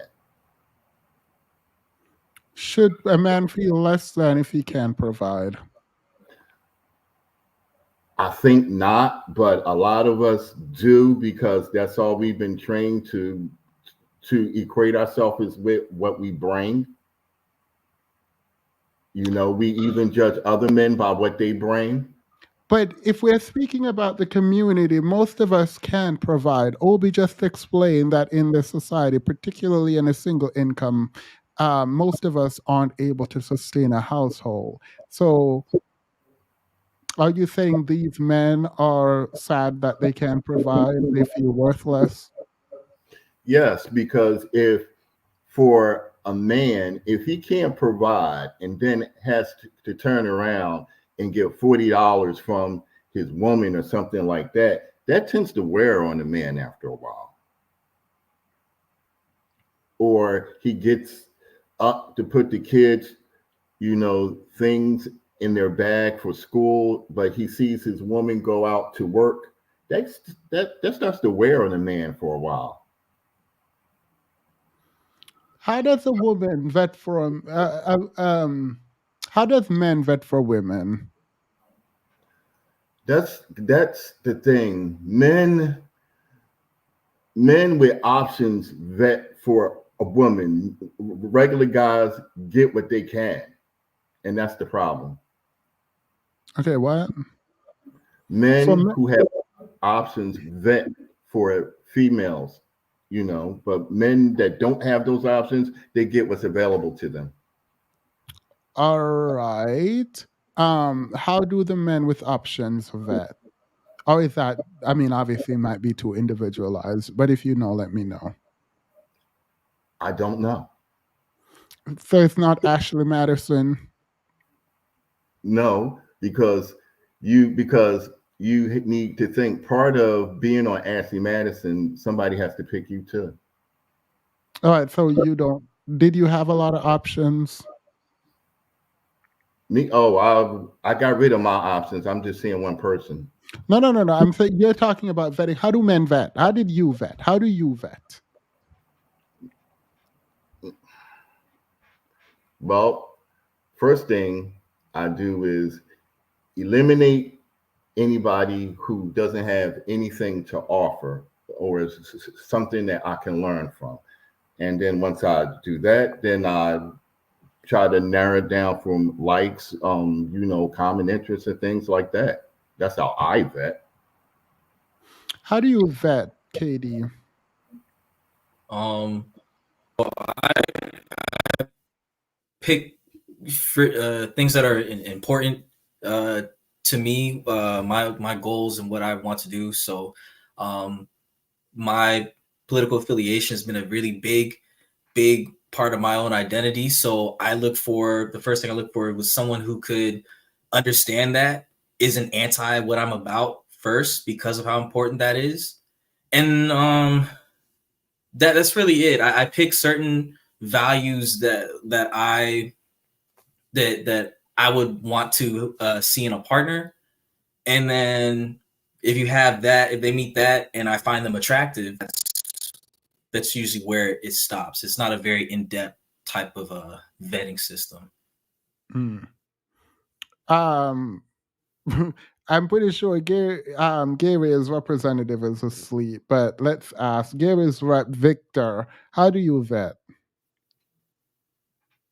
See, he asleep.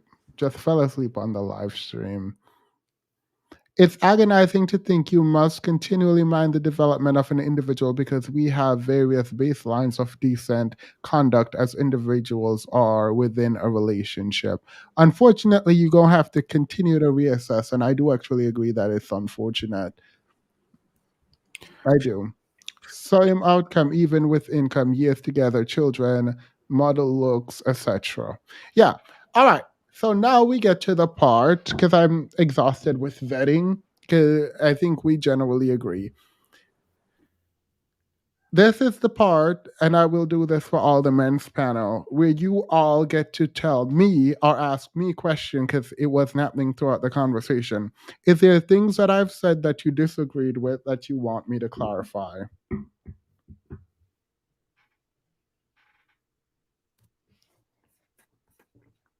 It's been a long talk, so I don't think I No, remember it. not even today, just generally. Like anything that I've ever said that you've been like, I wanted to drag him for this. While you speak, we can go into the after show. So, Themis, I would like you to clarify your ideas on feminism because all right, of one access to second. those challenges. Let's go in the after show and I'll do it.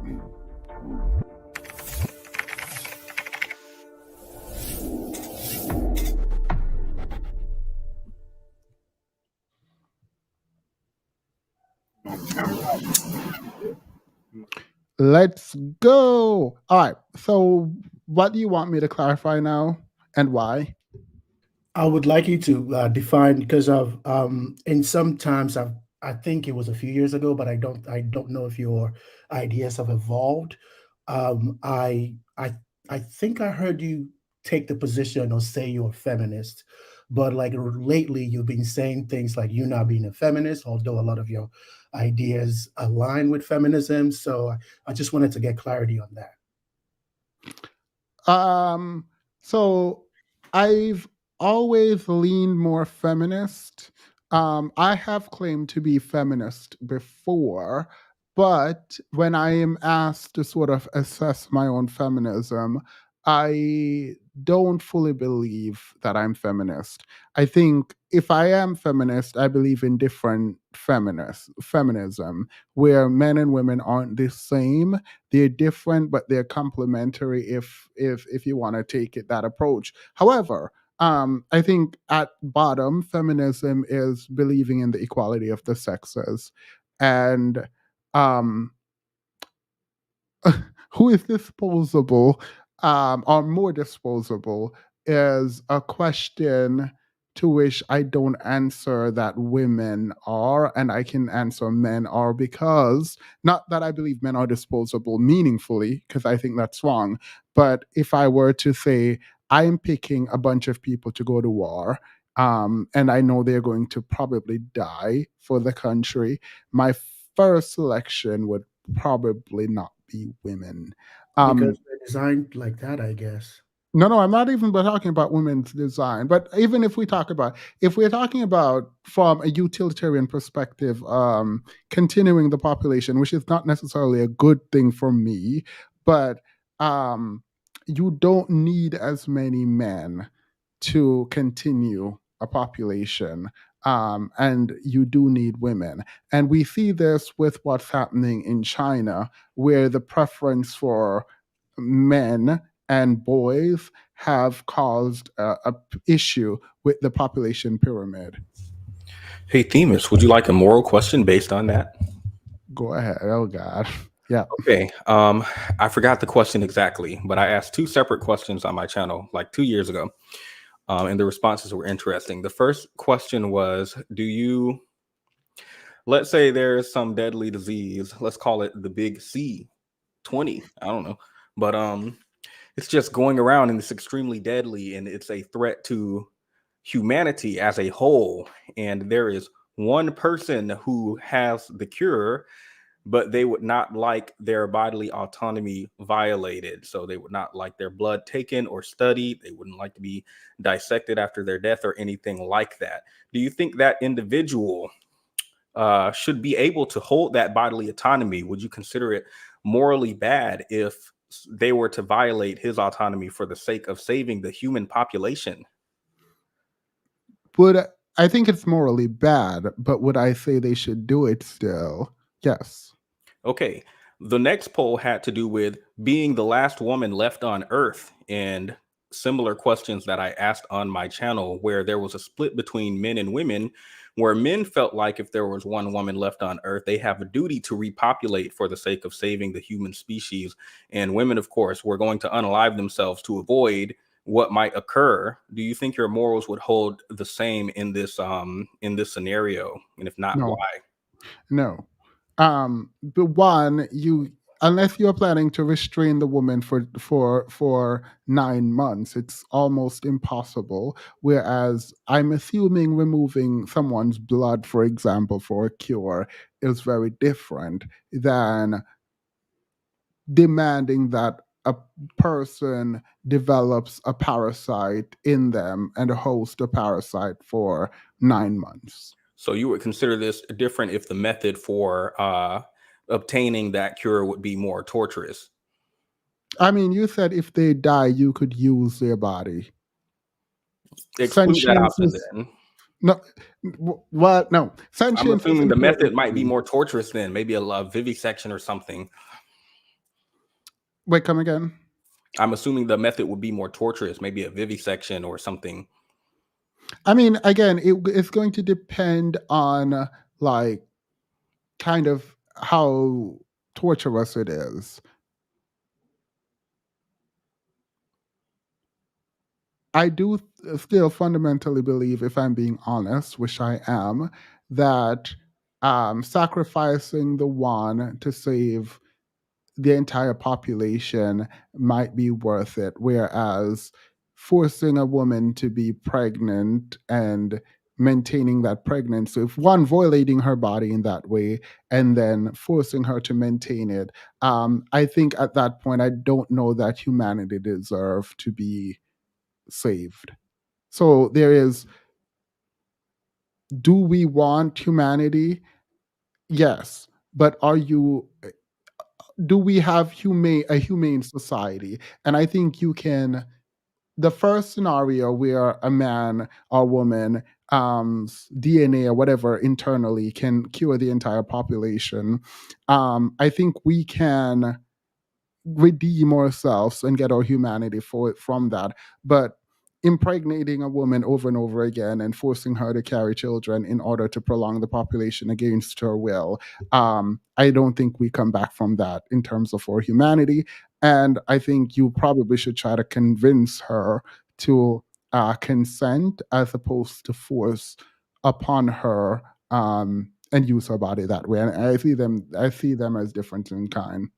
So if it were a different situation, like harvesting her eggs as opposed to actually using her body for 9 months, and they just harvest the eggs against her will instead and grow it in a petri dish or whatever they do. Yeah, I think I That would would look be, at you it would consider differently. that. Yes, I would Okay. look at that differently. I would still have moral problems with it in the way that I have moral problems with the first scenario. Why are you thinking about this? Because this is wild. I'm making a video about the idea of being the last person on Earth based on the poll I made, where most men were very excited at being the last man on Earth and how much fun it would be, and women did not share that same sentiment, as well as differences in gender about whether or not we have a duty to repopulate the Earth. Yeah, I mean, I think fundamentally it is deciding when humanity deserves to continue to live. And the word deserve is important. So for me, it's, if what I'm doing is so bad, then the question of whether or not I deserve to live comes to mind. And I don't think everything to justify perpetuating the population is good. And I wouldn't accept that just because it's going to make us live. It's like, yeah, I no, I don't Even think. even death, like mass death, for the sake of continuing the population. Yeah, I don't. So there is a sort of. Because when you say war, I'm thinking about mass death. I mean, yeah, it depends on how the war is started and how the war is fought and all of that. But yes, I think war, while I would love to eliminate it, unfortunately, it's a consequence of human nature. So I don't share with KD. I hope it's KD. The idea that human beings are good. Innately, I think they are complicated, and probably both good and bad, and as a consequence, war. To clarify, in a situation where there would be a draft, I assume this is like extreme circumstances, and that this is not like we're going to war tomorrow, or even if we were at war, generally when we've been at war, there hasn't been like a threat to the population, I don't think, lately. So this would be an extenuating circumstance, but you would force men to go to their death. I As far don't as a think. draft, I'm talking about a draft. Like these Yeah, men don't want to fight. if I have to choose, yes. Okay. Where I wouldn't do it for women. I would rather go to war. But and I think These men don't women. want to. They don't want to die. We don't Yeah, have but enough men, and we need a draft. I think women are excited when I say that, and I see a lot of support in the chat. And I don't necessarily like that because it's not good.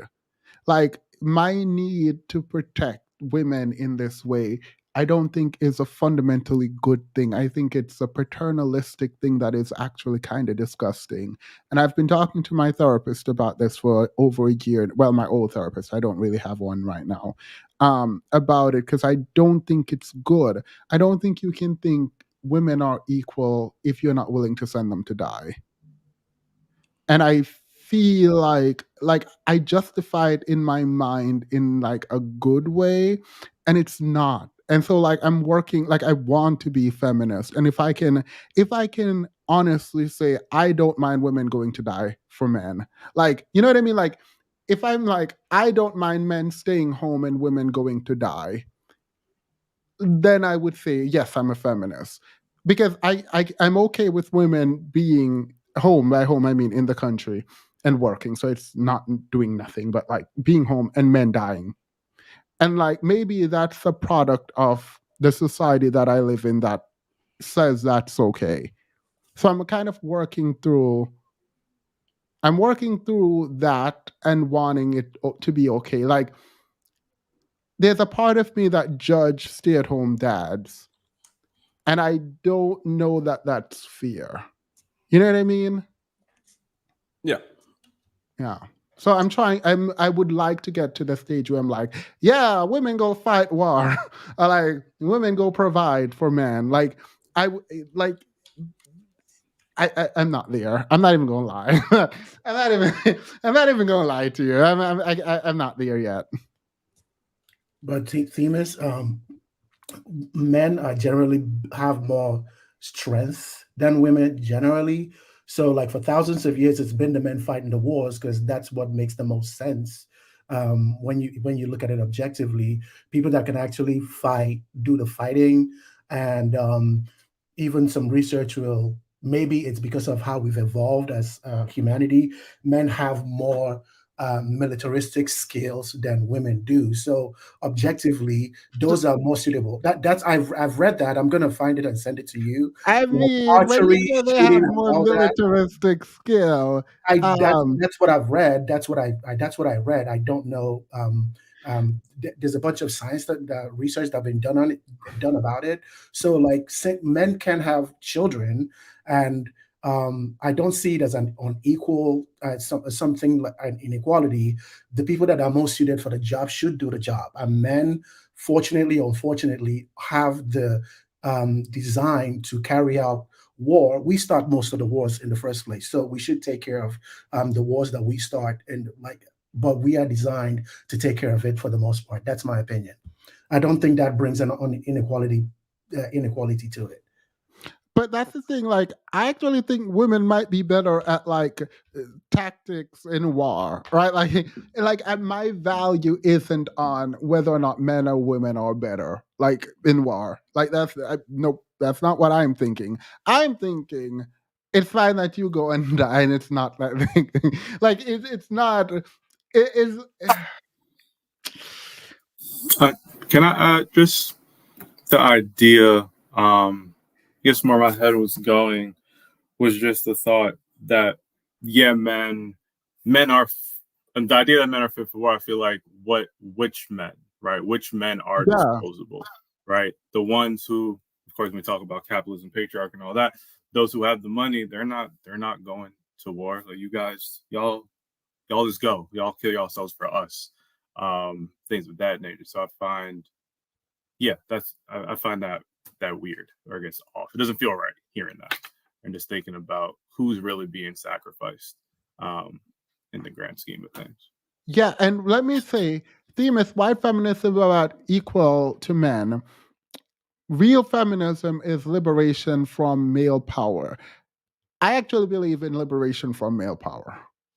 And I don't think that I will say this, I don't think that I should have the right to dictate if women or men go to war, right? So hopefully I will never have to do that ever. So that's great. But I am for liberation. Like I'm completely for women. Like I would love to be in a world where women didn't feel like they need to submit to men. Like I cringe whenever I hear women say I'm just looking for a leader. Like that kills me. So I'm completely for women liberation. And even women leadership generally. And Um that is a challenge that we're having in this the last 50 however many years that women have gotten certain rights to be kind of equal to men, because I don't think that equality is there yet. And that is the challenge a lot of men are facing right now, because it almost looks like it took us by surprise, because it almost feels like a lot of men don't have the skills to engage the idea of a woman having autonomy, being able to make the hard choice on being alone and or partnering with someone or making decisions for themselves.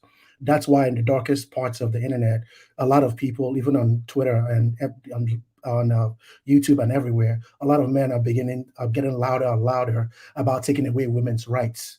And I think their premise is that giving women rights to be equal human beings have destroyed the entire planet. Um, Before we continue, though, I do actually want to continue on, like, is there any more issues with me? Because I would like to adjust my content. So y'all said I need to be more feminist. Got it. What else? Critique away. Hi, Davis. I have a statement or two. In regards to feminism, right, and the liberation of male power, I posted in the chat as well a question that I have for the panel. Because what I'm noticing is a duality when it comes to feminism. Like equality is great until it includes some form of responsibility that was otherwise not inherent in the feminine spectrum of duty, right? So like the whole I want to be provided for. If you're equal, you have to provide the same amount. Or I want to be free from male power. Does that mean that men are no longer like required to protect you? I Because it mean, seems like are it men of required to women protect now? eating Even too. even under the current system, are men required to protect currently? No. Are they They're not protecting now? required like de jure, but de facto, yes, we are. Like if No, you they're stand not. around What and do you saw someone mean? Have you a seen? woman getting beat up, you'd be seen as less of a man by standing out by the side and seeing. And I'm not saying this is generally correct for I all mean, men. they're still It's doing just it. a Wait, no, question no, I that's what have. I'm saying. Is there de facto men protecting women? Because right now, even if we did say yes to that, men are protecting women from other men. And those men think that they're protecting their women as well. Like take the illustration of war, right? There are men going out and fighting other men for their respective No, I women mean, being I at we home. were talking about the draft, but I'm sure there are women in the military. Oh, absolutely. And recently they've gone into active duty and frontline duties and things, but that's what I'm saying. That's a transformative nature and something that even we as a society are still struggling with. I'm not arbitrating for one end or the other. I'm just posing the question as far as like, where's this line of traditionalism versus feminism go? Where's this line of this is a man's duty and this is a woman's duty, but we're still equal go? Like, I would just like some clarity as far as like your position and as well as the rest of the panel. Like where does this equality get to? Because traditionally speaking, it's a man's job to provide and protect, right? So this is the problem, though, when we say, and this is why a lot of women do get caught up, sadly. We say traditionally a man's job is to provide and protect, and it's like, okay, you can say that was traditionally what was supposed to happen, but for black women that has never happened. Black women in the US, for example, were slaves. Like, you're not about to convince me that there was a protection happening, even in Jamaica. I'm I not just feel pulling like out the I feel US. like yeah, I understand that completely, but I Yeah, feel like but then again that so might you be can't a waive. generalization as well because there are individual males who did protect their women. There are individual males right now who are actively protecting their women. And I'm not Yeah, like I said, I'm not trying to take but one you side or the other. I no, just even if there's not a mandate to protect and provide, you can still do it. absolutely. But So again, that if we're women are talking that equal. If premise you, of that wait, equality, that then I women feel are when a woman equal. that That the feminists win, and white feminists, as people have corrected me then, and say women are equal. Your woman might physically not be equal to you. In that case, if you're physically stronger and you're better shot than her, and you can fight better than her, I don't know. One would assume you don't need a social mandate to protect the person you love. absolutely the same way that a man doesn't need a social mandate to provide for his family, right? Exactly. So yeah, you can do it. If you Exactly. make more money, you can provide. So that But it's if been you're just, mandated upon men to perform those duties, right? it's not It's been mandated on any mandated. man. It's You can not. look at your chat right now and see how the people saying a man's job is to provide and protect. And like I said, They I'm not can trying to say it all choose they one side. want. There is no I just mandate. like I How said, is it a mandate if no one follows it? I think that there are plenty of men who follow it. I think there are men on this panel right now who are following it. I feel That's like I'm an fine, but individual I'm right talking now who about men follows. generally. And I think that if we're talking men generally, and we don't even want to make it sectarian to like a particular demographic or black males or anything like that, generally speaking, historically speaking, that has been the man's role. You get what I'm saying? You can say it all you want that it's the To say men's that's not role, but mandated by society is like I think a little disingenuous because that literally is why it's only recently that women have joined the military and gone to the front lines. It's only recently that all these changes have started to happen because traditionally it was the mandate of the man to perform these duties. Now, if we're going to be equal, which I am fervent, like I'm with you, Themis. I believe in feminism. I believe that women do have equality. Their power should be equal to a man's, and there shouldn't be a level of supremacy. But with that level of equality comes a level of responsibility that I feel like is eschewed by a lot of the women who want to no, that doesn't make tap the sense. feminism drum. You don't need a social mandate to protect someone who you love. You don't. You absolutely do not. Yeah, so why are you talking about a responsibility? Like you have a responsibility now that there is no social mandate or political What whatever I'm saying is that mandate. the fact that we don't need it versus the fact that it actually exists are two different things. And I It feel like doesn't we want to exist discount it for and say black that it doesn't women. It exist. has But never at the same existed for time, black women. 50 What are years you? ago, women were in the military. All right, I'm not yelling back and forth with you I because wasn't. I apologize. Go ahead. your claim is that men have been mandated to protect women. I agree with that in both a historical, a religious, and a All right. social Oh, context. cool. Yes. For the black Most men in the community, military, most men are in the police department, most men are in that's security fine. forces That's cute. historically and up to the present. All Go right. ahead. If that is true, how do you justify the black community?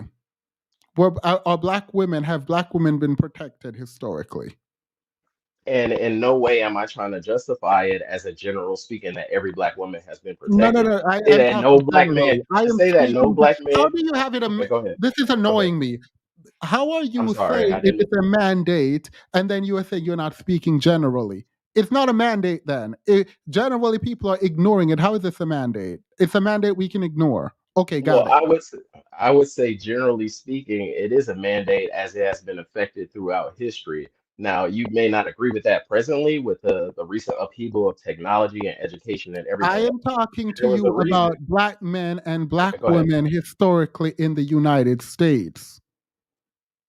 Okay, How black men are you and saying that black women have been protected?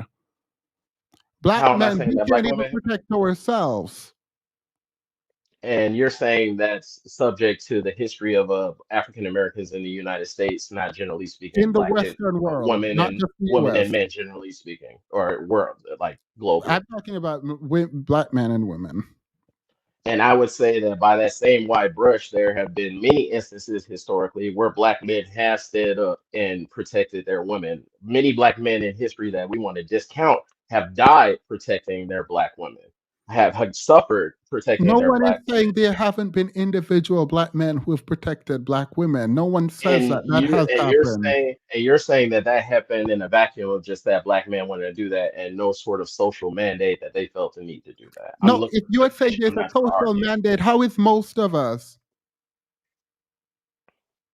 How are most of us How not is engaging in this way? how are most of us not engaging in protecting black women? Yes.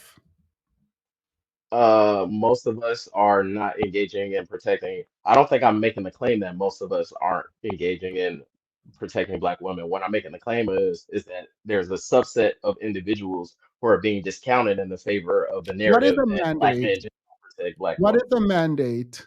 A mandate is a general statement of law or acts of conduct that should be adopted as a primary practice. And is there an issue when you don't follow it? I mean, there have been mandates to, put your recycling out on the curb at a certain time. It doesn't mean that it gets done, and it doesn't mean that the world falls apart because it wasn't completed. All right. But there Cool. are That's what I usually was trying to get to. repercussions. That's what I was trying to understand. So your Okay. mandate does not have to be followed. No, it doesn't. Okay, so Mandates, yes, well, no there was a mandate has mandate. to be Okay, followed. fine. There's a Yeah. mandate. Okay. Well, that's what I was trying to get at. Like I It said, is I useless. apologize if I upset you. No, no, no, no, no, no, no. It is useless to say there's a mandate if there's no issue with not following it. There's a mandate that you should provide and protect. Most people don't do it. Nothing happens. Okay. But things do happen, like all of the ills that we talk about on this chat about the Black community. Those things do happen. They So happen. there Why? are repercussions collectively. Individually, it can be mitigated. Individually, it can be ignored. But the repercussions are still very real. You were just saying, I feel like this conversation that we're having right now about Black women not being protected, that's the consequence of men not following the mandate.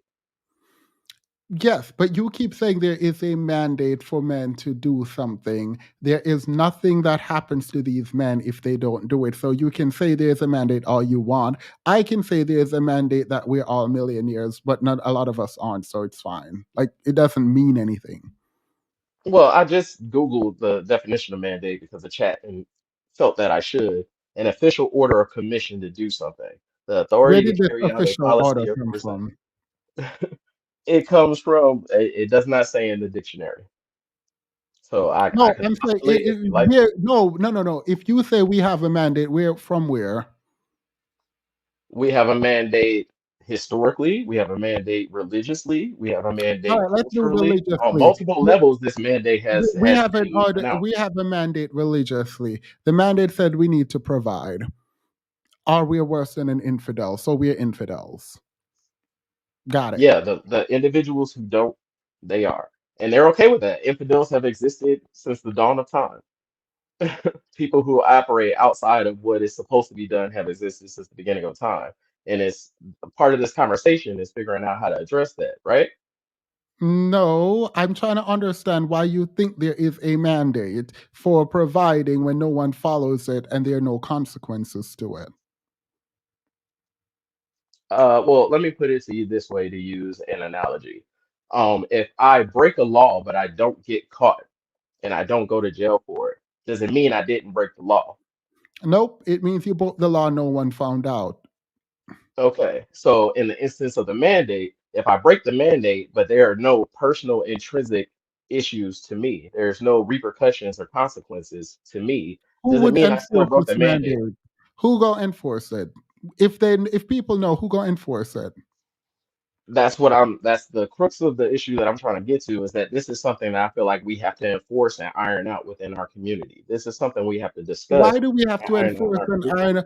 Who put this mandate out? You said the Bible. I'm sorry, can you repeat that? My headphones went out. Who created this mandate? Who created the mandate? Hmm. I would And what are the say, I mean, repercussions? I feel like that is a individual sort of discussion. Me, overtly religious person, but you could say religion. I could say I'm not a super zeitgeist influenced individual, but you could Okay, also so say the no, you don't know zeitgeist. where the mandate comes from, and you don't know how to enforce the mandate, but you think there's a mandate. What I'm saying is that it's up to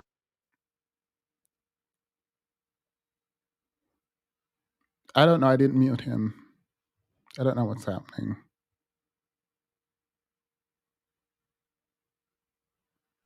I think, unfortunately, I don't like this where people think like if they just keep talking, that they can like overtalk you to a point. If you believe there's a mandate and you decided that you're going to read the definition of mandate that said a formal order or something to that effect, if you're reading that, then I'm going to ask you where the order comes from. And if you don't know where it comes from, you don't know what it is, you don't know the consequence of not following through with the mandate, it doesn't sound like you know of a mandate. It feels like you're making What I'm saying is that the consequence of us not following the mandate is the misunderstanding and the gap that we're experiencing now as a culture. So what I'm looking for in having this conversation with you is to not exacerbate, but at least detail the repercussions and detail how it can be enforced by us as a community. All right. Let's assume arguendo that there is a mandate. Your question isn't whether or not there is a mandate. You already assumed, I'm agreeing with you, that there is a mandate to move on with the conversation. You are saying if we are going to retract that and say men and women are equal, what? What is the question? The question that follows as a consequence of that is if men and women are equal, then where is that new mandate?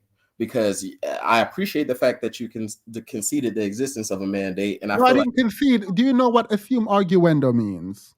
yes, I do know what it means, and Okay, I so I didn't appreciate you concede. engaging. Wait, let me clarify. I did I'm not not concede trying to anything. argue. I apologize. All right. Let's take a moment, take a breath. I'm just trying to engage in, like you said, intellectual discussion. I just would love to get your thoughts, if that's okay. Go ahead. But as you were saying, if you want to assume and adopt my prescription that there is a mandate, which I think is illustrated by a lot of the comments and stuff from a lot of the women who do follow your channel, that this is something that's necessary for a man to accomplish the elements of masculinity that they want to see in their relationships, right? What I'm saying is if there's that mandate, you're saying it's not being filled. I'm saying it's being filled by some. If there's this disconnection, where do we rectify those things with feminism? I I don't don't have understand an your answer question. to it. I would Wait. like to know. Can you ask your question again? Because I literally don't know what you just said. Okay, again, I appreciate you accepting the fact that I said that there was a mandate. If we work with that presupposition that there is a mandate for men to protect and provide, right? And there's also this adoption of the feminist mental equality, right? Mm-hmm. If we presuppose both of those things, then the approximation of protection and the approximation of providing needs to be reequated along with that equality, because you can't protect something adequately that you cannot control to an extent. If I am a bodyguard to the president and I say, Mr. President, we can't go down this road because it's not safe, and the president says, oh no, I want to go anyway, I cannot adequately any longer protect the president. So But if that, the goal is does that mean Go you ahead. need to stop trying? No, not at all. And I never said that or made Okay, that then statement. what What if I'm you saying can't is do it? I'm looking for a level of understanding. Okay, then you don't Where have it to lays stop. as expounded by you. Because you can control someone, it means you don't get to protect them in the way that you want to protect them. You get to protect them on their terms. So you can still try to protect, just on their terms. Absolutely. And then you can negotiate protection. So we're good. And this conversation was just me trying to negotiate that level of protection. You get what I'm saying? This entire No, that can't be true. You need to do that on an individual case by case basis. Okay. And that's the crux of what I was trying to get to, is to get to what your perspective was on that approximation, where we were going to land with this introduction of equality, with the mandate of protection and providing. It's so myopic to think that if we're thinking men and women as a class of people are equal, then individually that they would show up equal in terms of physical ability to protect themselves and each other. Like, no, men and women can be as a class equal, but then peering determine who gets to protect or provide in what capacity. Okay. It doesn't mean if on average men are bigger than women and strength and ability in this way, I don't believe this is completely true, by the way, means that you physically protect, then it tends to be the case that men are bigger than the women that they're with. And if that is true, then you protect people you care about regardless of if you can control them. Absolutely. And I'm not arguing for the element of control. What I am arguing for is a level of understanding as far as like, where does my line to protect you and my line as far as the necessity of me providing for you weigh in the face of your supposed equality, because if the danger that's being undertaken is not equal, if the investment that's being undertaken is not equal in these realms, is it truly equal, or is it just you saying I want to be equal until I have to do these things because of my No, ability? you can be equal. You are not going to always be equal in every area, and it's not about equality. It's about respecting someone else's humanity and agency, i.e., Absolutely. not saying to protect you, I need to control you. Saying I am better at finance, so I will lead the charge here with your input. You are better at I don't know what, so you will lead the charge here. It is respecting someone's humanity and who they are and what they contribute, and not, oh, by virtue of being woman, you are now subjugated and under me. And look, and I completely agree with you, Themis, but I also believe on the other page of that, there seems to be a line of thinking where that does not go in the direction of the man, right? Because if a man makes less, right? Or if a man is infirm and unable to do certain things, right? Then those sort of vicissitudes, those sorts of allowances that, oh, I'm better at this in this moment, or I am more acclimated to performing this duty at this moment, it does not go the other way. So to me, if equality is the true goal, if feminism is the true goal, I'm just looking for clarification as far as that goes. Like, As far as where what is it that goes. these allowances can be made, right, for women's I guess genetic predisposition to being smaller and less strong, and you know, You where's that don't line try to lie? make those large scale. You would make that individually. If a Okay, woman wants to reach the top of the cabinet and she can't physically do it, then you can, or she can get a ladder. Like, it's not, oh, we right. need to look at women as a class as weaker, and therefore we're going to treat them this way. That feels wild. But looking at men generally as stronger is okay. It's not. No, I'm not saying that. Actually, there might be women who are physically more capable than men, and one would assume Right, they would. Yeah. right. So, yeah. Absolutely. So what you're saying is that it's a trade-off based on an individual and not these wide stated statements of a man is always a provider and a Treat protector, people like a they're woman is always. human. Treat people Mhm. like they're human and do your best. Okay, And if exactly. you And I don't like, 100% look, agree with you there, Themis. and we're in a world where, like, if you don't want to provide and protect, you don't have to. Most men can. Like Ralph Richard Banks pull out the research. Most women, black women in particular, are the ones going to school, getting the degrees, and providing for the household. When they are married, black men go into the middle class based on their attachment to black women. So this idea that that there is a mandate where men provide and protect, where over 60% of girls by the time they reach age 18 have been molested and abused, where the femicide rate is 5.5 hours now. The idea that this is a mandate is wild when it's not represented or reflected in our community. That's my problem with what you're saying. You're trying to take ownership of something that doesn't exist. Like, no, we don't have to protect women. We shouldn't have to protect women if they're equal. Well, duh, Wait, you wait, wait, never wait, wait, did. wait, wait, wait, wait. No, no, no. I'm not saying that at all. What I was saying, as far as for the sake of the argument, right? What I was saying for the sake of the argument is if we do reach this sort of apotheosis, if we do reach this level of understanding and balance, right? Then wouldn't that be what that looks like? If I we mean, it already looks like if that men were now. providing and men were protecting to the degree, if the molestations were not happening, if all of these things were solved in the black community, then what it would look like after that is the equality that you're prescribing and the equality that you're No, prescribing. not what it would look like. It already looks like that now. It's not like there is a mandate that men follow to protect women. No, women aren't being protected in the community, have never been protected in large numbers. Timus, can I say something? Go I ahead. think I think there historically has been an expectation for men to provide and protect. That is the what I will say, quote unquote, old paradigm that is not working now. Because at the time women Okay, could not work. pause. Yeah. There has been an expectation for men to provide and protect. This is Mhm. true. This is not a mandate. There has been an expectation that men would be the one to provide and protect. That Yeah. expectation never existed in the black community in any large number. Yeah, I understand that. That's why I had the word challenge with the word mandate. There is a societal expectation that, like, even in dating and stuff, like women usually will prefer men that are taller than them. I think there's a nature aspect to that. Why people prefer women that men, why women prefer men that are taller and maybe bigger in dating and things like that. So, like, there's a social expectation for a man to do those things, but the real world dynamics of this society has taken away a lot of that.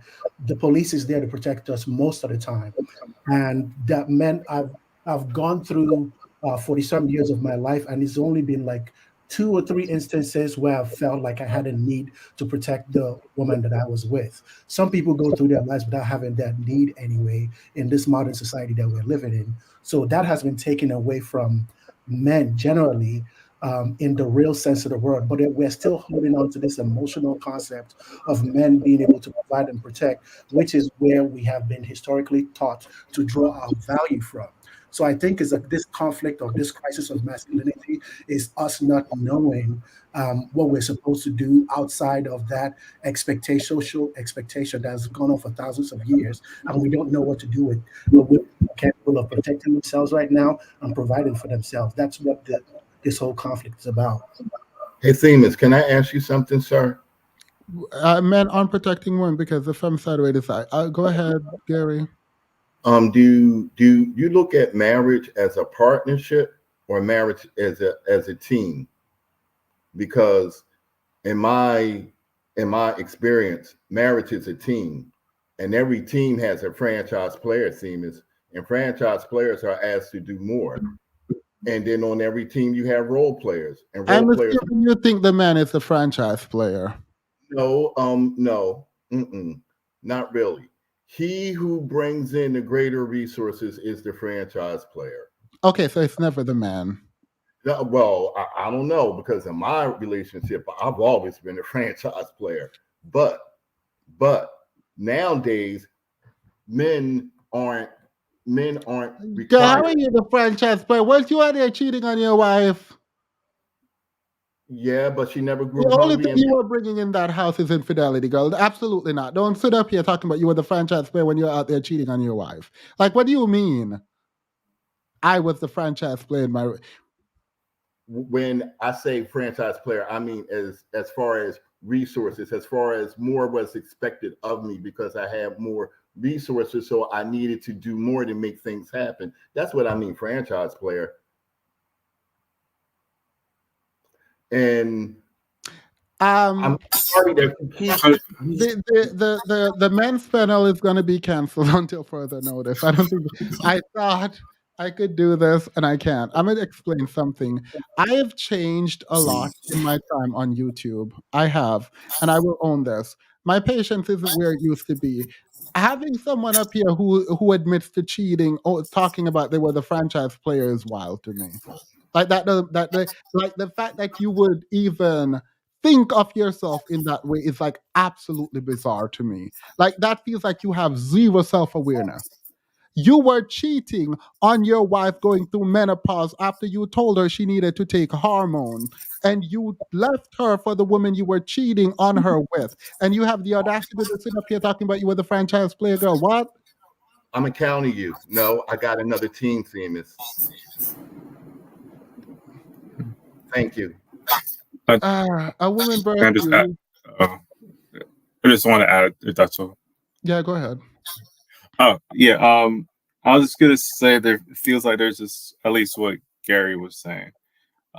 There's like this underlying theme to like compete and like be like with that whole franchise player kind of leaves, well, I'm the best and you're not type of situation. Where I think I was saying earlier before, at least in regards to my own like marriage and relationship, I feel like there's a collaboration. Like everybody, like yes, I do this great and you do this great, and we work together to kind of like build that rather than have this whole ego trip about it. And I think that's where the piece regarding masculinity is an issue, but just regarding how it needs to be, I guess, deconstructed as far as what men feel like they're allowed to bring to the table, what they can bring to the table outside of just being the breadwinner, or just outside of being instead of being a franchise player, it could be, well, I'm really good. I'm a great team member, right? Because once again, it's just about being on the same page with that person.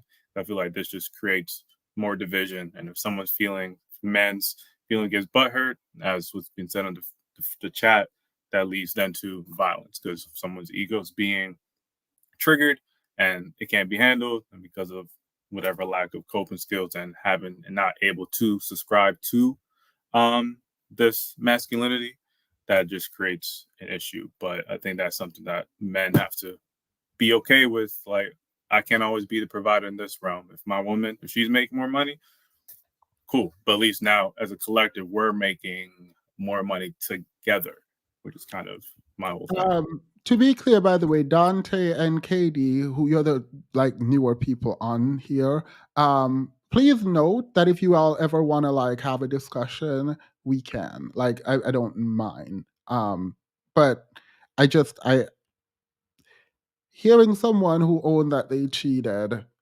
saying that they were the franchise player and pretending you can't be a team and a partnership is honestly beneath me. I'm sorry. I'm not sitting up here explaining to someone why they should think of their partnership as collaborative and caring for each other and bringing as much as you can to the table. The proverbial dusty table. I'm not doing that. I can't. Sorry. I think Katie, you had something to say. Yeah, it sounded like from the way Tony was sort of had his question of this new ushering feminism now that the protection mandate is gone. I feel like there was I wanted to push back. I feel like there was a mystification of benevolence to the quote unquote protection that existed for the women before they could enter in the workplace and have their own autonomy. We all know marital rape was a thing. The whole point of men having this sense of, I think, protection over their women or their partners, it wasn't out of a sense of protecting them, but because they were an extension of them. In other cases, maybe even considered like property. They were property of their husband. They were. So they were considered as property. So that's where that level of protection sort of was. And I think I want to go back to that comment that said that, white feminism is the equality, but real feminism is liberation. And I wholeheartedly agree with that. It's the liberation from that system that would allow not only the man to control all means of bringing in money and his own sense of autonomy, but he's also taken away your sense of autonomy as a woman in those times where feminism empowers. I feel like should be that that push for, no, I'm not going to be, just like a man. There were Black people in a antebellum South that owned slaves that were also in a sense of equal for financial reasons. I mean, there were societal things behind it, but the goal shouldn't be just let me now be at this point of power the same way you're at this point of power. It's liberation from a system that allows for that type of exploitation to happen in such an intimate domain is, I think, is the key to the comment said. No, I'm with you. Actually. I agree 100%. That's what I was trying to get at. Is I was more so pointing at the sort of synergistic nature of those two sort of approximations of masculinity and femininity, and looking for common ground on that discussion, more so than I was saying, oh, men is supposed to do this, woman is supposed to do that. And the reason I brought it up is because in the chat earlier, everybody was like, oh yeah, it's a man's job to protect. It's a man's job to provide. It's a man's job to do this and that. And I'm not saying that that is not a responsibility. I'm not saying it's not a good thing to want to do for your partner. But what I was looking for was a better approximation of where that lies in our current society, given the current upheaval. And I just wanted to make that clear. I apologize for interrupting, Themis. Gotcha. Don't put words in the chat. Let's read some. I need to like. I haven't eaten all day. Fasting, so there's that. So why is 5.5 hour happening? This is Black Femicide. Thank you, Brooklyn. Historically speaking, men have failed at protecting since the dawn of humanity. Next caller.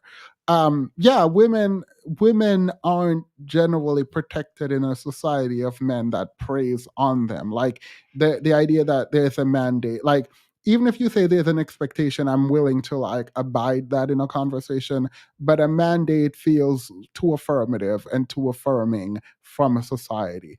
Demas, we like to be dust free on Friday nights. Don't worry, I decided something now. I think I failed in an attempt to do something. Let me. I started this men's panel. Let me do this before I read the chat. Thank you all for being here, by the way. We're going to do final thoughts in a moment. I started this men's panel to prove that we men can come together, disagree, and talk, right? But what I don't like is self aggrandizing, particularly around cheating. When I say I despise the idea of cheating, like it is sickening to me. It's not because of personal experience, it's about control and dignity in one's relationship and in oneself. And the inability to control yourself and going out and cheating, I find it to be despicable. I feel like it is the lowest way to operate as a human being. So to hear that, and then there's Gary talking about how he was the prize person in his relationship, annoyed me to no end. So again, we can continue a conversation. Gary, I'm sorry, I cannot keep engaging with you because this is ridiculous to me. And I think what this highlighted for a lot of women is it reaffirmed their belief that we're not good and we don't know how to engage and we overvalue our importance and we don't even see when we're causing harm because we blame everyone for the harm we are causing. And you exemplified for me that, and that's the problem. And I probably should have just not continued the conversation with you, but it's very difficult to like even have conversation with women about men and defend any kind of manhood when you do things like this. Feminism is a practice of ending patriarchy, period. Oh, thank you, Brooklyn. We have four more. This is why I will not have a career and my own money. Men will hold their issue, pay against you, and that's why you will have, I think, and think they are better than you and above you. Yeah. Even if you have their child and take care of their child. Tony is upset at patriarchal standards, but projecting it onto feminism. How are you upset that women are freeing themselves from a system created by men? And men are subjugated by the system created by men and want to blame women for it. When men, by the way, right after this, I'm jumping into the Discord. So for the Discord members, we need to talk because I need to say what I wanted to say on live, but I couldn't. When men give birth, we can discuss equality. Until then, provide and protect for women and children because we're valuable. That's a reason enough for functional men. Gary is an example of why women decenter men in their life. All right, so the women don't like the conversation either. Um, Demas romanticizes the idea that male will be stand-up man, aka. I mean, I think we had Dante and Katie here tonight, so like, and y'all know the rest of the people. So like, I feel like there was some good. I don't know. I feel like there was some good. Drop a one if you agree, and don't say anything if you don't. All right, let's do our wrap up. Victor, you can start.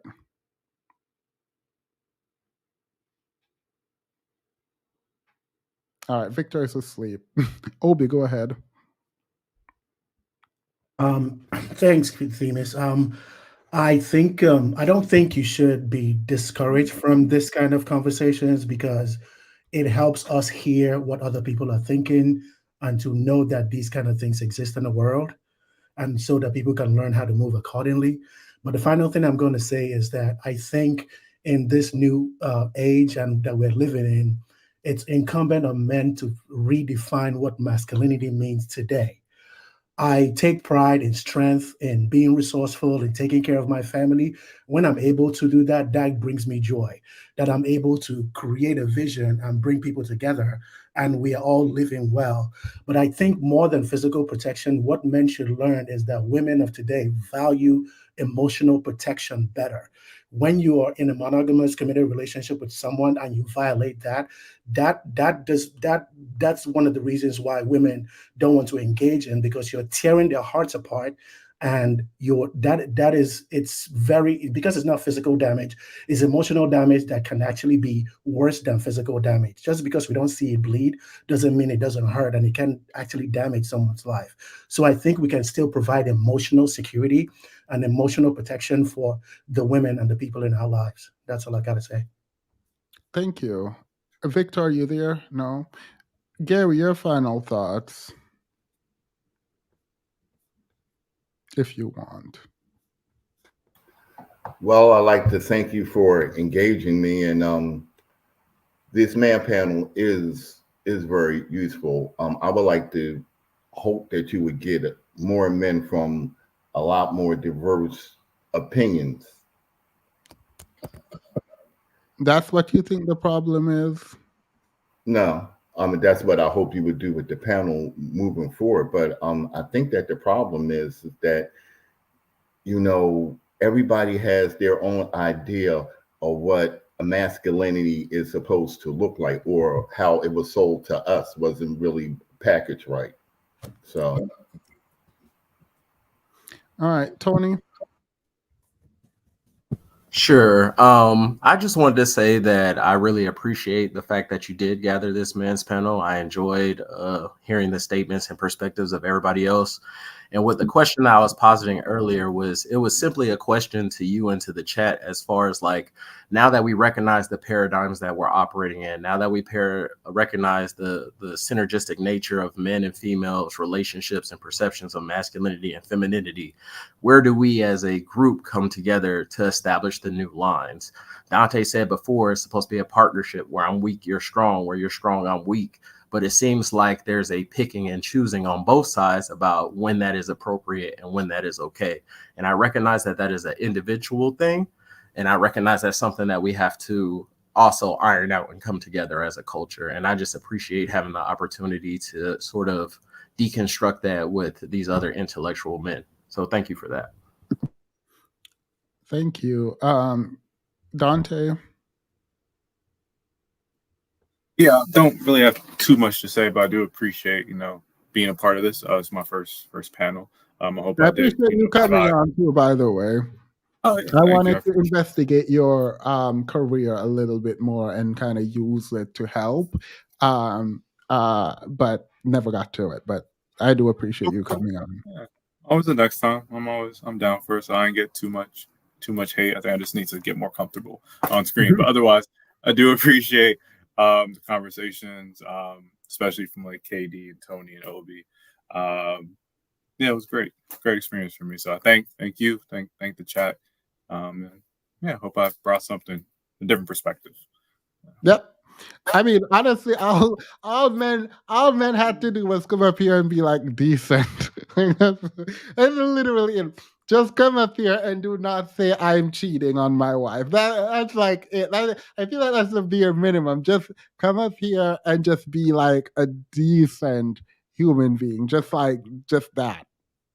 Don't push off accountability. Don't push anything off. Just literally just come up here and talk and be normal and a good person.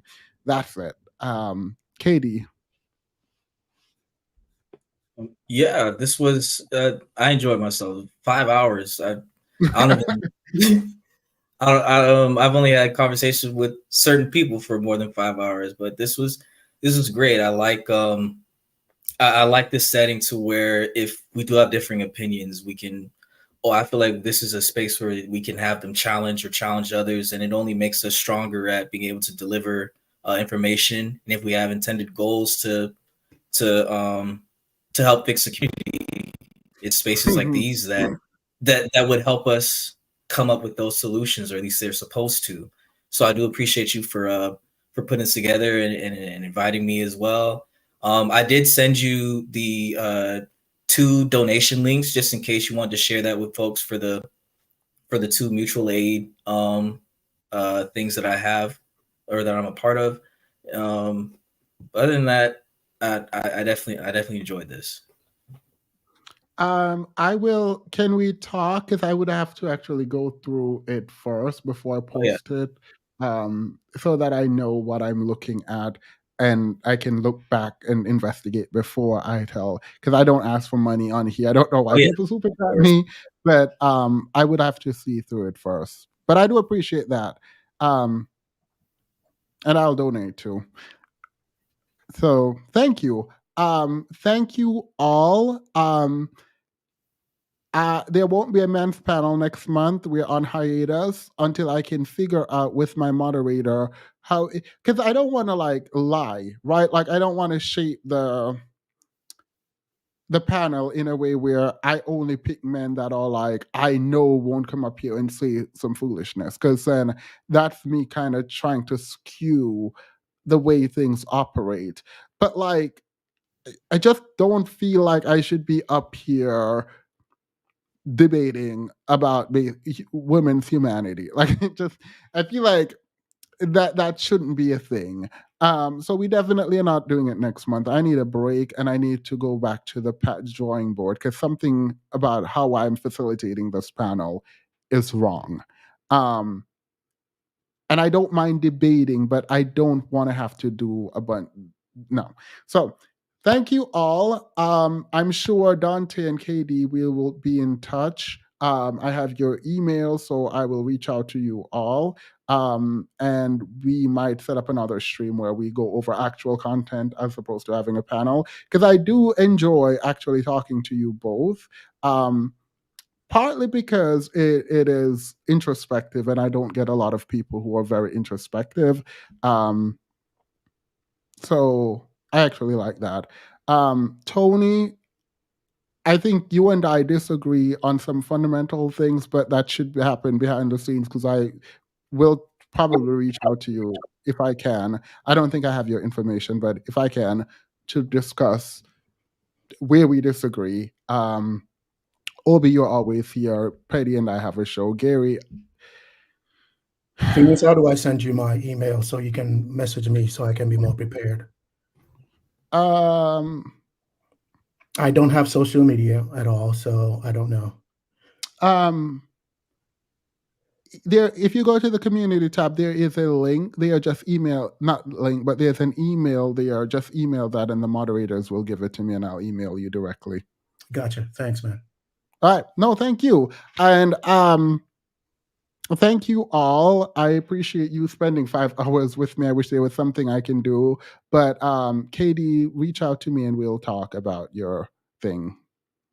Most definitely. All right. Bye. You guys can stay behind the scene for a second if you want.